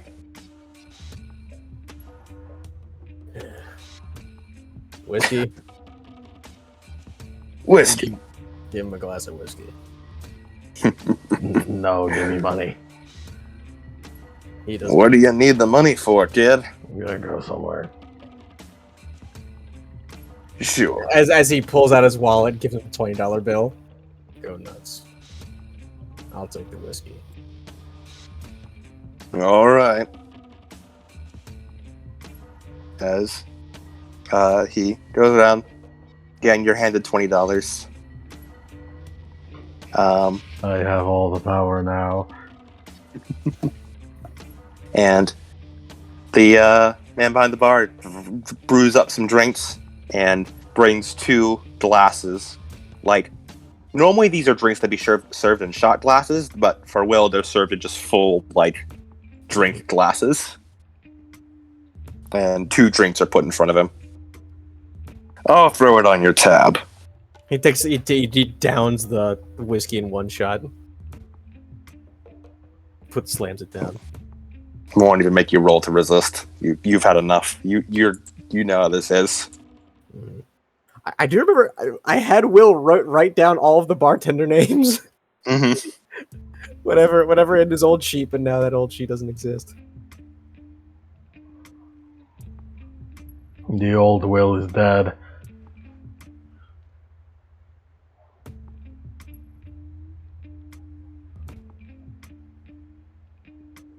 As you sit there for a bit, and the bartender looks over. Suppose it's not too much to ask what's wrong. I don't want to pry, but I mean, when you come in here looking like that, you aren't coming in here to drink for Mary. You're drinking to forget. As he keeps drinking. Yeah. Put the pack in danger. Got into a bit of a scuffle. And some old ghosts of my family came back to haunt me.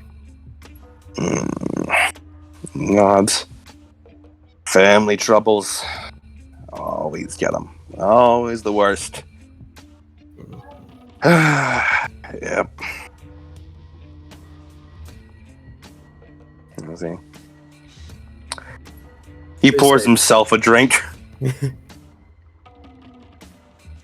They say bad things come in threes, but honestly, I'm 4 for 4 right now. I wish my troubles stopped at 3.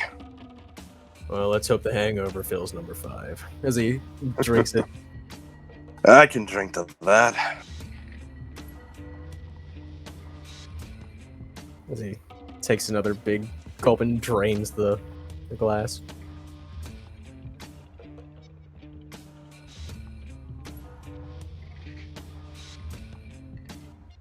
As do you order a third drink? Yep. Yeah.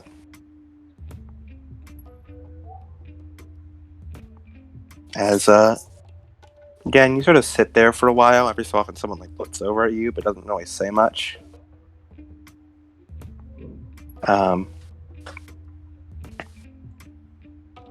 Before Eventually, there's another ding as someone enters in.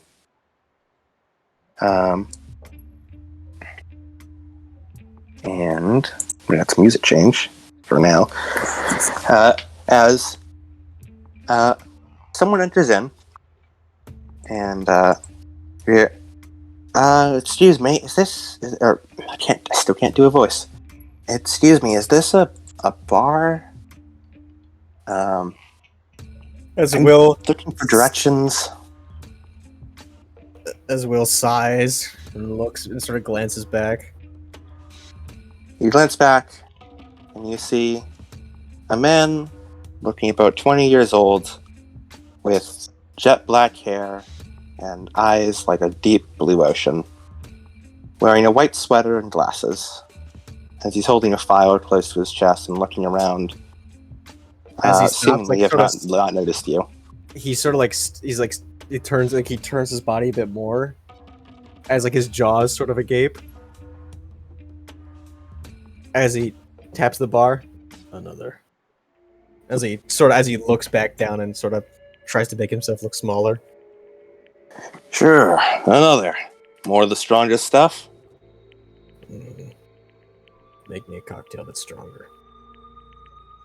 If you say so. As starts brewing another one. As the man looks around before eventually reaching over. And again, you sort of look over at him as he gives a smile to you. Excuse me, mister. Still can't get a voice. Excuse me, mister. Do you... I'm looking for a Chicago public high school. Do you happen to know if one's around here? It's a boy or a girl? A very effeminate boy. Also, again... I could smell it on him. I could smell it on him, don't worry. You can smell him. Also, I want you to make me a resolve plus composure roll, and you have a +3 to this if you are not attracted to men. Okay, okay, I gotta make a choice now, I guess. I know. This is relevant, I promise you. Oh god, I have to make a choice now! Make your choice. You have to make your choice now. I don't think Gen's attracted or anything, so... Yeah, it's a +3 then. So, what plus what? Resolve plus composure +3. Putting me on the spot here. Choose Gen.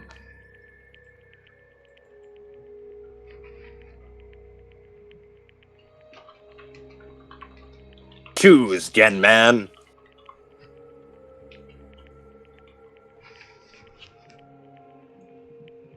Five sucks. Jesus fucking Christ, God. You're too sad. This man does not matter to you. I'm busy. You're busy. This man does not matter.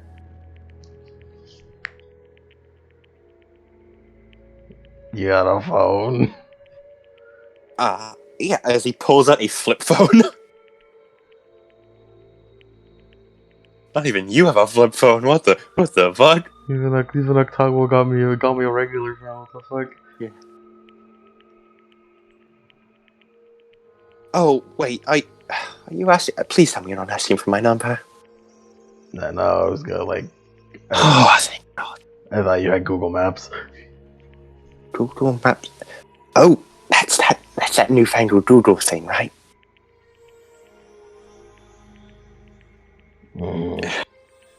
Smartphones. Will just sets down another glass as he taps the bar.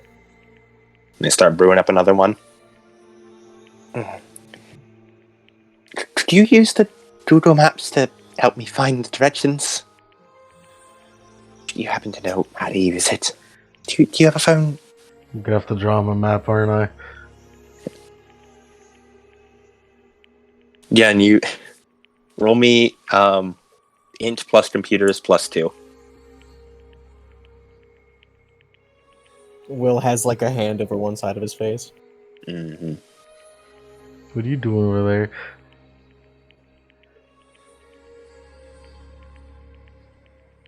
asked what I'm into. Thank you again. I should really get a fucking computers. I'm the only person who knows that he's a phone. I don't know how I feel about Gen being the most technologically savvy of the MDA, not counting Alex.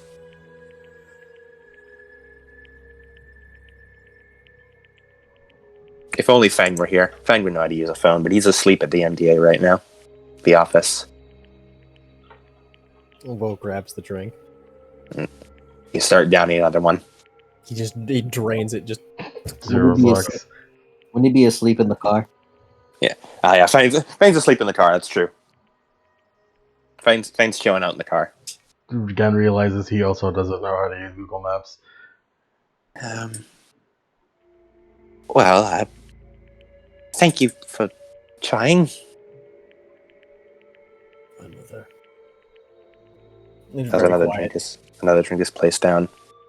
And here are... Do you know how to use Google Maps? He's talking to him. Yep. You can hear it directed at you. As he has a drink halfway up to his lips. No. No, Oh. I cannot. Sorry for bothering you then. That's alright. As he drains it again and puts it down. Sort of tilt his head a bit as if trying to see around your hand. Do I know you? You look kind of familiar. You must surely be mistaken. Another. Right. As another drink is placed down, and you see him take a little look back, sort of towards Will. It's like narrowing his eyes as if trying to recognize him. Takes a big swig. Another.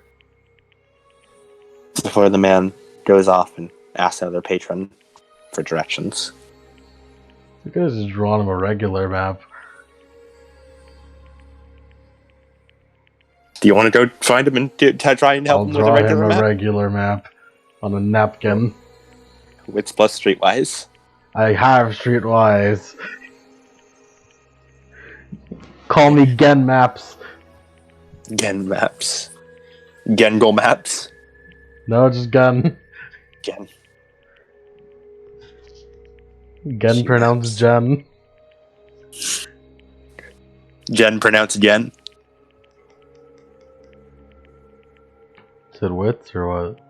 Wits plus streetwise. I have a really good idea if he fails. Or if he just doesn't do this. I have a really good idea. God fucking damn it! Well, it seems your idea may come to fruition. As he sees Gen scribbling, as he just... as he reaches over, grabs a napkin, grabs a pen, writes a good map with Streetwise. Do you want me to roll? Yep. Wits plus streetwise. Now we get will maps. Oh, will this count as his territory? Yes. Cool. Right, as it is in downtown / south side Chicago. 4 successes. Yep, you draw a perfect map. As he holds the map over to Gen. Give this to him.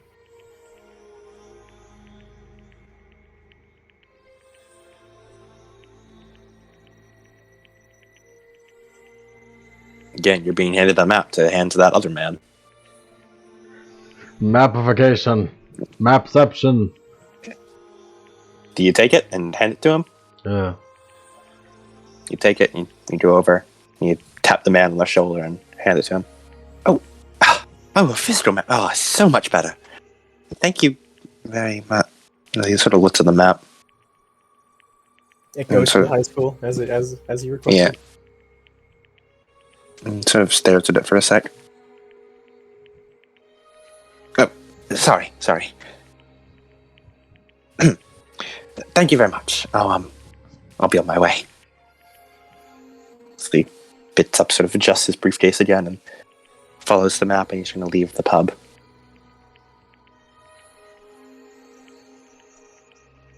Another glass is put in front of you, Will. He downs it. I'll be back. He's gonna go and head to the bathroom. And then you watch as Will heads up and goes to the bathroom, and you're left alone in the Hound's Hair pub for now. Were you gonna go someplace? All right. Where would you have to use your $20? I'm gonna go watch a movie. Oh.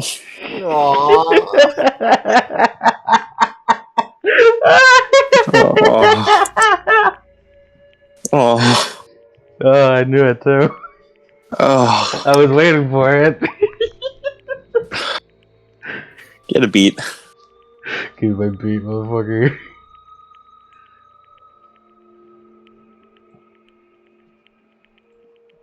Oh.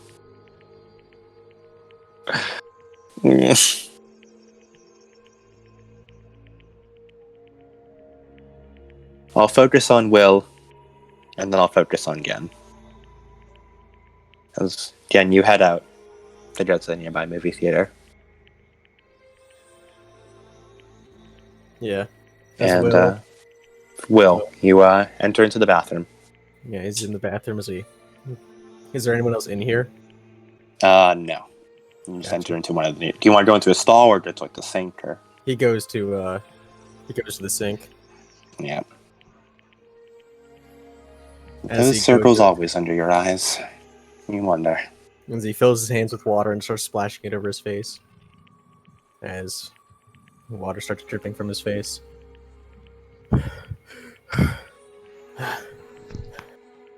As he grips the sink like white knuckle. You hear the porcelain crack a bit. As he sort of lets his hands go from it. And start just like clenching them in his hands. Make sure he doesn't break it. Mm-hmm. And water continues to fall off his face.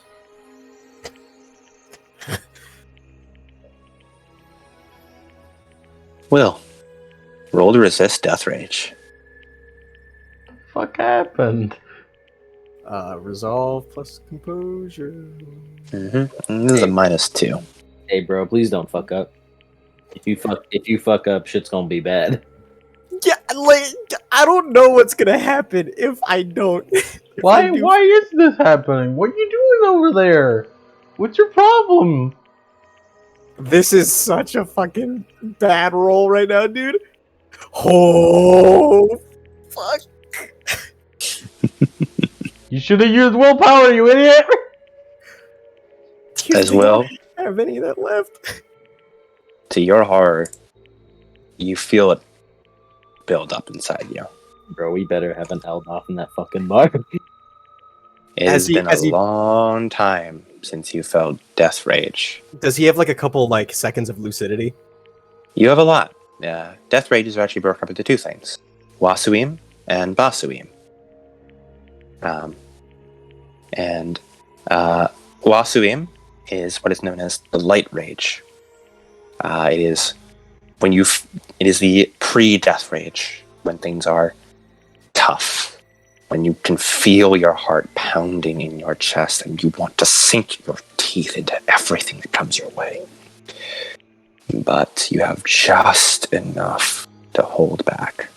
He bursts out of the bathroom. Eldoth. Is anyone in Eldoth?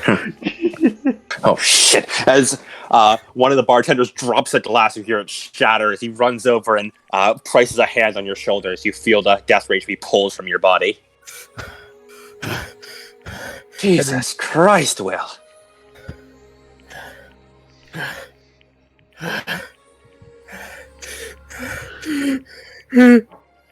Hey, come on. Jesus. As he holds a hand over his eyes. Breathe, man, breathe. I can't. As all the patrons start looking at you, Will. Thank you.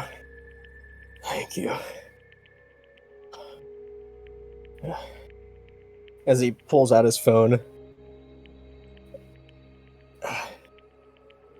So with Eldoth, would he know that he has to like stay in contact, or is he able to? Like... No, it's a. You spend that time with Masogi, you know that it's a one-time thing. But the Eldos usually can only do it like once per day, and it sort of tires them out. But once they remove the death rage, you're good. At least unless another death rage thing happens and triggers for you. Then they would need to remove it again, and you probably need another Eldos. What the fuck triggered you? I'm sorry. I'm sorry. As he pulls out like 100 and slaps it down on the bar. I'll be going now. Right. So you stagger out of the bar. You can't tell if the missteps and staggering is from the alcohol affecting your system or something else. As you try and take a few deep breaths in the city streets of Chicago, and you can still smell the oceany scent. He's gonna walk back to the MDA. All right. You're not going to your home. You're going to the MDA. He's going to the MDA. All right. As you travel to the MDA, you have a spare key, and you just sort of open up, and it seems no one else is here yet, as it's at this point very early in the morning. As D does manifest. Well, you're finally back. Oh wow, what happened to you? As you close the door behind you.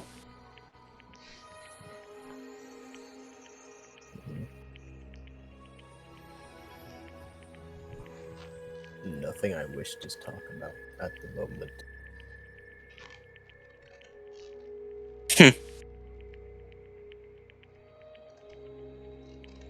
Fine.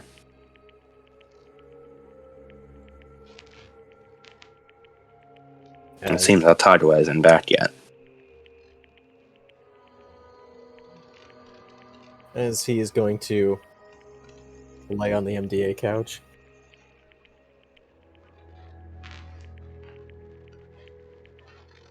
You lay down. Try and get as much comfort as you can out of it.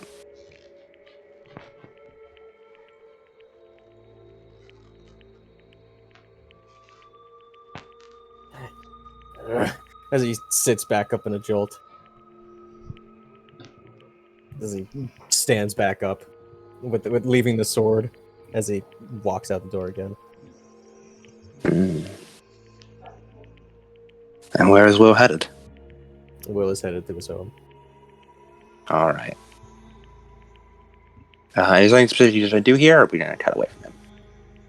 He's gonna cry. That's fair. That's about it. Yeah. What the fuck triggered you, bro? As, Will, you head back home to making sure to keep the door locked behind you as you just sit on your bed and let it all out.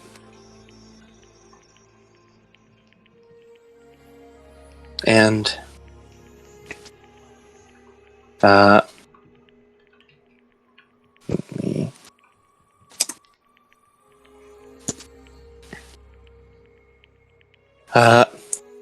Again. Yeah. You head out from the Hound's Hair out into the night sky of Chicago. And you get ready as you walk to a nearby movie theater. And you just order a ticket for any movie, really. You pay out the 20. As at this time of night, the movie theater is pretty much entirely empty. As you sit down in the seat and you watch as the movie starts. The adverts start playing, and the movie slowly begins to play.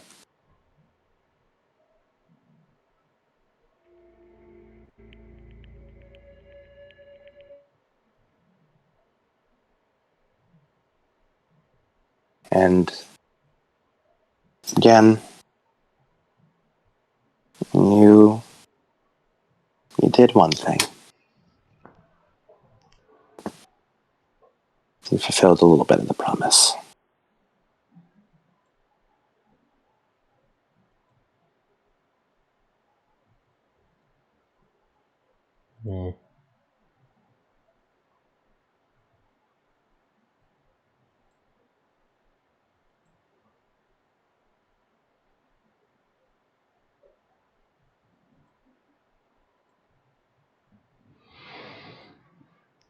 Mm-hmm.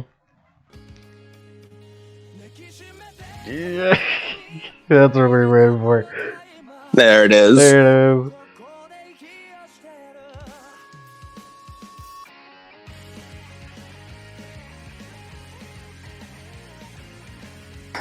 When you look to the seat beside you, you can swear it's almost like she's sitting there, watching it with you.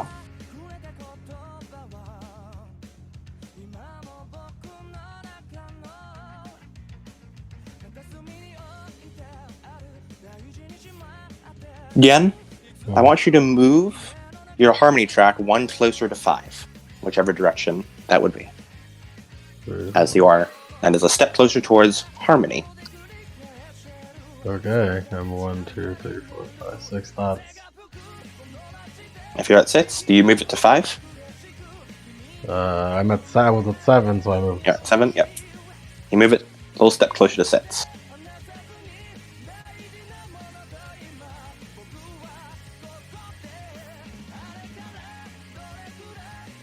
And this is where we'll end the session. Once again, watching the movie.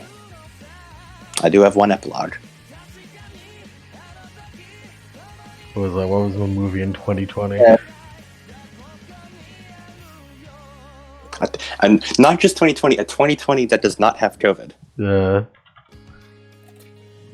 What are the big? It could be one of our movie. One of the things that we made. Yes, Trolls 2 World Tour. Just... Needs to be from December, right? Mm-hmm. Movie from December 2020. SpongeBob. The SpongeBob movie. At first, I would. I know the timeline does not match up at all, but Gen watches the movie adaptation of Chronicles of Olympus. It's not very good.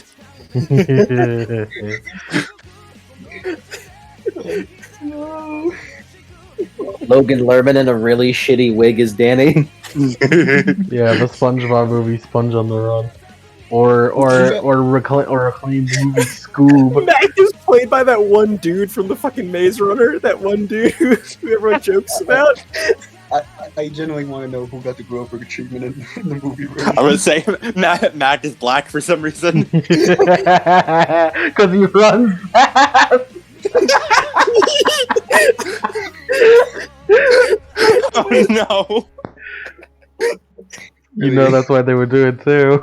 No, hold on. They have Kai. I didn't think they'd be content with Kai. He's like, oh, Hawaiian? No. Hawaiians? No.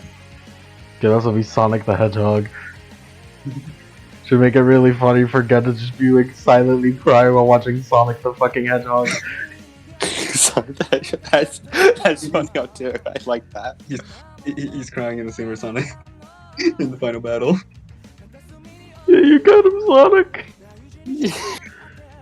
It's pink. Again, it's like, this is pink cinema. Alright. All of you, beat session completion. Wahoo! It's all your arts. Damn, that was a fucking banger of a session. And you're not gonna get another one until we go back to we're going back to princesses. Oh man, that fucking left hook, right hook, left hook, right hook. That entire bar scene was incredible. Really good. My girl's in Chicago. I'm so proud of her. She remembered your teachings. I'm so proud of her. Aim for the nuts. It's nuts or nothing. It's nuts or nothing, Johnny. It's like the it's like the fucking mother said Kamehameha, but it's Dandre kicking Will in the nuts. The silhouette of Gareth behind her. Geist Gareth. Guys. She's a fucking sin eater. Oh my god. If only. That'd be really funny. It'd be really fucking funny. But she is something that has a vice. Can't get mad if I mention it. Yeah, mention it.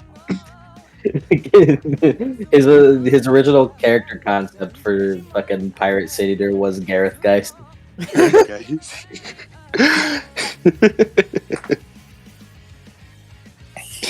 Keeper of records. Allow me to introduce myself. Well, you don't say. Looks like I have a little stats here as well. That's if we don't kill his ass. Kills us. Hedge time. Hedge time. Edge time. Gareth in the TOP. The TOP. We taught Don how to get people in the nuts. Also, Gareth seeing Will in the TOP whenever he was told that he fought Dandre. Gareth, you mean the child? You mean a child? I'll fucking kill you. Gareth You kicking monster. Will in the nuts and him getting fucking flashbacks. I know this move. You monster! She's only 10! Ah! Only 10 faster. Alright, again. Aspirations. Woo! Yay! Woo! Let's first of all, did I do any conditions? What are your conditions? Amnesia. Well, amnesia. Yep, you gotta beat for amnesia. I mean, you pretty much know everything. Do I really? Yeah, pretty much know. I don't know where I came from before that. As long as I can keep giving him flashbacks, he's gonna keep that amnesia condition. Damn right. Fire. The answer is no. He does not know everything. Not yet. There's still more. I couldn't avoid transforming, unfortunately. Nope. You had bad times there. All the paths, though. All the paths. Mm-hmm. You become a good. 8 beats for that. Oh, this aspiration gets worse every session. Become a good detective or a Tagawa. For Atagua, you let yourself be cut open on a surgical table. Yeah, you're beat for that. For Did Atagua. we solve a bitch of mysteries? I don't Yes. want to. I don't want to be an anti-lawyer, a prosecutor about this. But we aren't doing detective work right now.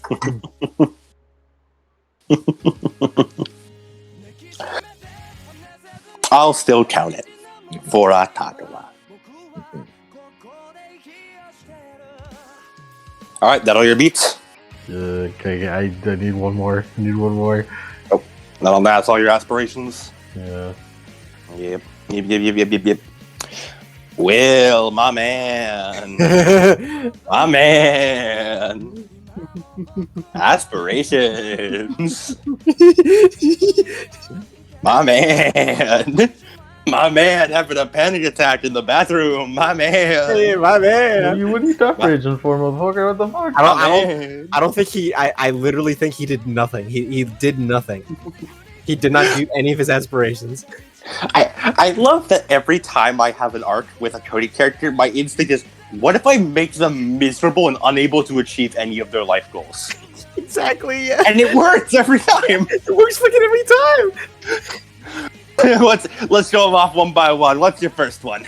Guys, I feel like someone is the problem here. I feel like this is a sadomasochistic relationship we got going Yes. on. Fun fact. I did not ever use Energize. I remembered it, and then I immediately forgot it because Dandre showed up, and I forgot about it because I was so taken aback. Okay. Then she's doing her job right. It's like, okay, She's I'll use it. befuddling all of you enough to wonder, where the fuck did you come from? Who are you? It was like, okay, I'll use Energize this next turn to give me a bonus to try and see if I can whittle him down some more. And then Dandre showed up, I'm like, what the fuck? I shed that, right? I shed Energized. Yes. All that booze will do that to you. You shed it. You do not get it. You do not get a beat for it because it just gets removed without resolving. What about Deafened? That was a tilt. Remove it. And you don't get a beat because it's a tilt rather than a condition. Cool. Yep. Because her shield hit you in the fucking sword and was really loud. Yeah. So, we're claim honor? No. Yeah, Absolutely no. not. Absolutely not. Protect the pack from mortal danger? No. No. Follow through on mysteries? Follow through on promises? No. No. No. Not at all. Solve bitchin' mysteries? No. No. Hey, In what are fact- you talking about? Hey, come on now. Salvage mysteries. You specifically chose not to involve yourself with like most of like Atadwa and Gen's detective. Actually, you got 3 successes on the original thing, and you helped discern where how the body died. So yes, I will actually. You get a beat for that one. You did help solve bitchin' mysteries. You discerned. You figured out the hey, it's fangs. It's marks. Nice. Misodi. Oh yeah, again, make sure to get your beat for solving bitching mysteries. I did get the solving bitching mystery beat. I still went Nice. away. Misodi, take your beat for fucking solving bitching mysteries with your 15 successes. Yeah, that's what I thought. Take that beat right off the bat. Holy shit. Yeah, that's what I thought. Alright. Well, I would get this, but mess with Ashley Crow. Nope. Next session. I was going to get it, but then someone decided to go to the movies. Become well-respected detectives. You have, right now, 3 dots of status with the Camarilla. The fucking Prince of the Underworld respects you. That's pretty fucking respected. Mm-hmm. Find out about Godmother. Whoa, big knowledge today. Big And knowledge. yet more mysteries upon mysteries. Get your beat for it.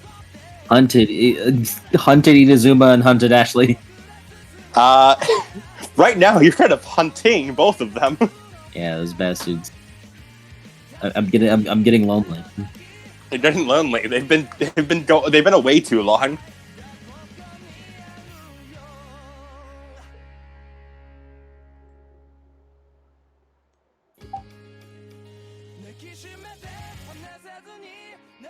And yeah, that should be everything. That's everyone beats. Beetle. Nice. Down. Wait, do I get a beat for... No, it's only dramatic failures, never mind. Only for dramatic failures. Testing Death Rage does not give beats. Yeah, I forgot if Breaking Points gave it, but I was like, wait, no, I didn't dramatic, so... If you do a harmony breaking point, that gives it. Mhm. But Death Rage does not give beat. Yeah. Well, unless you dramatic failure, but everything gets that.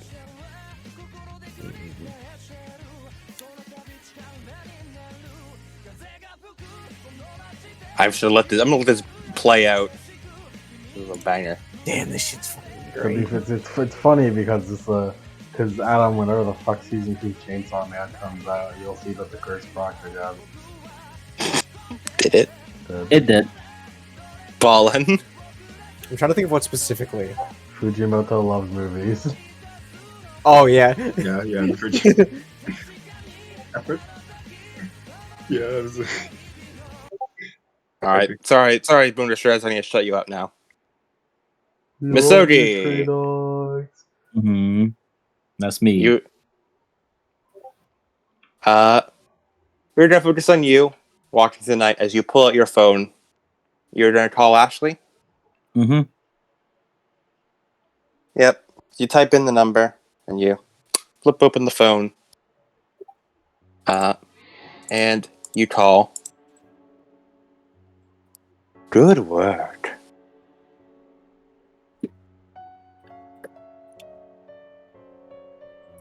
Stops. It feels like it's coming from the phone.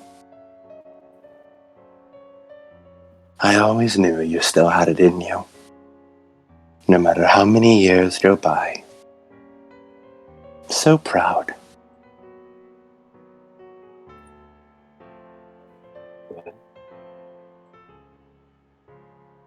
Anything to solve a good mystery, right?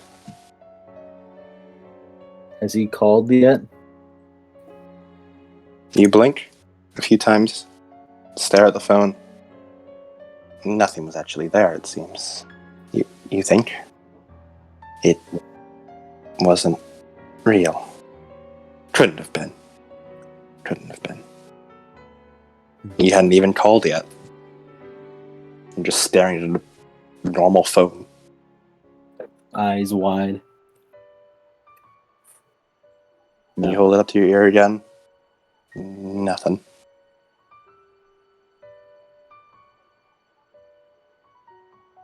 You feel sick. Of course not.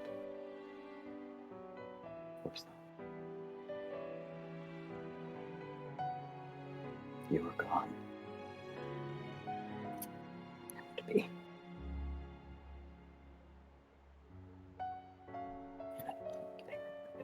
My failures.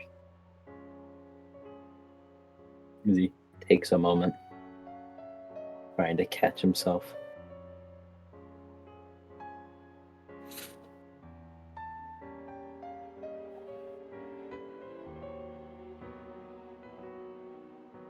Change. Why they stay the same? Before he goes to call Ashley. And as you dial in Ashley's number and call her for real, that is where the epilogue will end.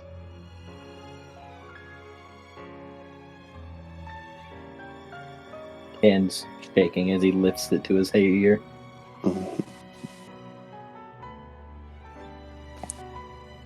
Fantastic. And we'll start next MDA session, with the call between Miss Odie and Ashley. Actually, I could.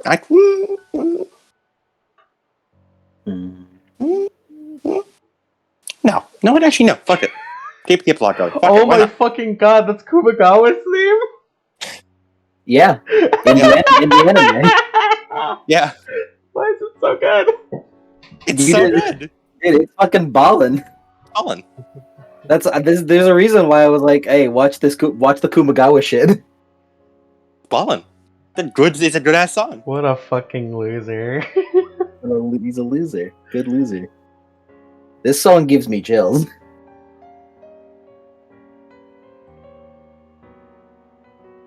I said, actually, you know what? I want to keep the ball rolling. I want to have the conversation happen right here anyway.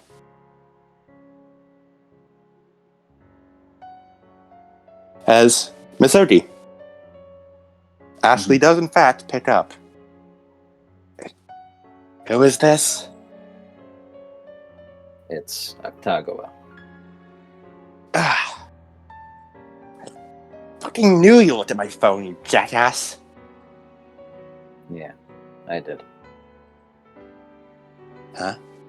You sort of hear her move away from the phone a bit, like, he's just admitting it? Ashley. Yes? We need to talk. And I'm being serious here. Talk about our future. What the hell has you so serious?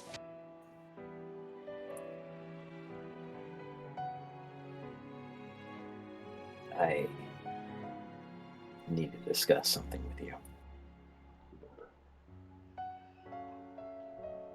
And I'm being serious.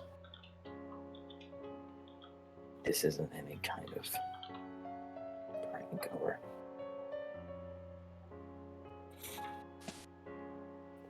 me trying to fuck with you.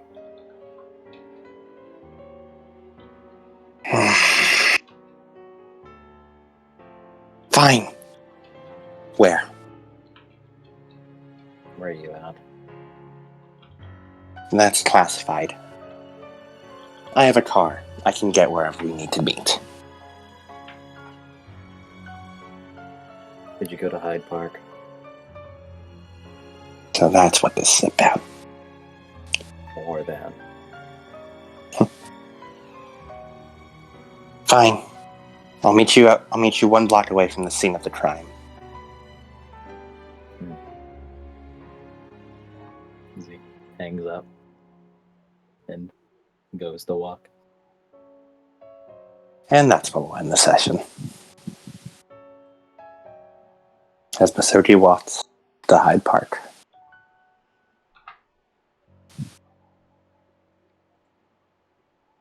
Ah, how I love you, MDA. Ah, fuck, man, the MDA. Anyways, fuck the MDA. Princesses all day, motherfucker. Why is, man, Chicago? I fucking love Chicago, dude. Next time, we'll be back to princesses. I love the Kumagawa theme. That's what all I'm saying. I also love the Kumagawa theme. Is that from Medaka Box? Yes. Yes. Gotcha. We're so back. We're back. Bros, it's over. It's over. Bros, It's over. Real. This really is real. Bros. We're back. It's over. We're so back. We're back. It's over, Over. bros. It's over. Real. It's over. I will say, It's over. Oh, what is I that? moved- It's over. I moved into the box for that one in prep. He had to achieve his full power.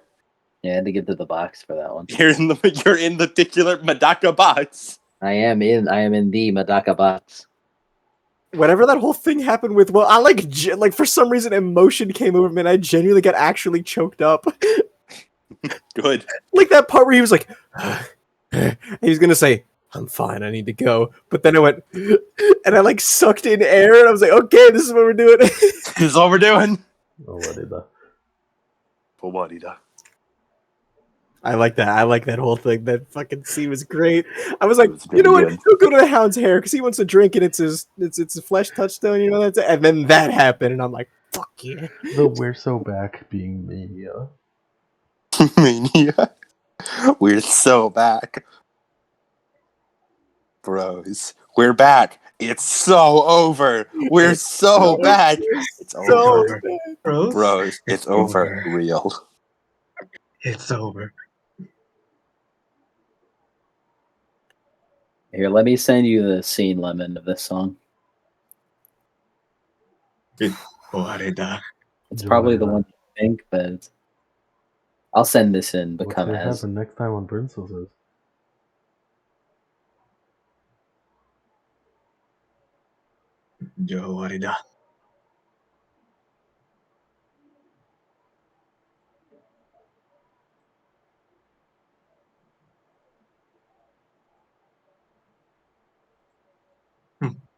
Bros, we're back. Well, friends, it's all looking good. Adam, what happens next time on Princesses? You'll find out. Walk around and find out. Next Epilogue time one? on Princesses. Social links. Is there another epilogue? Nope, no epilogue. Just the Masodi one. You just referred to it as epilogue one. So you made me. Season Well, I think I said I have one epilogue. Because I was trying to say. I might have actually said epilogue one. Say something cool. Something cool. God damn it.